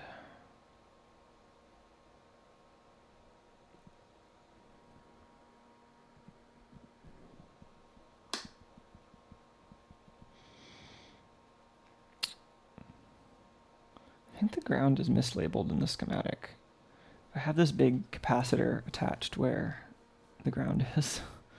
So I can just clip onto the capacitor's minus.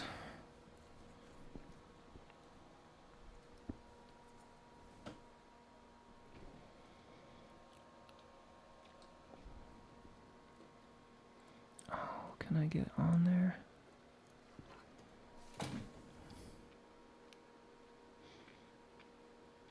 Oh, I did not leave any space there for a probe.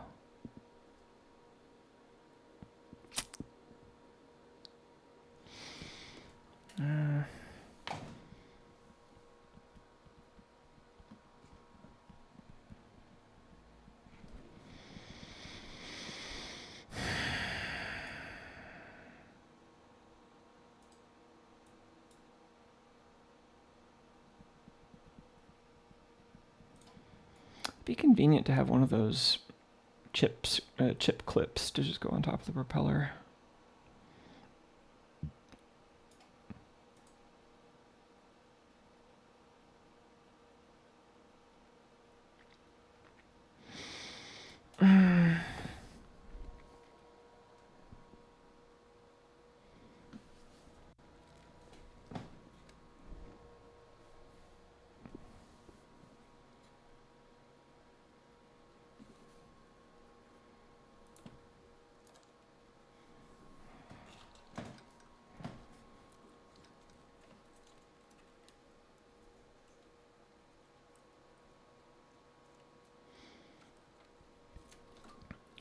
This is so unergonomic.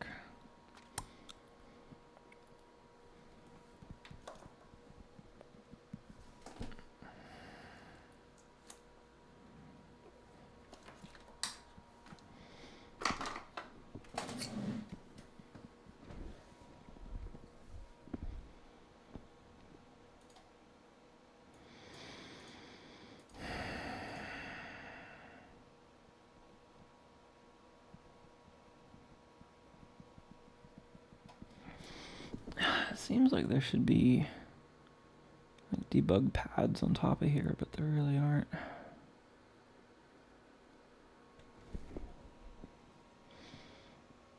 The circuit board has plenty of room for test points.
This is like we're playing tedious hardware project bingo.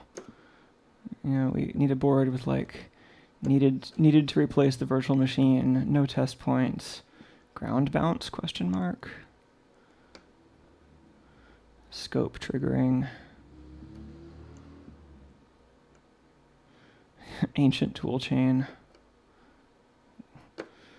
Windows VM expired. Yeah, we definitely would have got bingo by now.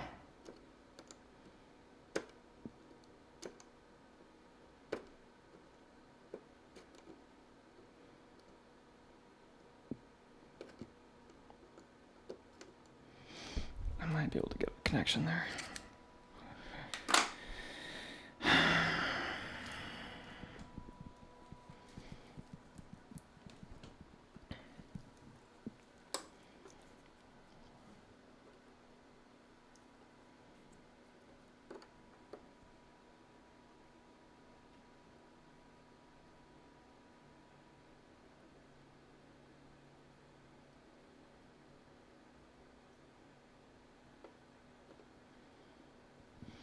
I'm probably gonna have to adjust this while it's on to get a good connection.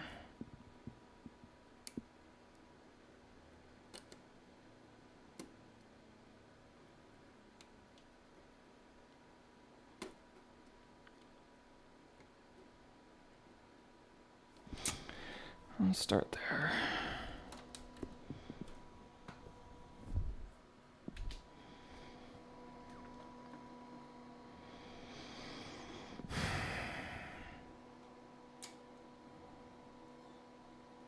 Oh, got lucky.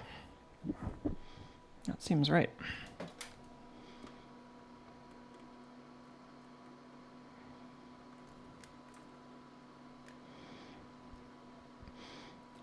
So yeah, while that's low, the main thread is doing other stuff. While it's high, we're waiting on the LCD controller. So that doesn't necessarily always equal when the LCD controller is running. So like right here, we're writing a command to the LCD controller right here, and then the LCD controller asynchronously starts working, and eventually it starts dumping data out the SPI bus. And then right here, the LCD controller cog is still running, but the main cog is done issuing the command, and it goes back to doing other things. So then the main cog is doing other stuff. Then the main cog is like, I want to write something else to the LCD controller, but the LCD controller is still busy, so we're waiting on it.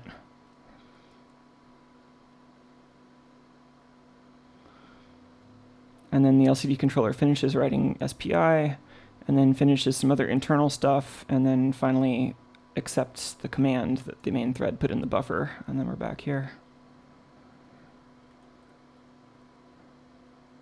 It's not actually a good connection, is it? Or is that just because I'm super zoomed in? Oh, is that just like super ringing? That's interesting. I don't know if that's a problem with my test setup or if it's actually a problem with the signal integrity. It certainly could be either.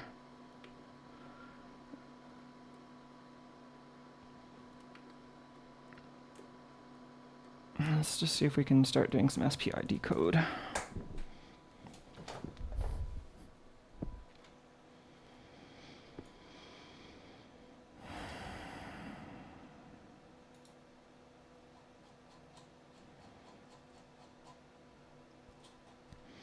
So what do most of these commands look like?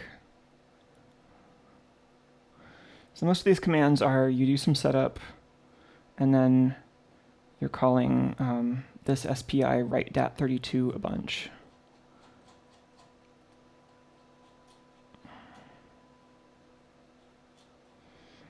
And does that use the video engine?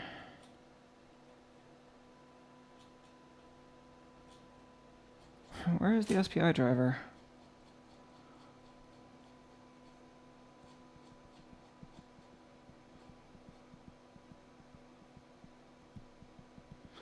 Oh, that's right. This code is actually generated at initialization time. So SPI write dat32 is not actually in the source code. We just reserve space for it.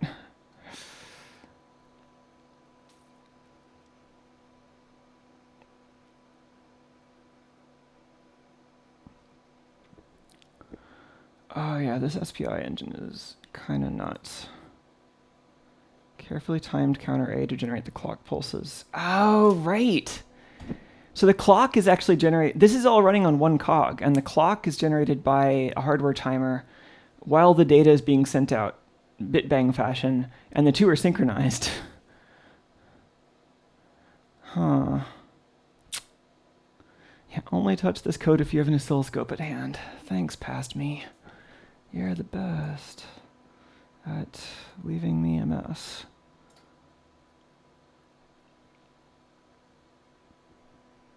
How could this go wrong? Actually, how could this go wrong? Because this isn't like waiting on any external inputs.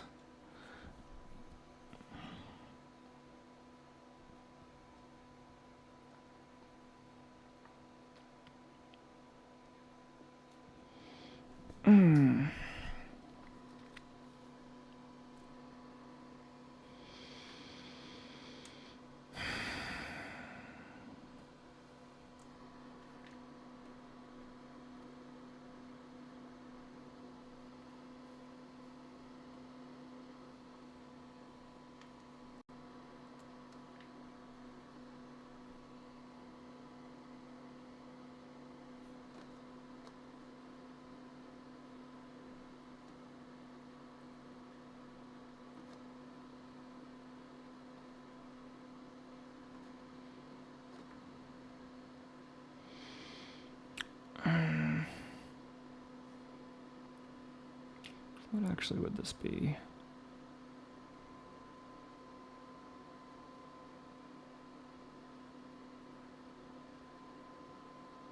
Sure.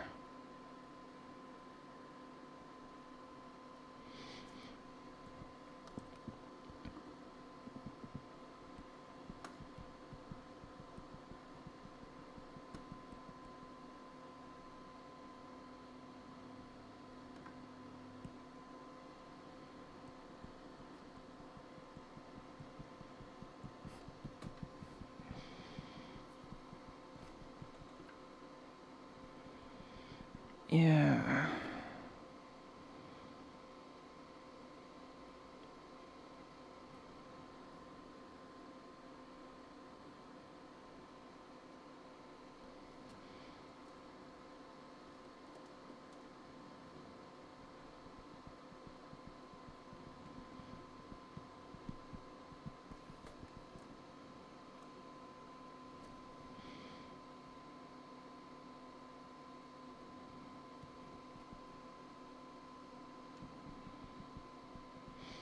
Let's see if we can just decode one of these packets to see if our setup is correct. I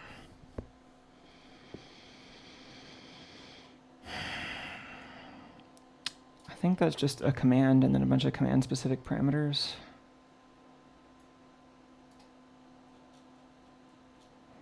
Yeah, I think that's column modify. So first we'd be starting out by setting an address and telling the LCD controller where on the screen we're writing. It's probably... it might be worth refreshing our memory on how this LCD controller actually works.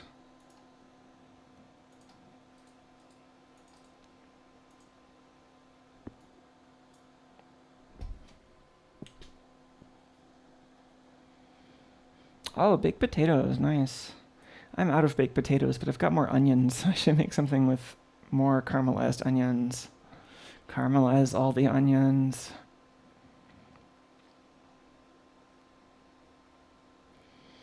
Millions of cell phones. So yeah, 132 by 132 pixels. Gotcha, and then there are two types of controller chips.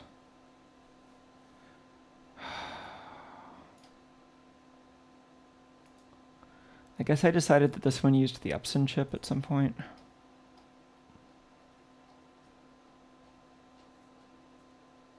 Oh, gotcha. So we have different initialization sequences, but then I think the addressing, is the addressing the same?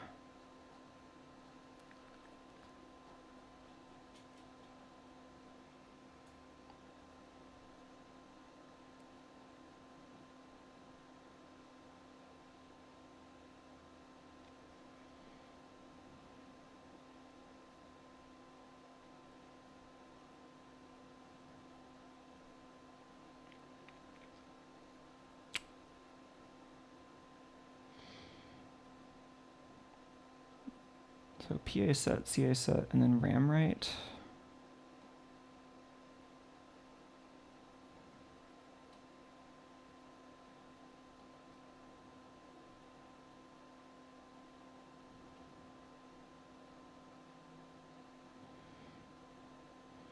Okay, so we have a bunch of code that gets patched at initialization time depending on which chip it's being used with. So like, this is like a function that has multiple entry points. So you can call address setup box with these arguments, address left, command arg, or you can call address setup. And then these labels, I think, are used for modifying these instructions. So like this 0 is a placeholder, but I think it gets modified with either the Epson or the whatever, Philips, or I'm already forgetting what the other.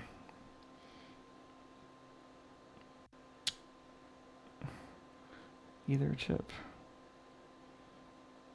Oh yeah, Epson and Philips.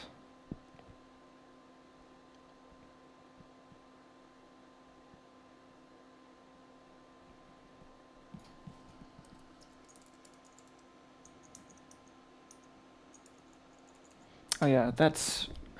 So these things that look like variables, these are actually the data segment definitions of these instructions, because it's all just one address space in the shared memory. So that works if you're modifying that code before it's loaded into the cog. So here we're modifying that instruction in the shared memory, and then down here we're actually copying the shared memory into cog memory. It saves from having to have a bunch of initialization code in the cog memory itself. You can keep that in the bigger shared memory. So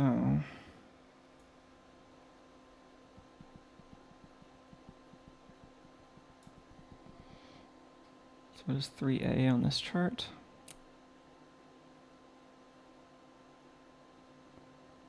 Huh. Oh, do I have the least significant and most significant bits not set right here?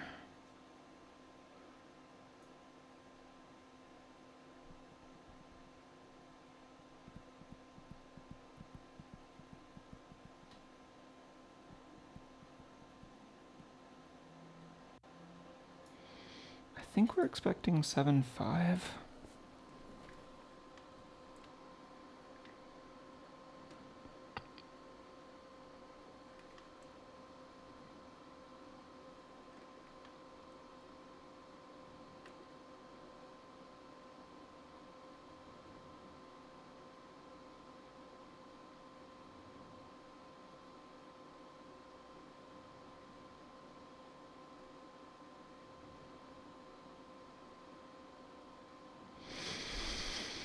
Hmm.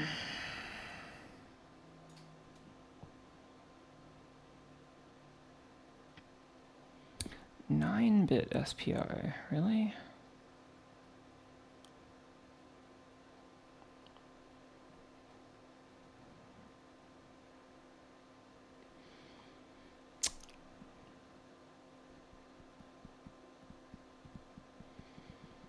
Interesting.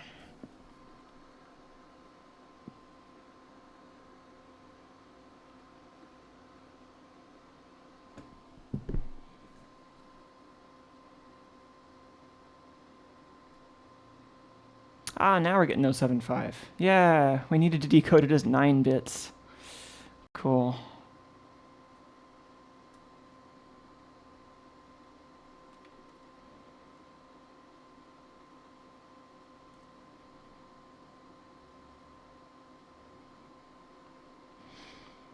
Okay, so I think that 0-bit indicates command, and then the 1-bit would indicate parameters for the command.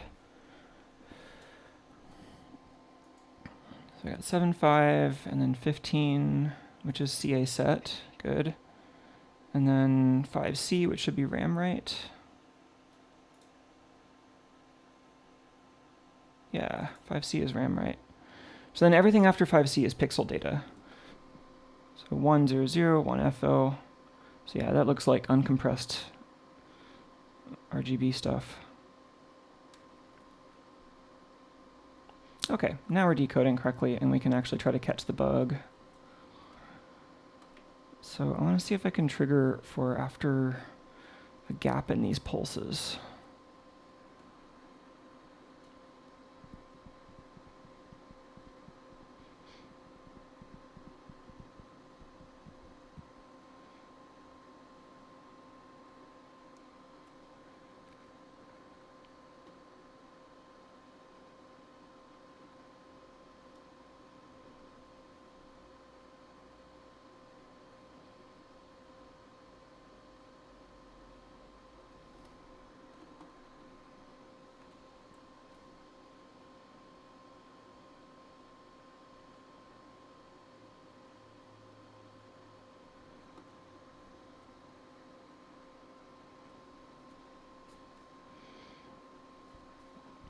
Okay, we're triggering the scope anytime we spend more than,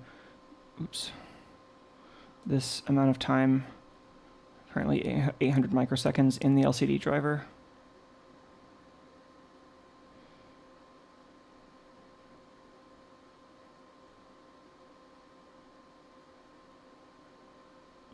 So if I turn it up past like 1.5 milliseconds, we start only triggering on these really long pulses.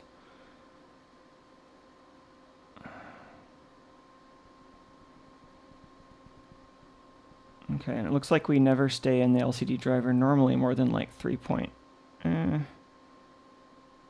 milliseconds. So now it stops triggering. So set that delay so that we see a bunch of the stuff before we trigger. And now let's try to reproduce. Oh, was I not showing the scope that whole time? Sorry.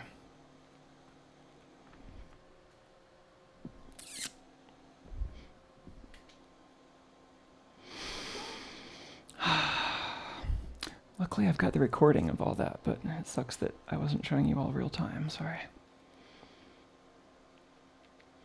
So yeah, I was just going through and decoding those 9-bit values now that I've got the scope actually in the right format. And so we're on this Epson S1D15G100 chip. And so every time we write to the display, we're sending it PA set, CA set, and then RAM WR.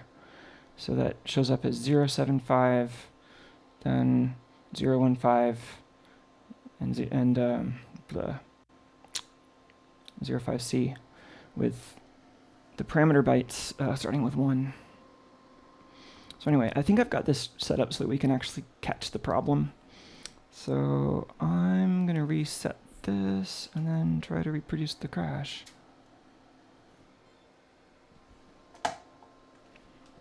Oh, I guess that was some kind of initialization operation that takes longer than most things usually do.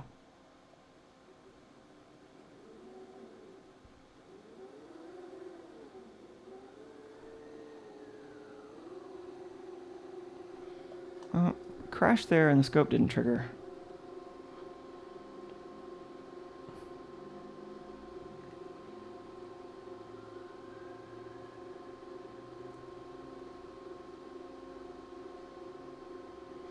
I don't know why I can't force trigger in this mode. That's always been a weird thing about this scope. Okay, that did not catch it. Maybe the pulse mode doesn't actually do what I need here.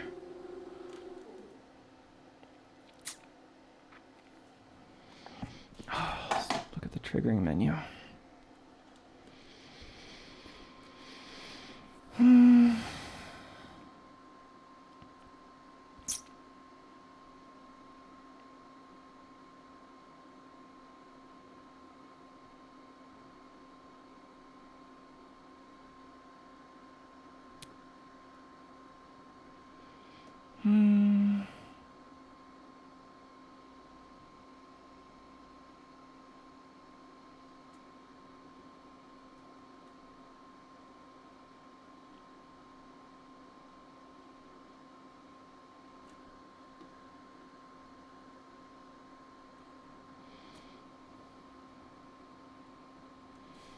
Huh.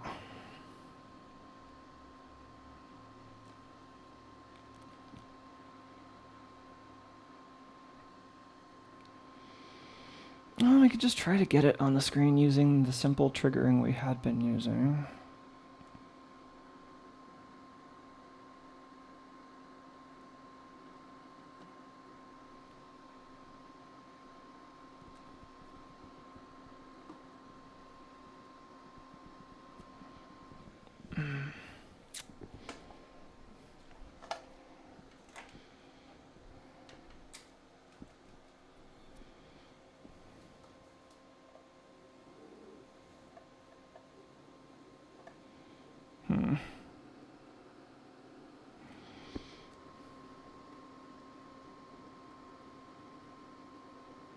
I think I'm just going to have to do this a couple times until I get lucky.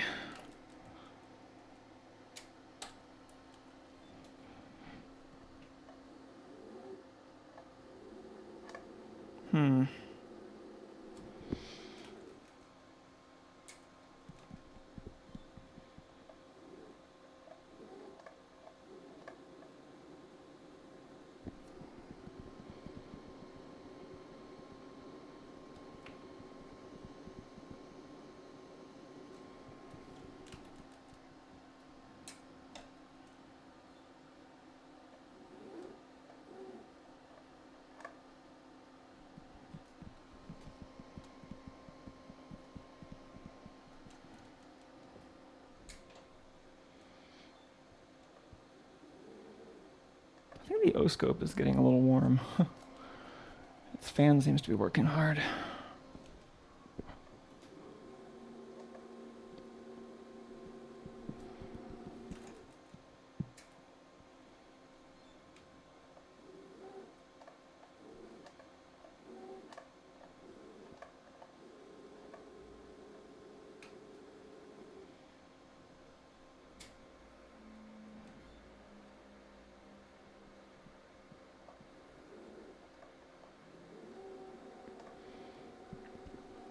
The LCD is certainly cranky. I don't think it likes having these scope probes on the already super ringing and distorted SPI lines.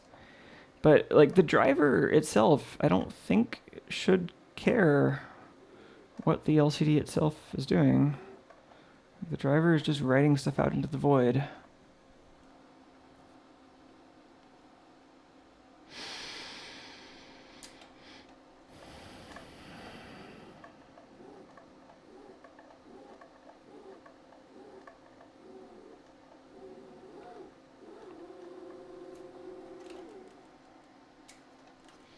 There's gotta be a better triggering setup for this.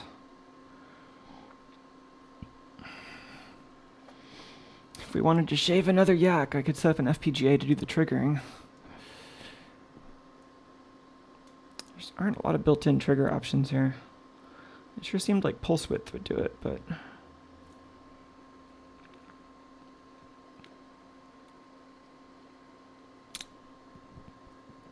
I don't think any of that helps.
Could maybe use segmented memory to get just the beginning of a bunch of packets. That seems pretty annoying though.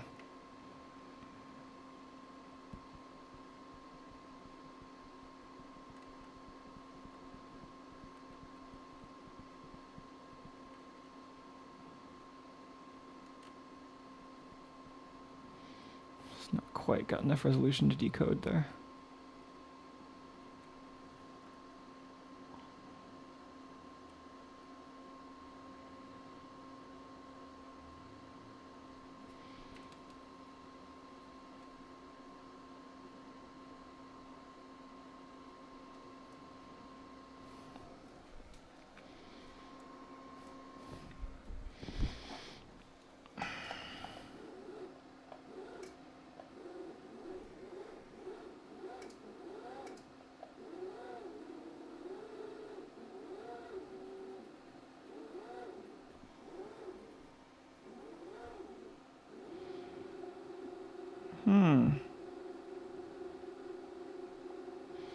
That might not have been the crash, but it might have been, so let's take a brief look.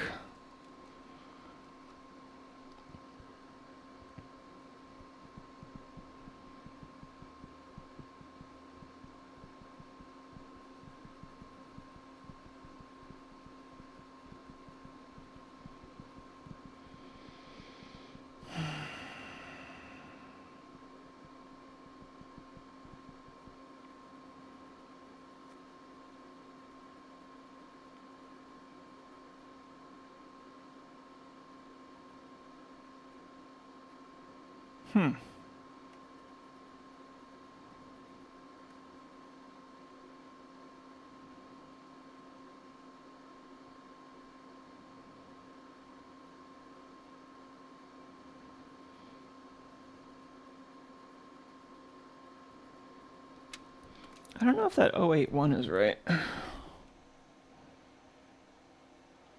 don't know if that's like a misread bit or if it's an actual problem.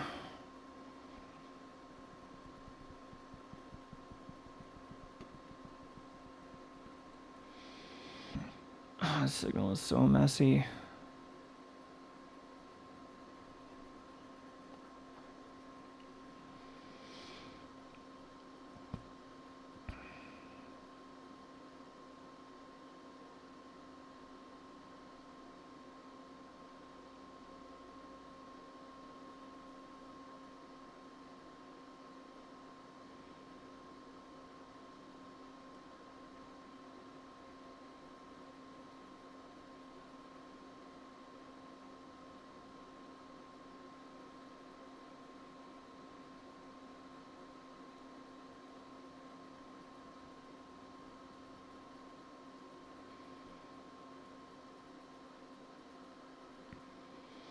Certainly seems like 081 is what it was trying to say. Huh. How does that actually work? I forget how the addressing works on these LCDs.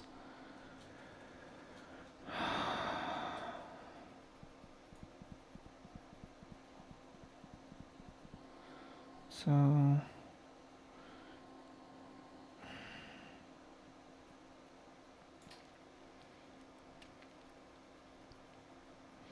these both take 2-byte parameters.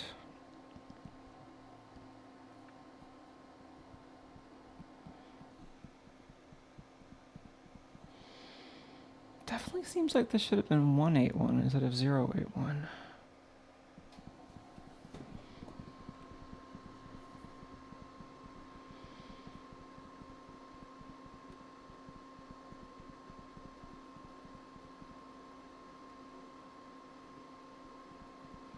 Alright, so this is PA set.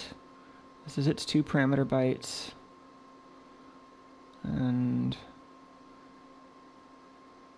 it's 038. Okay, 015 is CA set.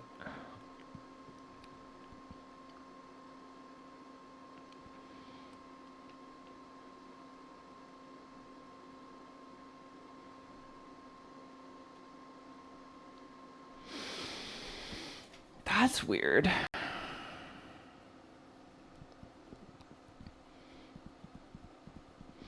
Yeah, I wonder if this 10 megahertz SPI engine is doing something that causes like a glitch internal to the cog. Because I am intentionally running this oscillator like in a particular phase relationship with the CPU, and I wonder if that causes some kind of problem.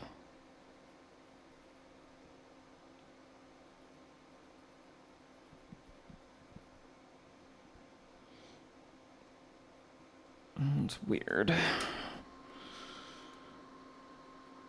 Well, that's one data point. I don't know if this was actually the crash. It was just a suspiciously positioned thing in the oscope buffer. But let's try this a couple more times. Maybe put the trigger way over here.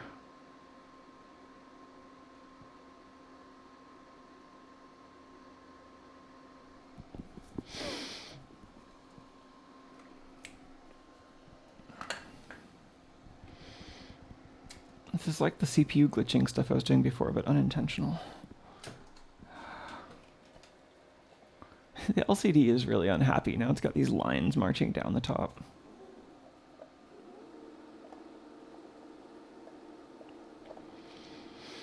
You know, maybe I should just unplug the LCD. Like, it's not running with all this noise in the system, and I could get a better read of these bits coming out of the SPI bus just by connecting directly. Let's do that. At least last time it seemed like the problem was easy to reproduce with the LCD completely unplugged.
$signs for hex. That's a pretty common convention. I think it was used on a lot of like older computers. Comes more from the like basic world than the C world, but I don't know where else it comes from because I don't think it came first to basic. But yeah, the propeller is a very weird chip. I certainly won't deny that.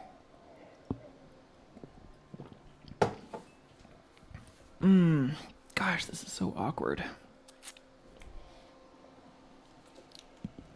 I don't remember which side of this connector is. Like, I always forget like whether the inner or the outer row is where pin 1 is when the connector is dual row like this.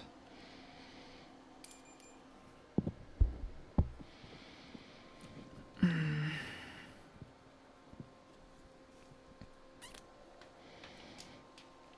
keep having this problem where the circuit board is like maximally far away from all my test equipment, and so the wires don't really reach.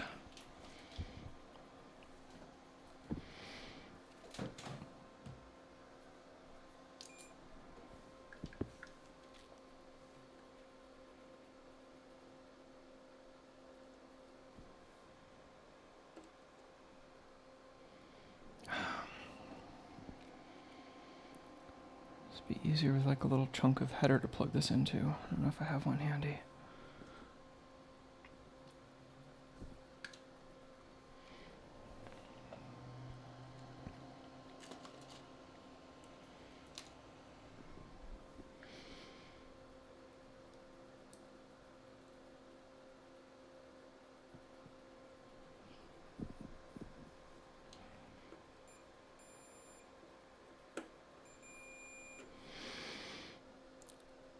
Okay, the inner row is pin 1.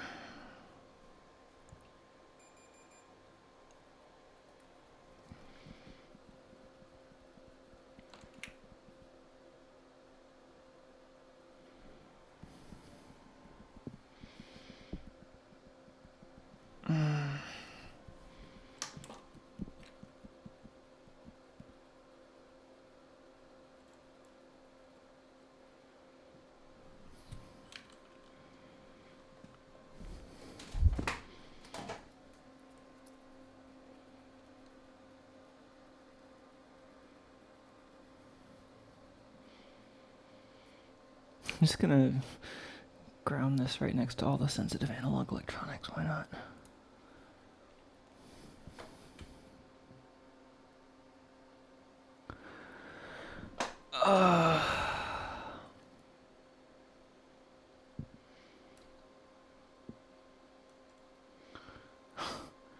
Should solder these because the twisted wires are gonna keep coming undone.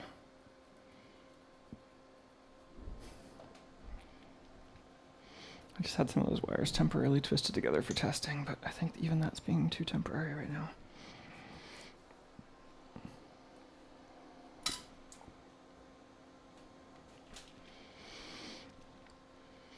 I don't know which basics, or if I'm remembering right, because like a lot of variants of basic used dollar signs for string variables, but I thought there was something else. Like, I don't know, somebody out there probably knows and can tell for sure, but I thought that was from like C64 or something like that.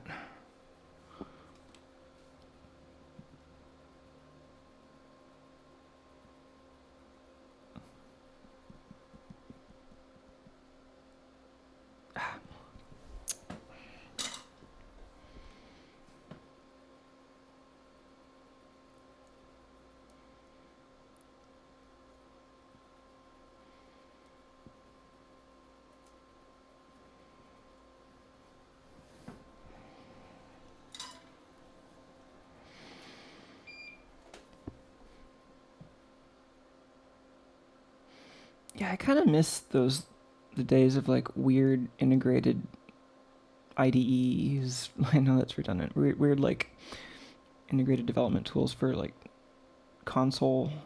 I mean, like DOS, like text console kind of platforms, and I don't know. There was one for Game Boy that I remember was pretty weird, and I kind of liked it.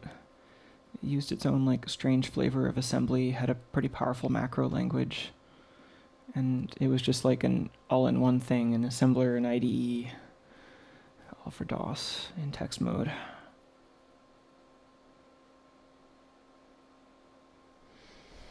But it was like kind of annoying because it used a slightly different flavor of assembly language than a lot of other people did, so the code had to be ported.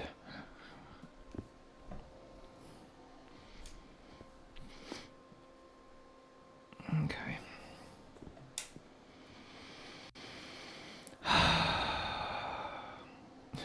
That little noise burst was just turning off the soldering iron. Alright, let's see if this is wired correctly.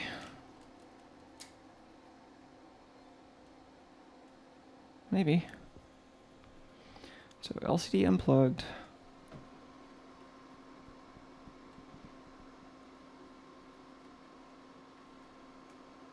That looks alright. It's much more readable.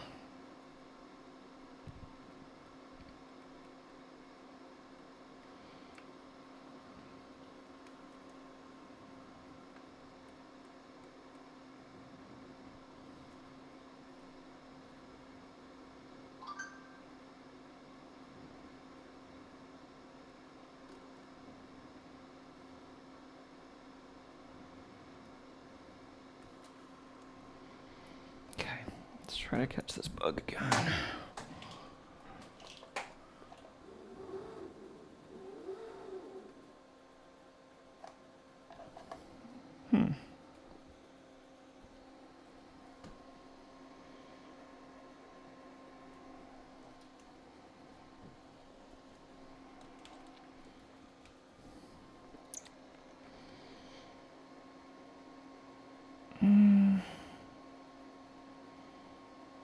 I don't think that was useful. Let's do it again.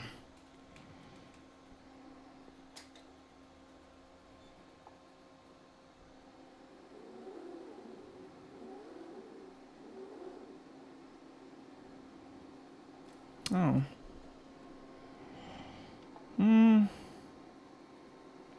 I think we need to be zoomed out more because, like, I'm still not to the point where I can tell if it's crashed or just writing a long image to the screen.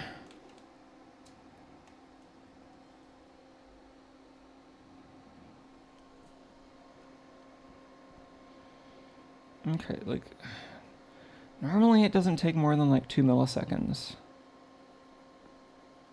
You know, I wonder if this is like a problem with the drawing library and not even the SPI driver. Like, maybe somehow the RPM meter is getting into a state where it, you know, is trying to draw something that's way too big. Like maybe it's an overflow issue in the graphics library. That would be funny if this was a graphics library bug. Huh.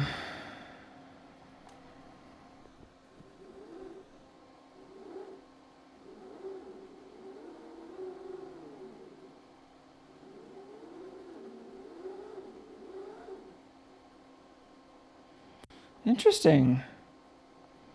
So I don't know if we get enough detail here to see what it was actually doing, but it definitely looks like we can disambiguate between the graphics cog just like outright hanging and it getting stuck in a loop transmitting something to the display forever, because that's longer than it usually would ever spend writing to the display. I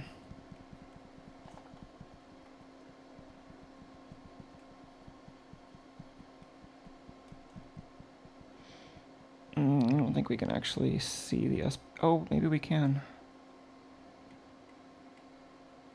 Yeah, I don't think we have enough detail to actually decode the SPI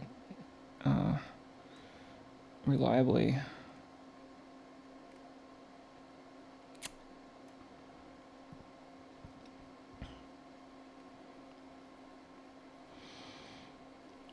Yeah, let's try to decode the addressing, because maybe there is something. I mean, we could probably figure this out just by trying everything or by adding more debugging to see like which graphics routine is crashing. But we could also probably tell what it was writing. If we can get an oscope trace that lets us read the addressing, we can tell what part of the screen it was drawing to.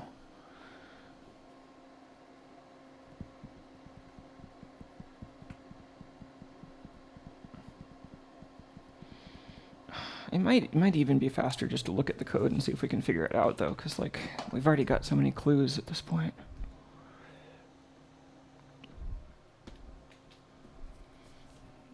Gosh, that would be funny if this was all a graphics driver problem.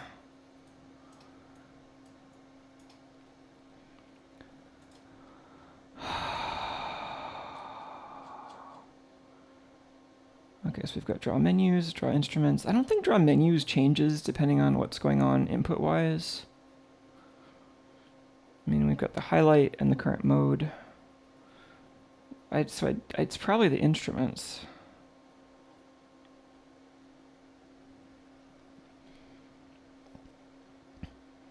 So we've got, so this is drawing through the text routine. That should always be drawing. I think this is a limit for the number of digits. I forget exactly how that works.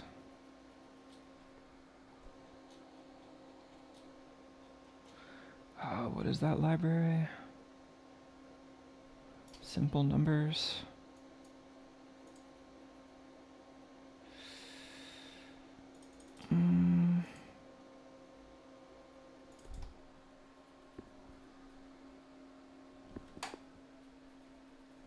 Gosh, I'm hearing like echoes of the Oscope's fans all over the room.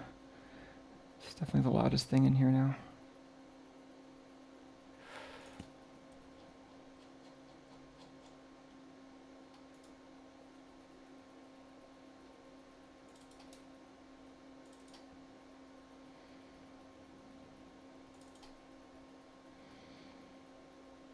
Okay, simple numbers.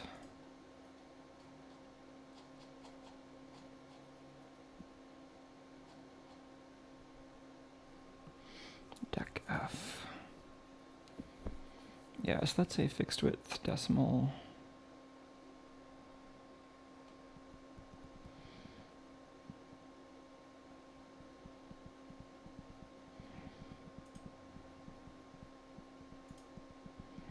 So maybe something's happening there, but it seems unlikely. We've got the sprite, the little walking Kirby. It seems like the bar graphs are most likely, right? Because like this is controlling the width directly with something that is like potentially out of range.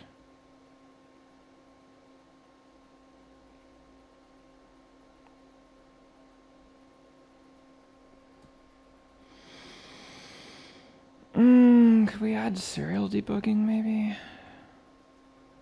Why doesn't this have a serial port module?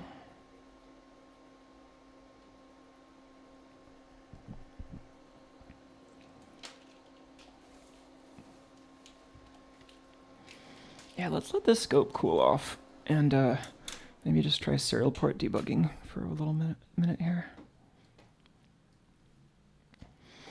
Crazy hair guy's wondering if this could be a deadlock where it's expecting a response from somewhere. I mean, that's I wouldn't call that a deadlock. Like, so a deadlock would be like when two things are waiting on each other and they can't make progress because, it's like gridlock. It's like traffic normally would move through the intersection, but in a gridlock, you have several different dependencies that are all like circularly referencing each other so that no one can move. And that's like what a deadlock would be also. But this isn't like that. This is more like you just have multiple independent processes that are waiting on each other, and one of them is hanging and the one that's waiting on that other one doesn't continue. So it's like the LCD driver is running in a separate cog from the main loop, but the main loop has to send commands to the LCD driver, and the buffer only holds one command at a time. And, even if the buffer held more, like you'd still have the same problem because you would eventually fill up the buffer if the LCD driver stopped running. So, it could be rewritten so that the main cog could continue on if it would time out waiting for the LCD driver. That's just not how it's written. And it seems better to fix the LCD driver than to add a workaround. Even though, maybe that would be a good long-term fix to improve reliability. Like, it doesn't seem like that's actually the direction to go in first. But I've got my money on this just being a runaway loop due to integer overflow or something like that. But I think I'm just gonna have some serial debugging happen. Because I was going straight to the oscope because I was assuming this was something pretty low level, but I think this might just be a good old-fashioned software logic bug or something, and I don't think it'll hurt anything to slow this code down by adding some serial debugging to it. So I'm just going to steal this terminal object.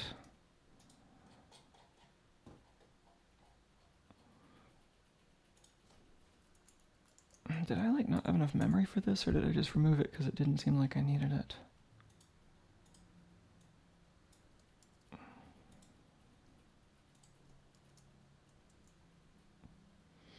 Oh, now that I saved after modifying some code, it actually loaded all these submodules finally.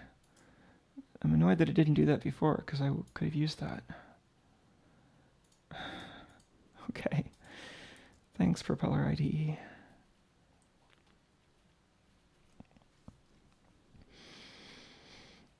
It would also be useful to have a way to just like quickly turn debugging on for the LCD wrapper or the LCD module.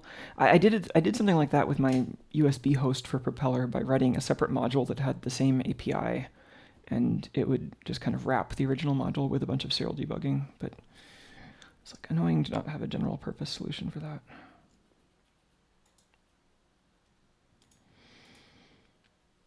Anyway, so I think we just want to use this kind of thing.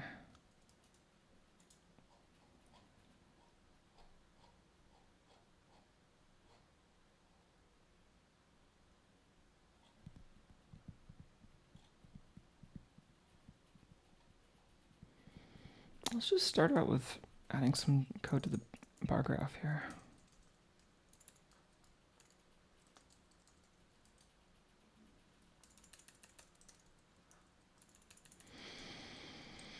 It's also annoying that because the compiler doesn't really have any compile time abstraction, you don't really get any compile time string formatting support, which is totally something the compiler could just do without having to have anything expended at runtime.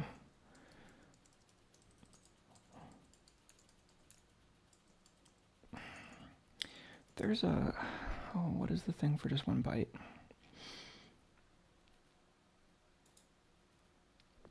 Char.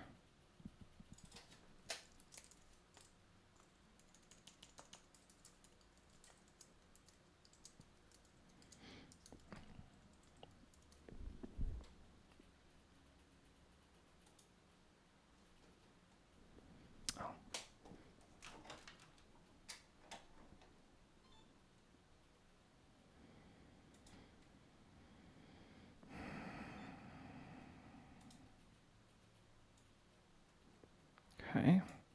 Those are the bar graphs that it would be drawing to the LCD if the LCD was plugged in.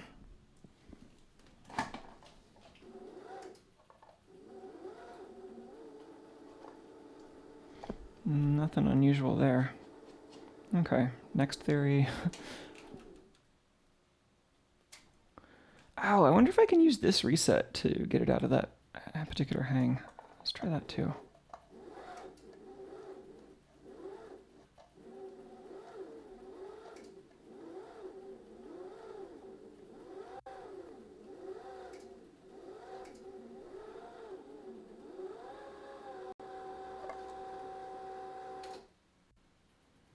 Yeah. Oh, that's convenient. No more power cycling. So just a hardware reset of the CPU is good enough, which is good. So all pointing toward this being a software problem and not some kind of weird, terrible EMI monster anymore. I wonder how much of this problem was an EMI monster and how much the propeller was just completely just riding past all that noise, not even caring.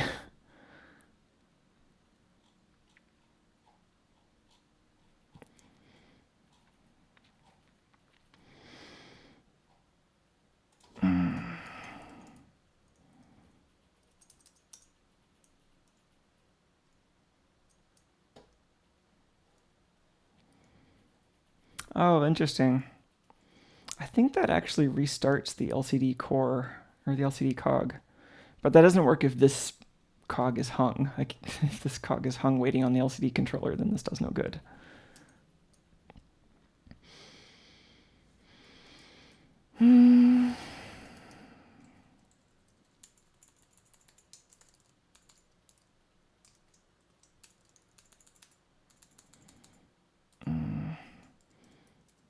Gosh, I keep forgetting how this thing works.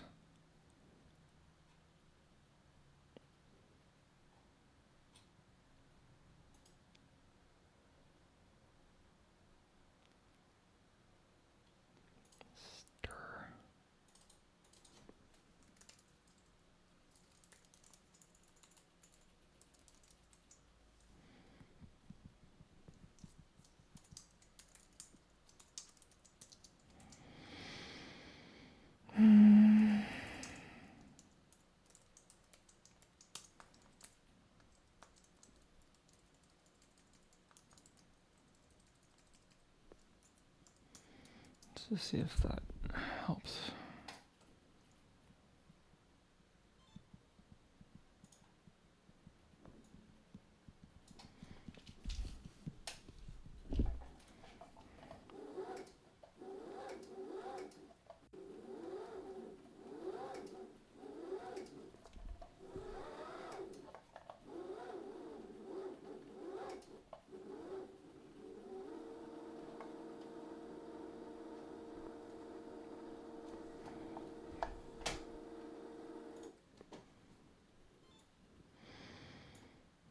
So after the bar graphs, but before we got back into the menus.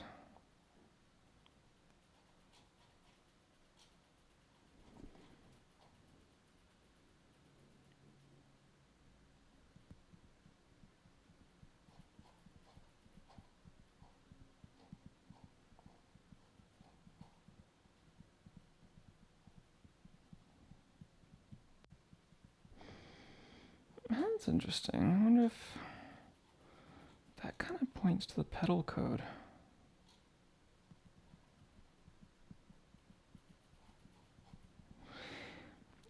You know, I did kind of assume earlier that because we couldn't reproduce this crash without the LCD menu code, that it was... I don't know. I mean, okay. I think we've pretty much ruled out that it isn't the pedal, though, because we wouldn't have seen it actually get stuck in the LCD controller if that was the case. Let's just add more printfs. Term stirs.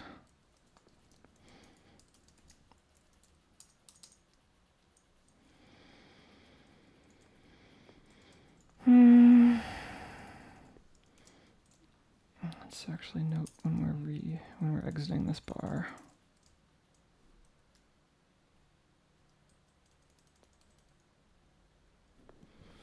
Oh yeah, the RPM. That's actually a pretty good candidate. It certainly might be the RPM.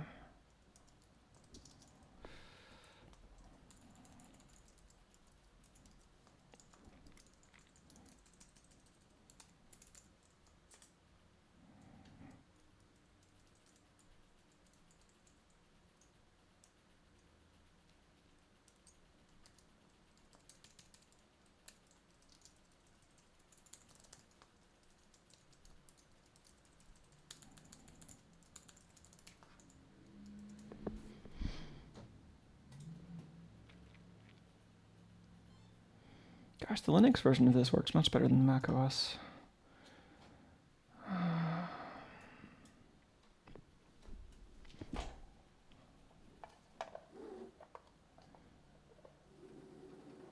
Okay, so we're seeing... Ooh.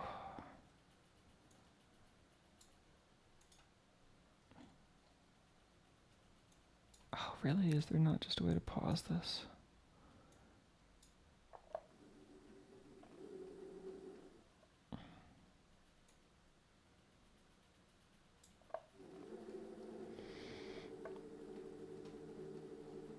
Oh. Weird.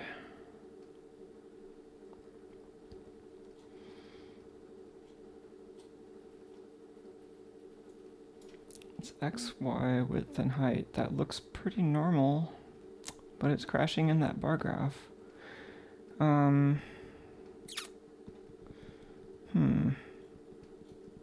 So, I mean, it could be this bar graph, or it could be the thing that the LCD controller was doing previously, but both of those look alright.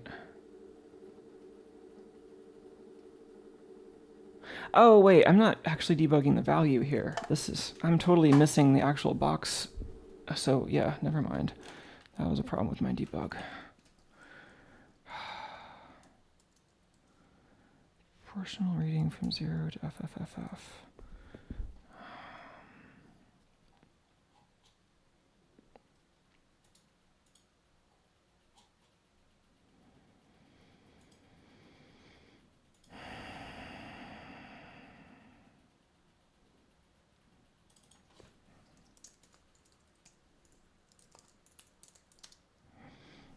Let's draw this whole 32-bit value.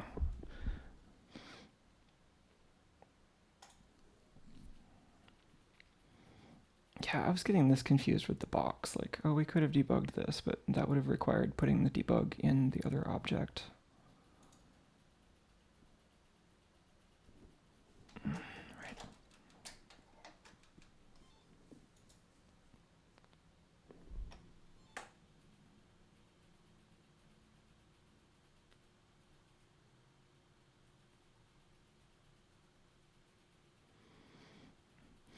Oh yeah, I'm eventually catching up with the commands here, or the chat here. Um, yeah, there's a question from the Twitch chat about if this is similar to Arduino. It's like very vaguely similar, and Arduino and this are both microcontrollers, like little single chip computers that you can write code for. This is a bit weirder in terms of it. It's a bit more of like kind of a small multi-core processor where each of the cores are kind of just like extremely simple RISC 32-bit CPUs, and then they share access to memory and they share access to I/O pins, and it's designed to be easy to write code for that has very deterministic timing and low-level access to hardware. So you can do things like write SPI and I2S drivers and SPDIF and whatever you want to do just in software. So it's kind of cool if you want to experiment with kind of low-level like interfacing stuff without going all the way to FPGAs. It's kind of a way of doing something that's still code-driven but can do the kind of deterministic timing that a lot of people end up turning to FPGAs for.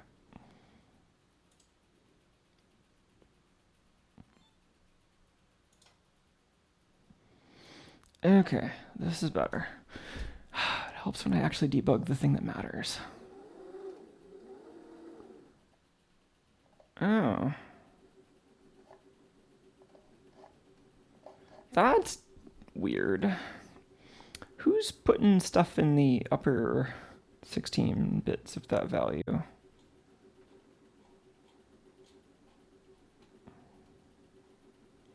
And why didn't, like, if it was going to crash for that reason, why didn't it crash way up here?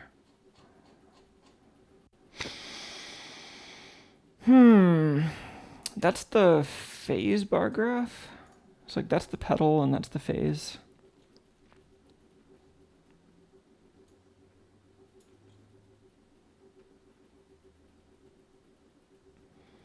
This is the current foreground color.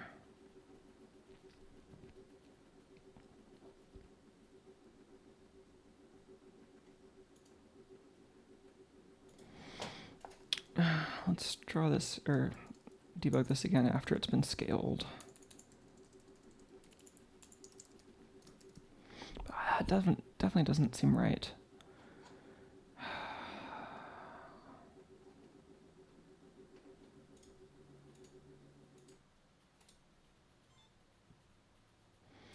Oh, that comes from so.getPosition.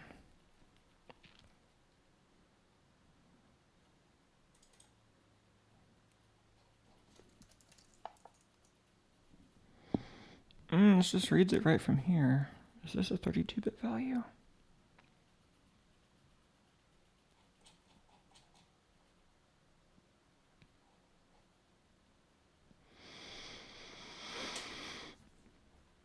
That is bizarre. Okay.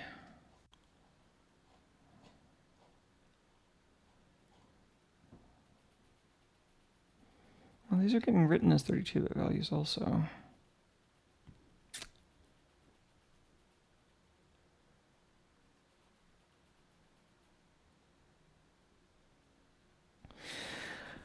I think this happens in bobbin winder mode because we're not getting our 0. So I think the position estimate might just wrap around past 360 degrees.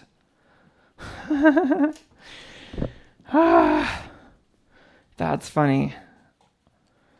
Yeah, well, let's just run this again to see if we can get some more evidence to support this, but I think we're just going to need to AND this with FFFF and be done with it. What a silly bug. Wow, how is it so much louder? Oh, I was running this sewing machine program as the main instead of the other as the main program. I don't know why that made it louder. Okay.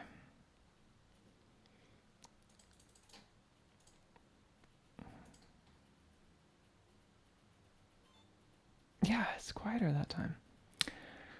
Oh, he's probably using the wrong clock frequency. Yeah, the main program defines the clock frequency, so I think the other file didn't have the right crystal settings, so it was running the code slower, and the beeps were longer and less louder. Okay. So now we've got the input in hex and then the scaled value in pixels.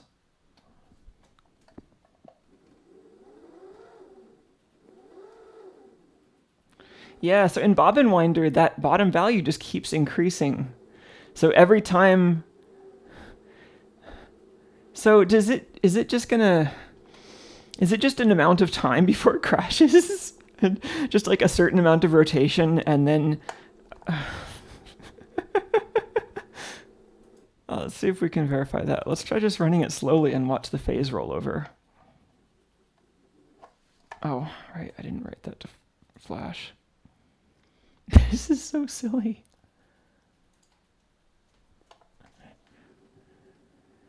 Yeah, the phase is just going to keep rolling over.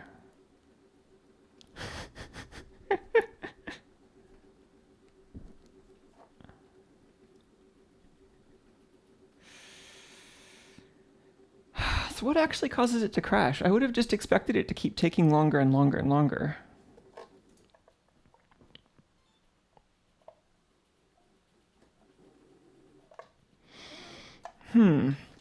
Yeah, we could definitely just add an ampersand, just and it with FFFF, but I'm kind of curious why this actually crashes, because I feel like this still isn't totally explained. Like, this explains why we're calling the bar graph routine with more and more ridiculous numbers, but why does the bar graph routine suddenly crash?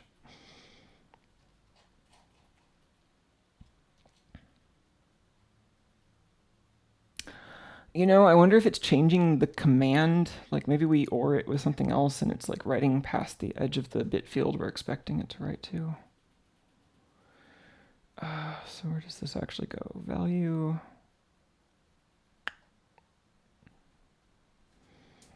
So we do some 32-bit math on it. How does lcd.box work again?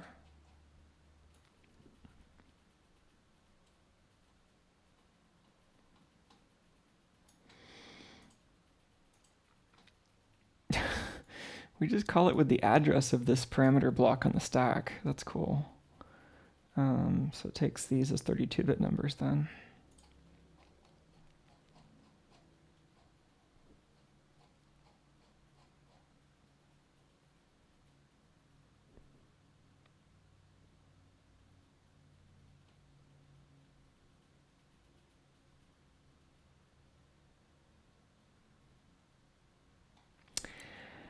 Huh. I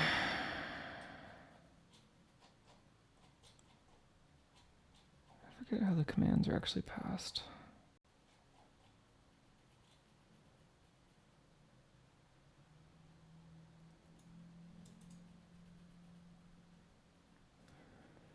That's a pointer to the argument list. I don't think that's the actual problem, but... This is just a way of making a single 32-bit write to shared memory that will just atomically give the driver all the information it needs.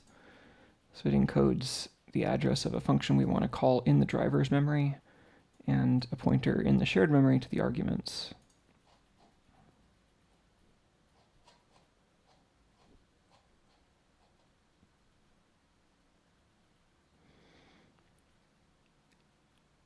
So the main loop, waits for the command.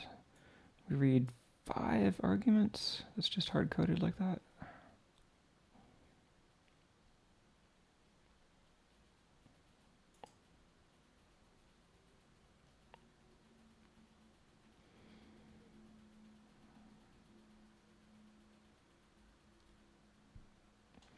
Yeah.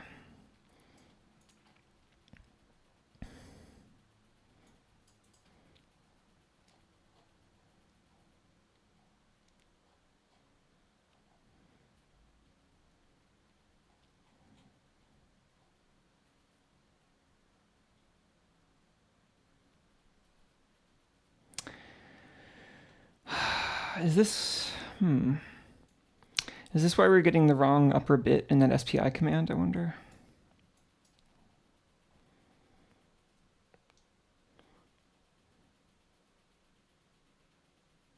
So like, I think our rollover would be happening like here. Column address set, right side.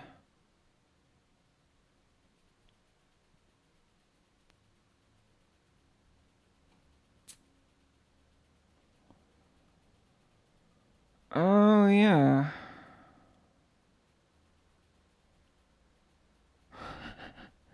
Yeah, because I think I was doing this to be fast. Like, I think this was, I didn't do like any error checking or masking or anything here because this driver is just completely optimized to be fast and not to be able to detect errors on its own. So I think what's going on here is that it's actually adding the command or the argument bit and doing this inverse operation like in the same step here. So a more verbose way of doing this would have done the subtraction and then ORed in this 9th bit separately.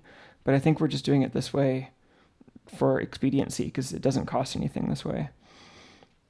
And then, yeah, so gosh, that's exactly what was going on. We were actually just sending the LCD a command byte. Gosh, so all the LCD just like flickering and going berserk wasn't even EMI. It was us stuffing the width of that progress bar as it overflowed and overflowed and overflowed into the command register of the LCD controller. Oh, that's terrible.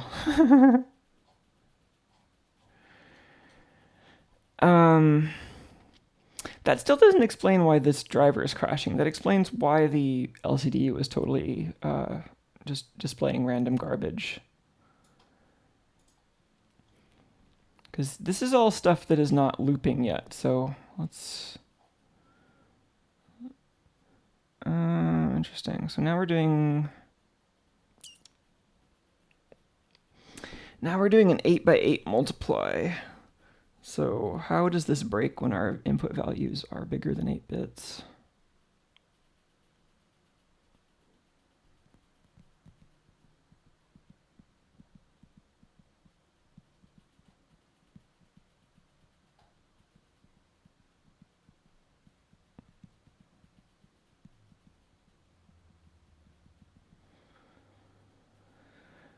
I mean, this is a 32-bit value we're looping over, so if something here went negative or, underflowed, then we could just be stuck in this loop for a very long time.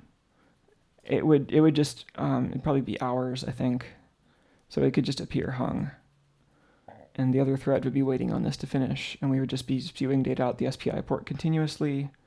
And every time we readdress, it would be interpreting those new addresses as commands in part because of setting that 9th bit incorrectly. Yeah. That's great. I think that explains all the behavior we're seeing. Oh, gosh. Oh, gosh. Let's try... I kind of want to take all this debug stuff out, but maybe we'll wait for a sec.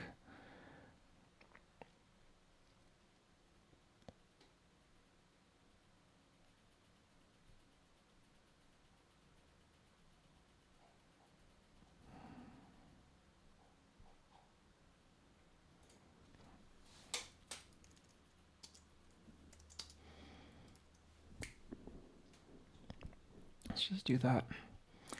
I mean, there are a lot of places at lower levels where we could put error checking, but generally the whole philosophy of this graphics library is move fast and break things because there's no really good way to report errors on a microcontroller anyway.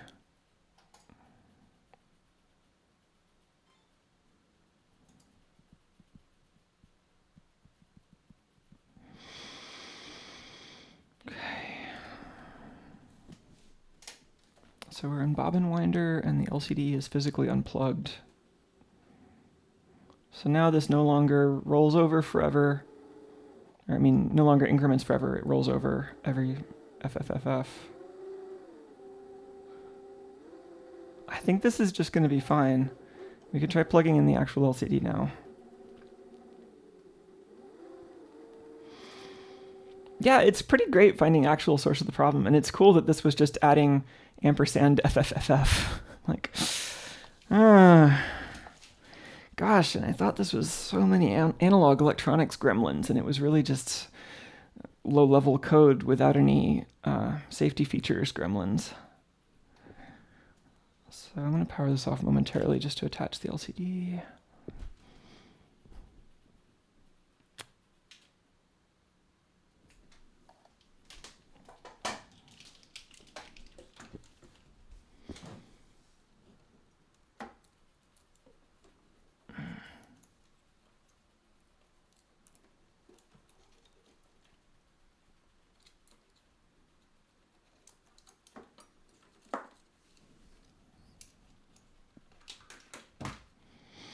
Yeah, this is a really old bug too. I mean, I've been having this problem since I made this in like 2010.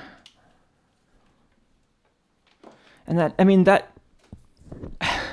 it's interesting that I was like, oh, the bobbin winder, it's like something about the motors, EMF, like whatever. But no, it's actually specific to the bobbin winder because of the phase overflow. That's great. Oh, nice. Congrats on the key switch repair. Cool. Oh yeah, hot solder is certainly a hazard. I've certainly got some bad leg burns from soldering in shorts even. Okay.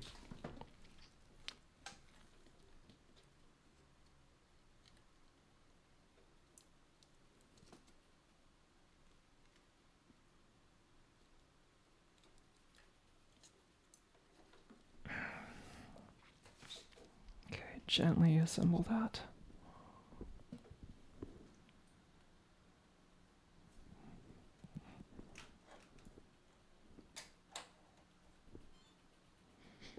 Screen looks good.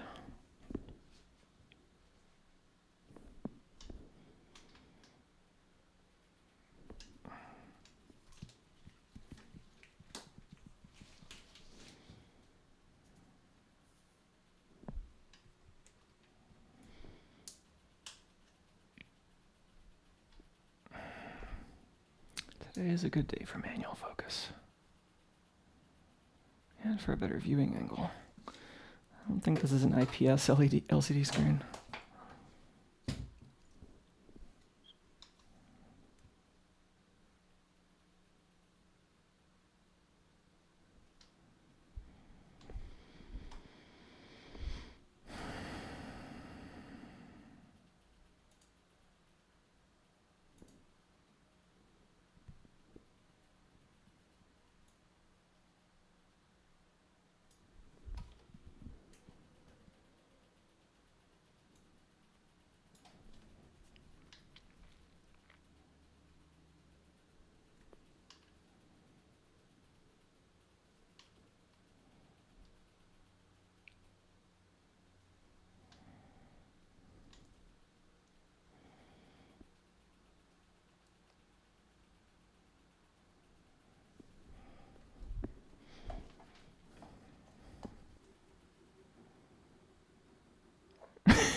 Oh, that's still running the old code, right?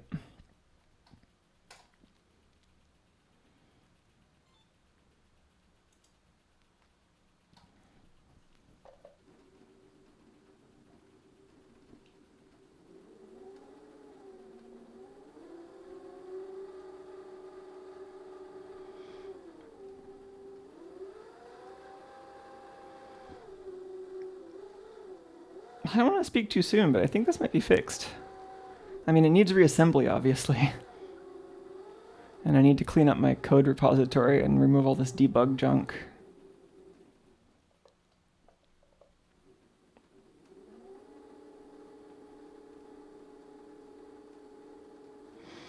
This is a very strange processor.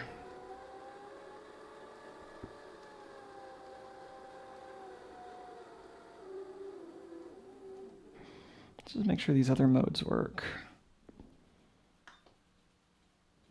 Actually, why? That's not supposed to be like that.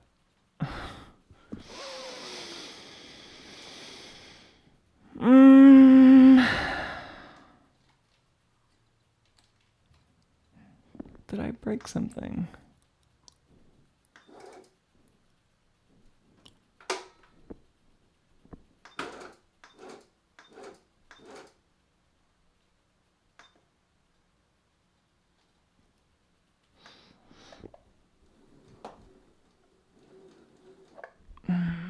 Does that clear up if I reset?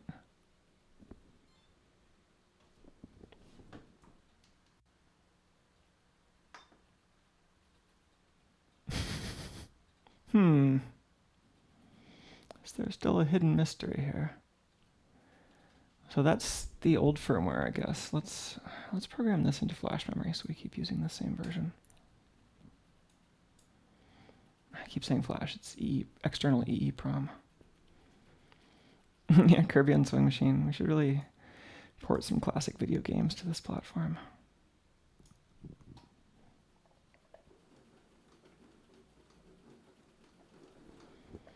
It does seem like something in this code base has broken the menu.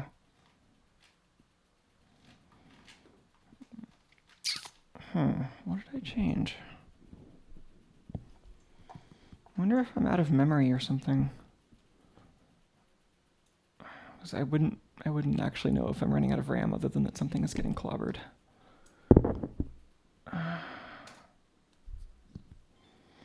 Let's ask Git what we changed.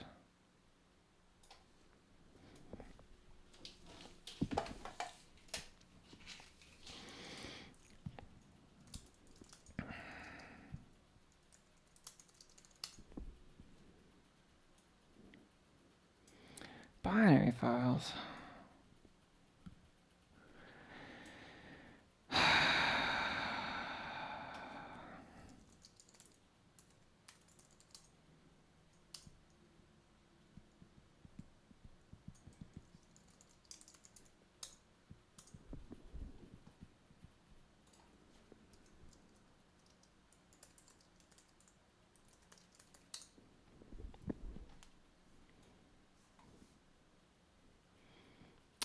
Get attributes.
It's not a yak I expected I would need to shave.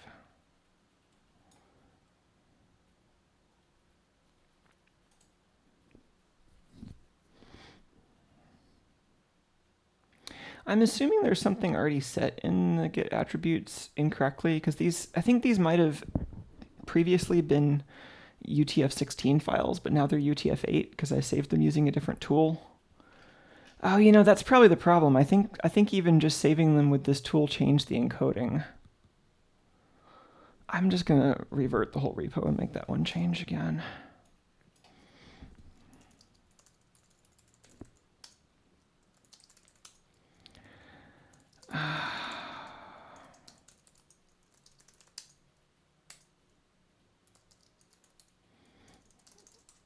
So what are these now? Yeah, see, they're UTF-16 here. It's probably worth committing a change that just... I'm going to have to commit this off the stream because I don't really feel like setting up. Oh, actually, I could do I think I've already got the Mac out here set up to do check-ins, so maybe I'll just make the change on that machine.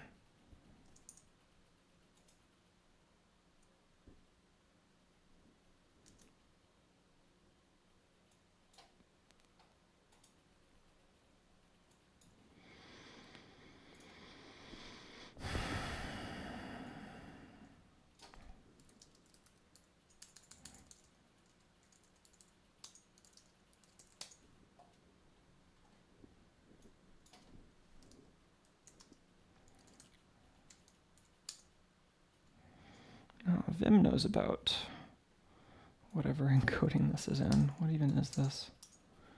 Oh, let's go back to the full screen.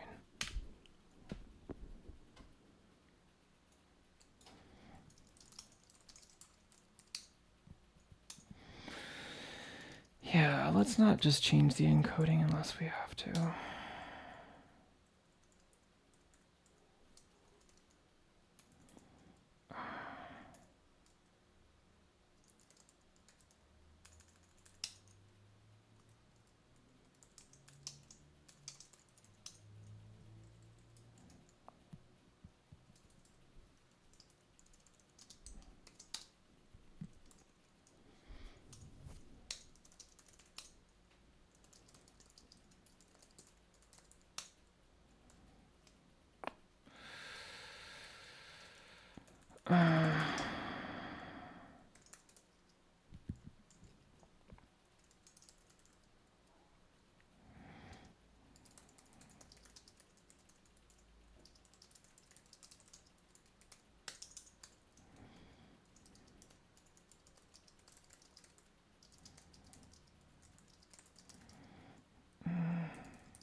All right, guess I'll read my summary here. So my change wraps that soap position bar graph at 16 bits to prevent the LCD controller and driver from crashing.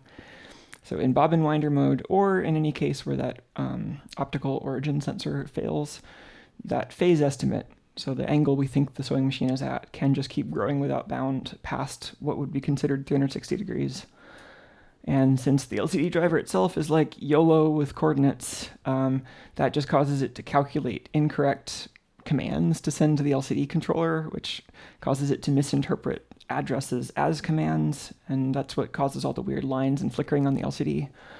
And then separately, these unbounded coordinates cause the actual drawing loop to hang once it reaches a point where something with underflow happens that I didn't totally investigate. So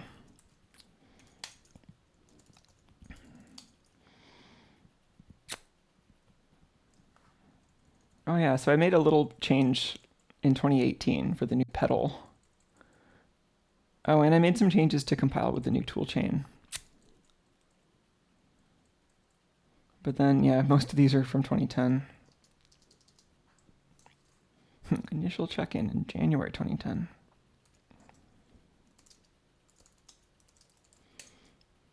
Can I push from here?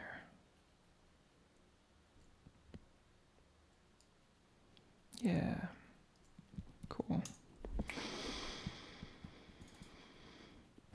Now let's see if the menu still works, or if maybe this toolchain broke the menu. If I have to compile it with the old toolchain, I could get that Windows VM working. I probably have some other older Windows VM that I could throw the propeller tool on, honestly. I don't need it to be a Windows 10 VM.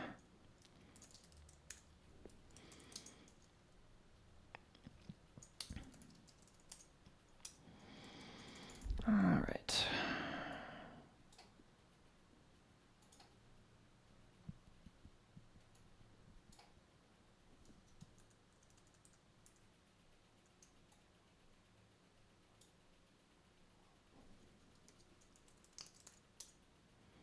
Cool, that's the new version.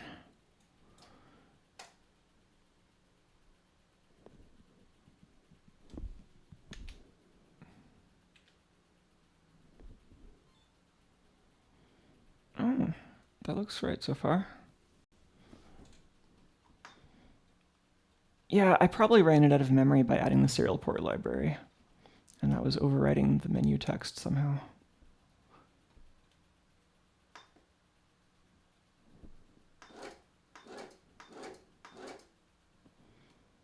Okay, let's go into bobbin winder mode, try to crash it. Well, I still need to put it back together. It's in pieces all over my desk, but I think we fixed the software.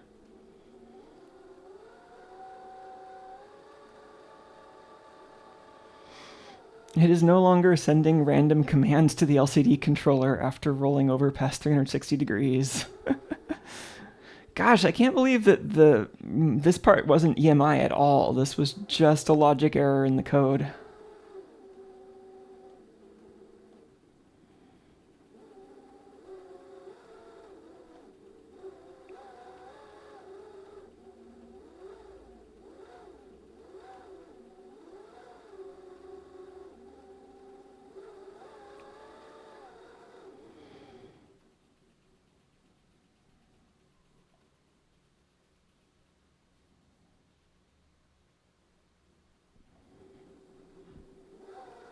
Let's try regular sewing mode.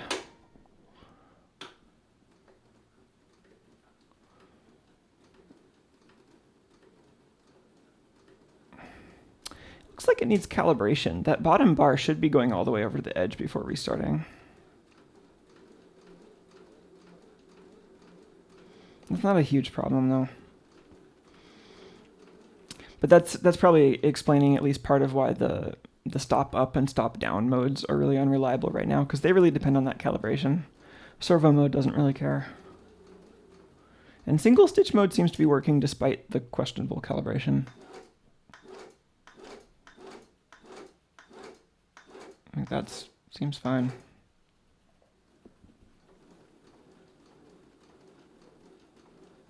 And Kirby's happy.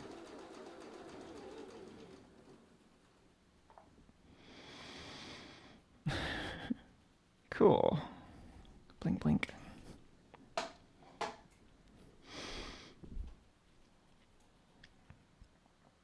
Yay. So that was the fix. Good old YOLO graphics libraries that'll crash if you give them a value even slightly out of range. And not even just crash, but start sending arbitrary bytes to the LCD controller's command port. Like, that's wonderful. Gotta love having no separation between data and control paths. That's how you get security. All right, well, I think we can enjoy that small bit of success while trying to reassemble this thing, maybe. I should move this camera back to the overhead position.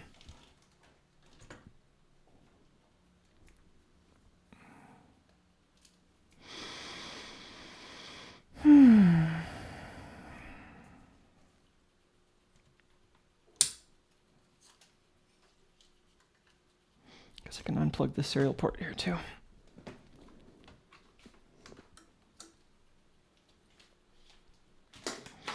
Gosh, so much VM fussing. That was not fun. I need to find a better solution for that. I'm still kind of threatening to install Linux on this thing over Mac OS, maybe. I mean, the main reason I had Mac OS on there is that if I want the ability to run stuff on whatever OS I want, it's much easier to run other OSs on Mac OS than vice versa. So it seemed like a good thing from a compatibility point of view. But gosh, the Samba, like the file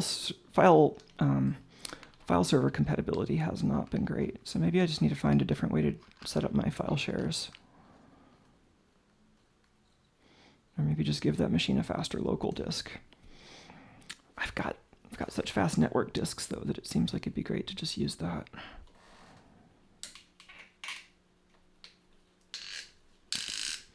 Whew, this camera's getting a little warm.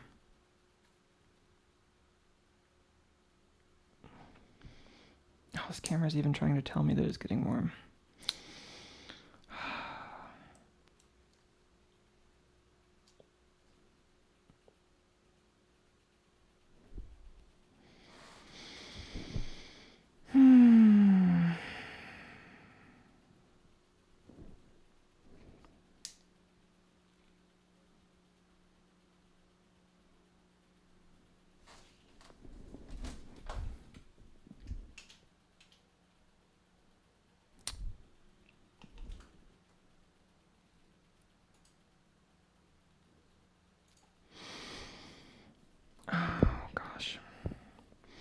I wonder if I could cool this place off by opening the door.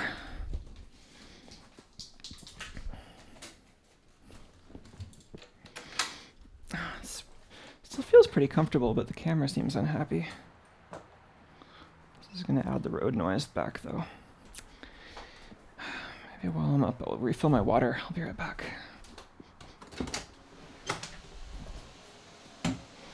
Oh yeah, it's cooler outside the studio.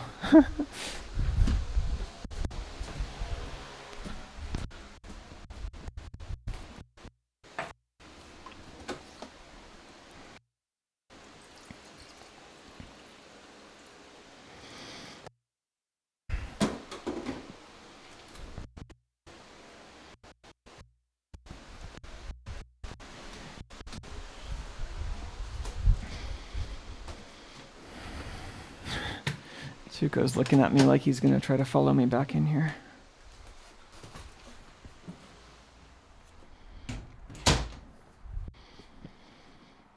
I'm tempted to replace that with a louver door so that I get some airflow while keeping Tuco out. I bought a louver door that I was planning on putting on the laundry room, but I still haven't installed it because I haven't been to the hardware store since the pandemic. And I need a few things still, like I don't have hardware for the door. I need like a doorknob and hinges. I think I need a chisel so that I can cut a place for the hinges to go. Oh yeah, now Tuco's meowing.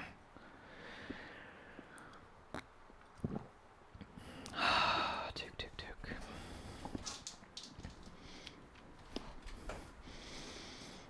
Oh gosh, yeah, the motor, this whole thing is such a prototype. Like, this is like a piece of a broken shelf, and the motor is held on mostly by a zip tie. It's very YOLO. Oh yeah, Tuco wants in now. You know, I think I'd be have a better I think we can let Tuco in if I put away the oscilloscope probes. So maybe I will do that and then let Tuco in.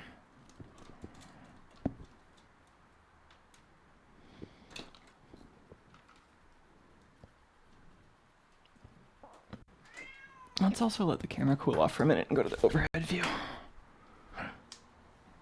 I mean, the even more overhead view.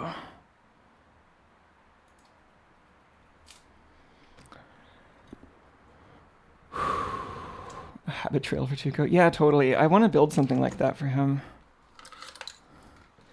It would actually be kind of cool to have like a tunnel where Tuco could come into this room and just hang out next to the door where he likes without getting into my wiring.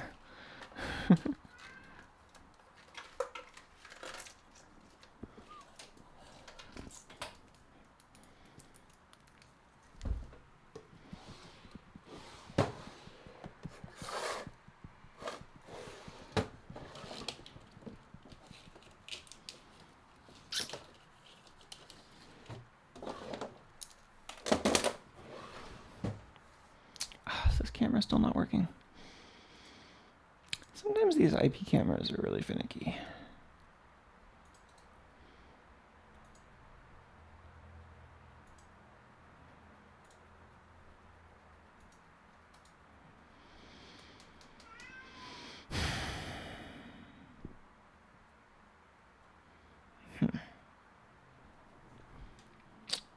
Oh, do we have the Wi-Fi camera?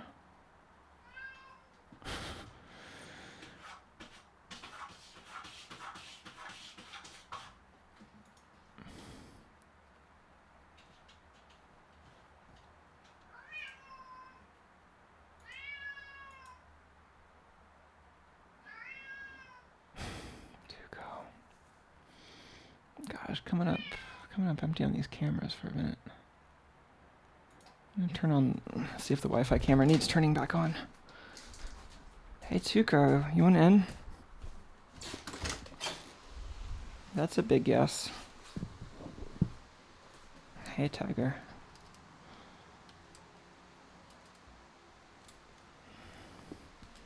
Oh yeah, the Wi-Fi camera probably ran out of battery. Crashed for some reason. Maybe it's got an integer overflow problem too.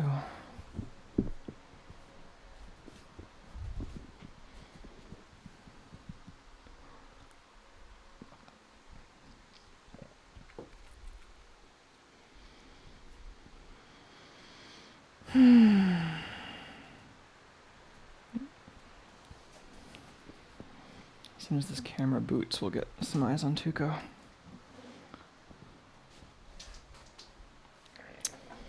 Does my green screen light still need adjusting? So hard to light these green screens consistently.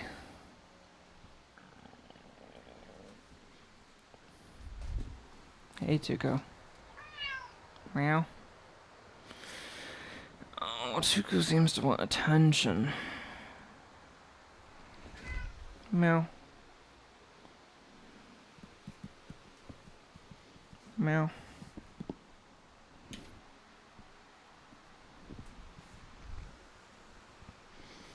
Hey, Tuke.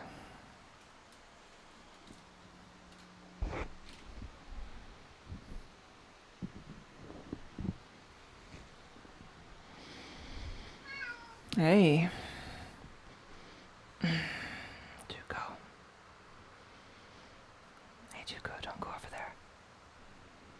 I know you want to chew on stuff, but please don't. I know that chewing on stuff is your favorite thing here.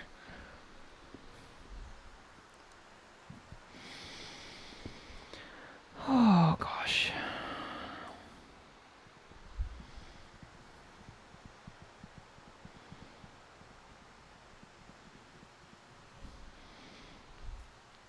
Is he gonna chill out?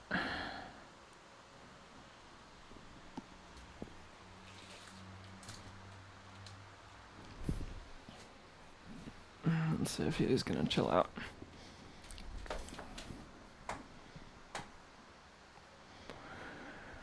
Oh, gosh.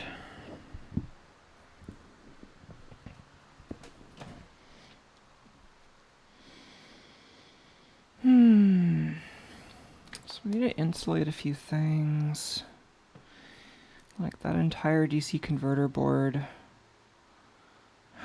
And the motor capacitor thing here.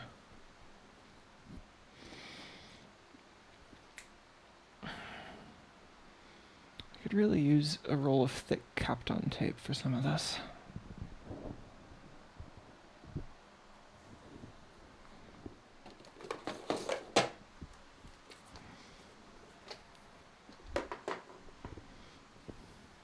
Oh, I'm suddenly getting hungry. Oh yeah, we're at about 6 hours, huh?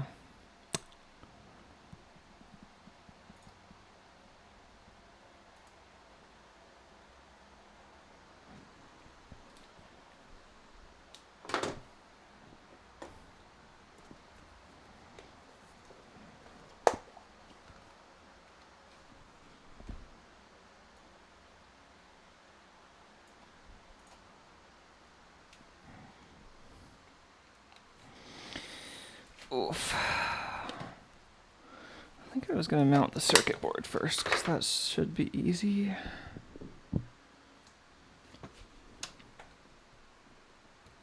Oh gosh, where did I even put the screws?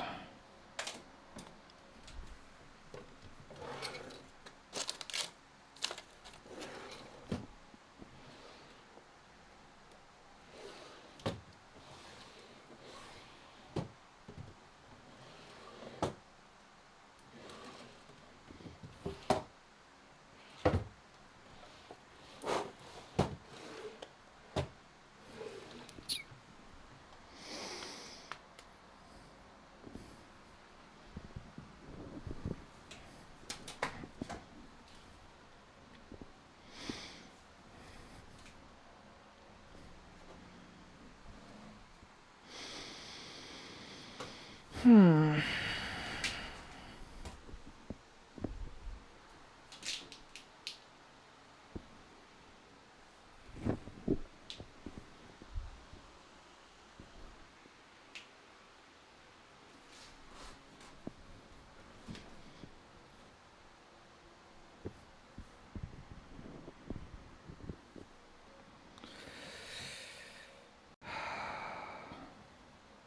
Hmm.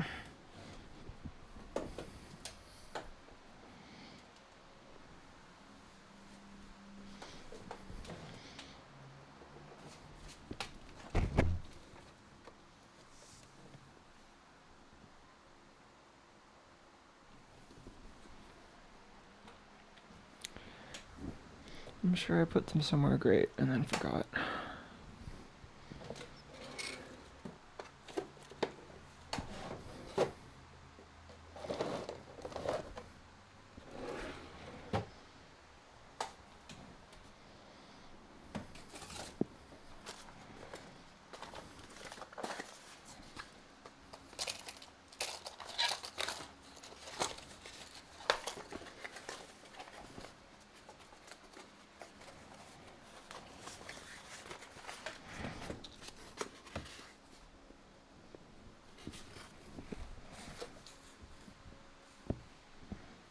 Hmm.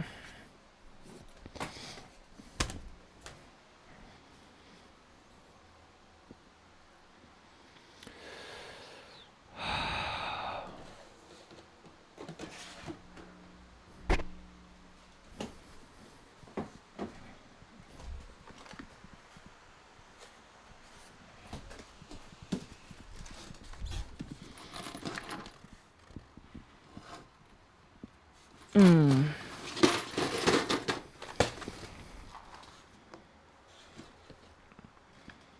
Mm.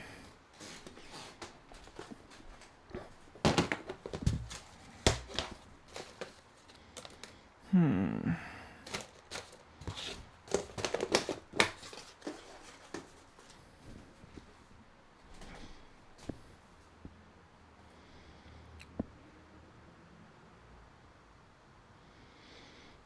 Oh, Tuco, are you gonna come over here right as I'm having trouble finding stuff? Hey, don't do that.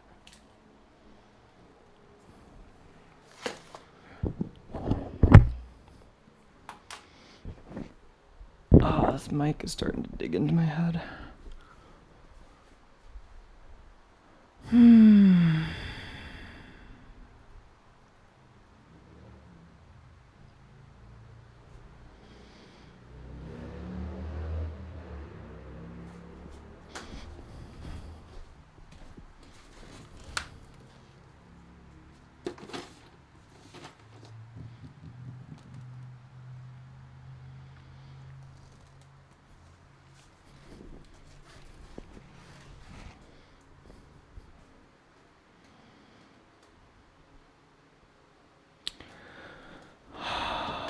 was that it?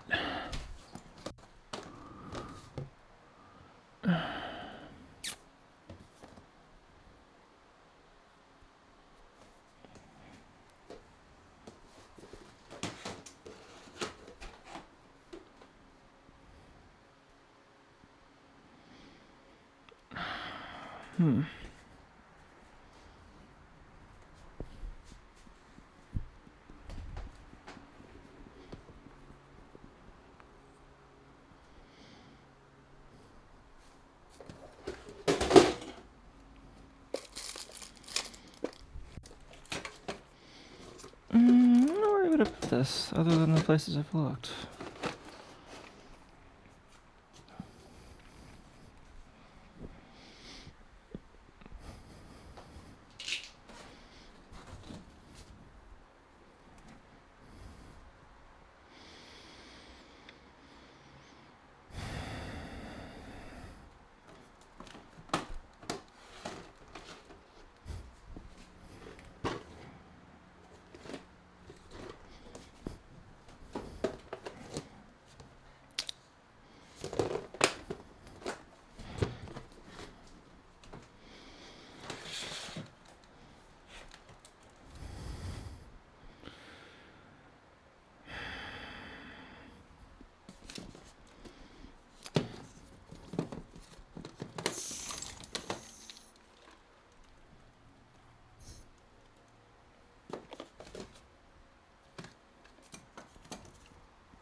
Well, I could wrap this stream up and then do all the frustrating locating of missing objects off camera. I'm sure they're somewhere easy to find if I only knew where they were. But yeah, I have a couple of screws and standoffs that were supposed to hold that circuit board down.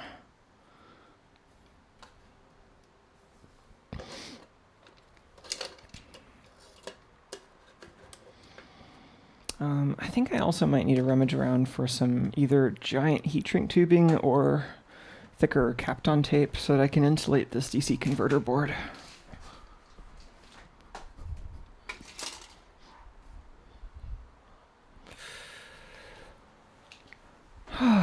Well, regardless of my failings at actually locating objects, at least it seems like the machine is working. It just needs to be more assembled. I guess I still don't have an easy way of running it other than right next to my bench supply, given that the 12-volt power supply also seems to be terrible. But I guess I could take one of these bench power supplies over to wherever I'm planning on sewing.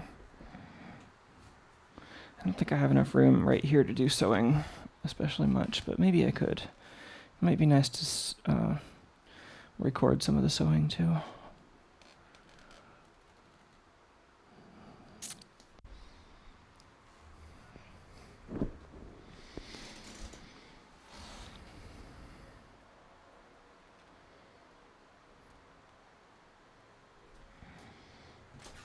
Tuco sure likes that backyard. I don't know exactly what he's mostly looking at. There are some interesting bugs flying around. Sometimes there are animals like cats at night.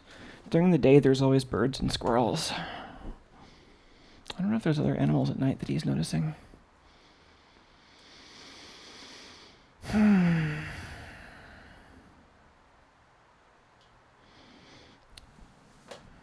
Play automaton until I remember where these screws are.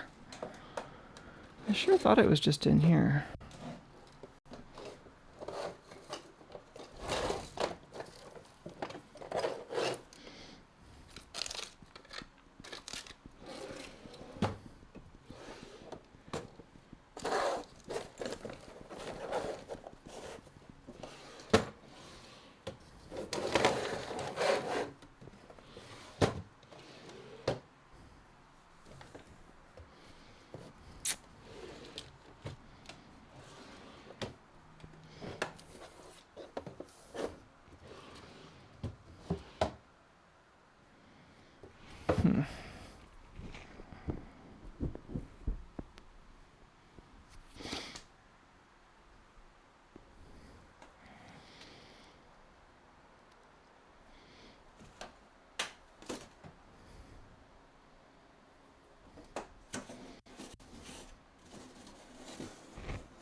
Alright, well, I'll come back to the reassembly part.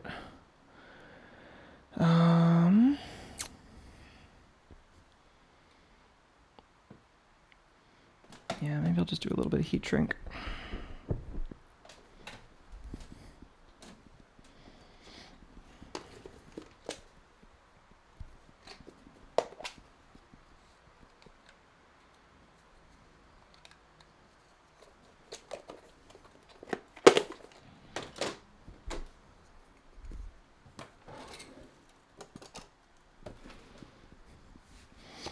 Anybody else have any questions or conversation topics or anything before we wrap up?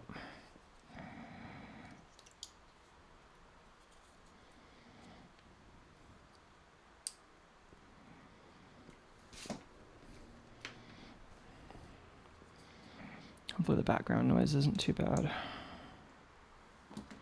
With the door open, both doors open.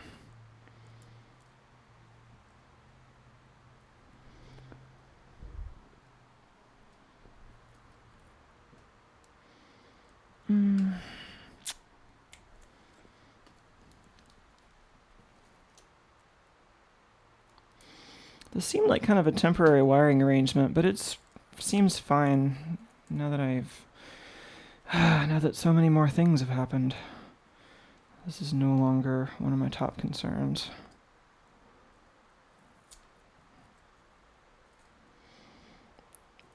Like, we could certainly redo more of the wiring harness later if I have a reason.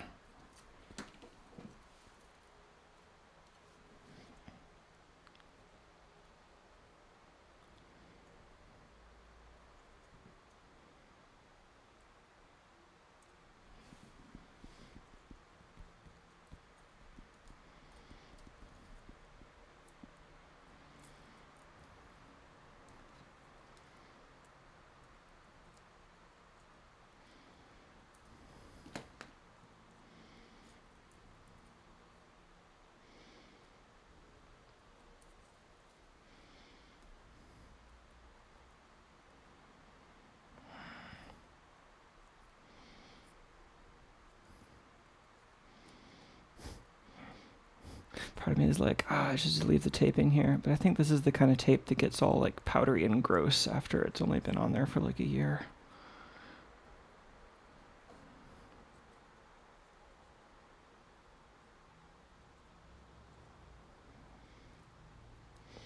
Oh yeah, it's nighttime and I have the door open, which means all the small bugs are finding their way in here. Oh gosh. Maybe I should just terminate some of these. I feel like I'm stressing them out by pulling the tape off.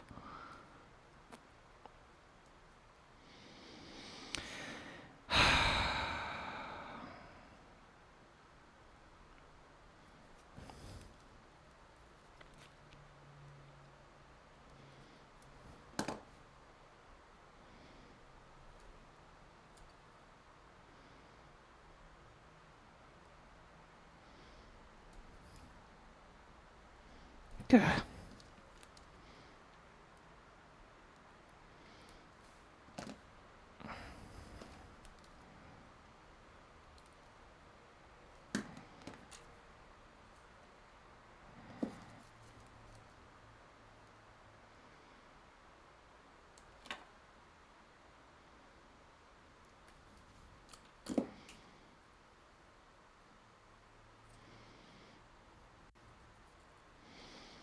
I could do the heat shrink properly since I'm actually resoldering this one.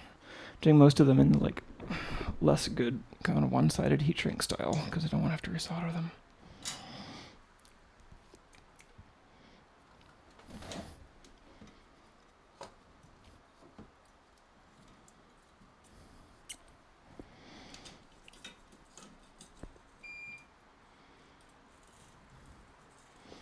Oh, you're welcome. Yeah, glad some folks are enjoying the stream. Thanks to everybody on Patreon who supports the channel, because that's what's paying my still unfortunately high electric bill right now. But luckily, I got out of the situation of having ridiculously high Bay Area rent. So now at least my main expenses are like healthcare and electricity and food, which feels less bad than paying some awful landlords.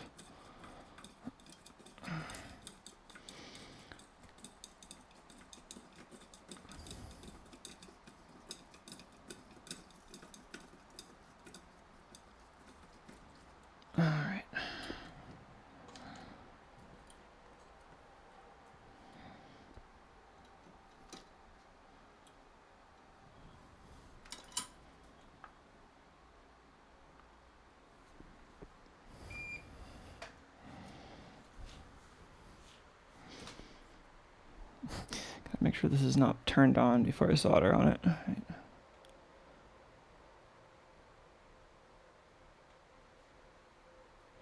Usually on a good soldering iron, your tip is just grounded and not even especially firmly. So, I have this strong memory though of doing something dumb as a kid where I was soldering on some live telephone wires, and I made all the phones in the house ring because apparently my soldering iron had its tip connected to the hot AC line.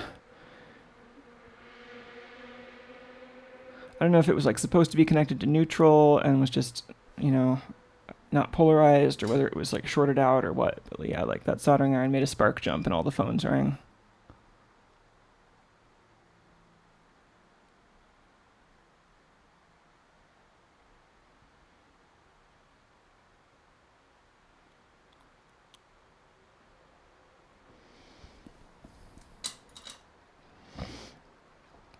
Concerning rings, yeah. Okay.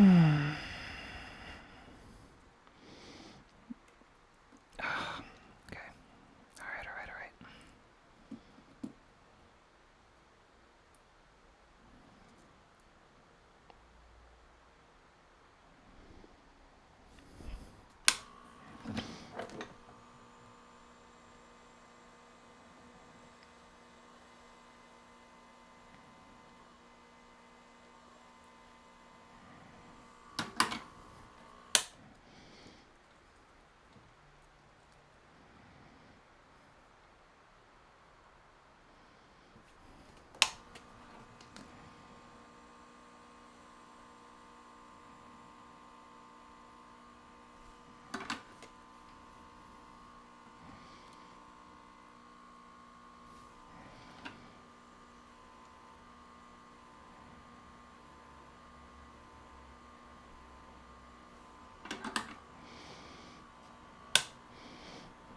Some unlucky bugs are going to fly right in the path of that heat gun.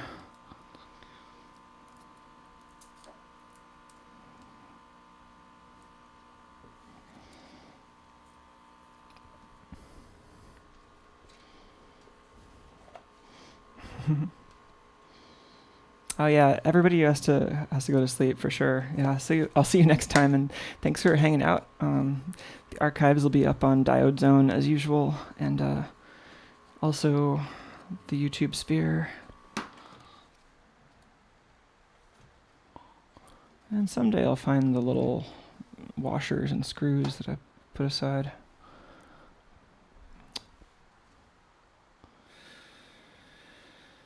I'm going to do a little more heat shrink and then just boot this up and make sure it still works.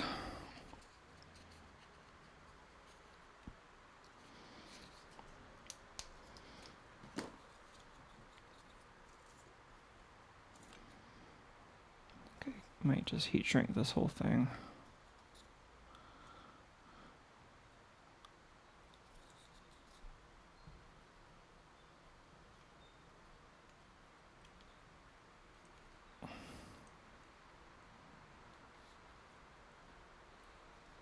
I should just use a whole stick instead of one that I've cut.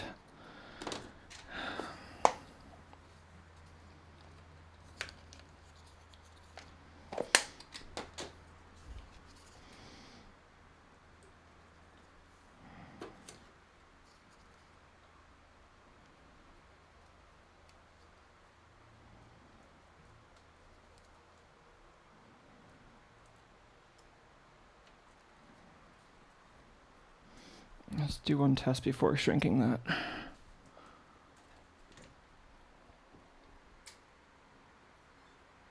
Cool.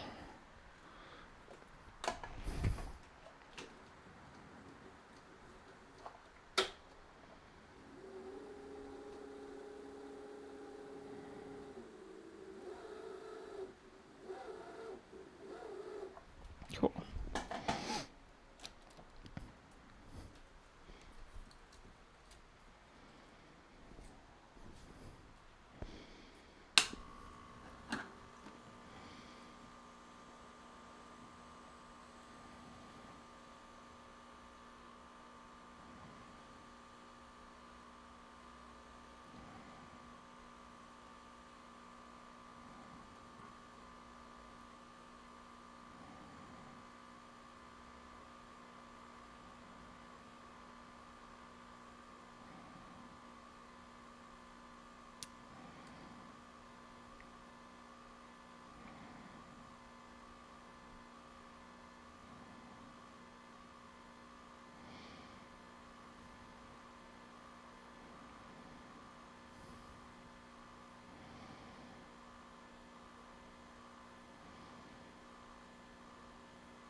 bug was flying mighty close to the heat gun.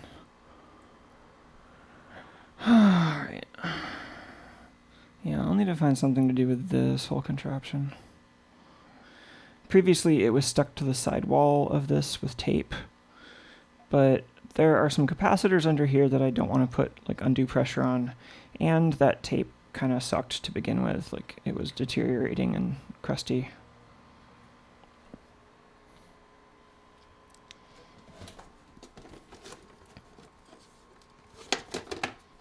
Okay. Oh, can't let the cat in, that's sad. Yeah, so many cruel, cruel trade-offs involved in cat life.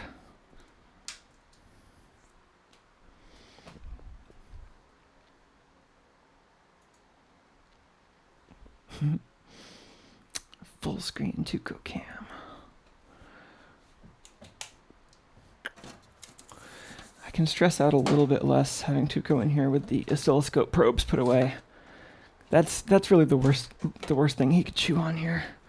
I mean, other than the power cables, which I've got completely covered.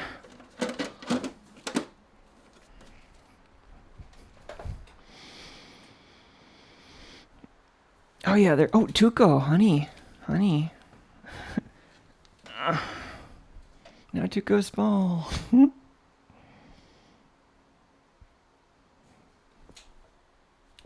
Well.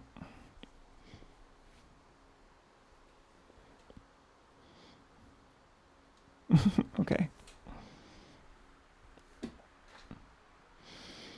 Tuco, you shouldn't be in wire biting mood right now. All right. I should wrap this up and hang out with Tuco somewhere that isn't full of coaxial cable. Maybe I can hold him on camera for a bit. I just want to like wash the flux off my fingers first. He seems like he's in a mood where he wants attention. I just don't like handling him right after soldering, you know?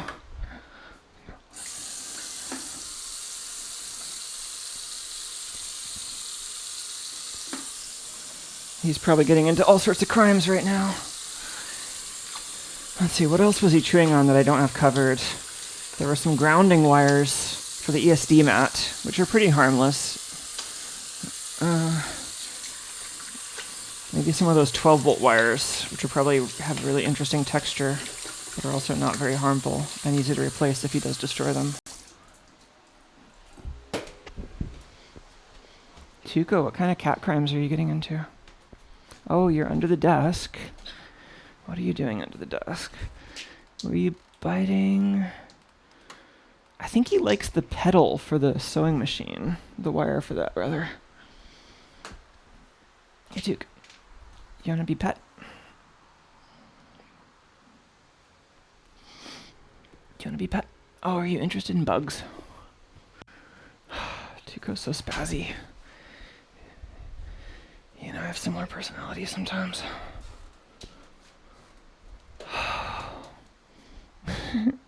No, I think he's in a mood to be in hunting, not petting right now. All right. I'll see you folks next time.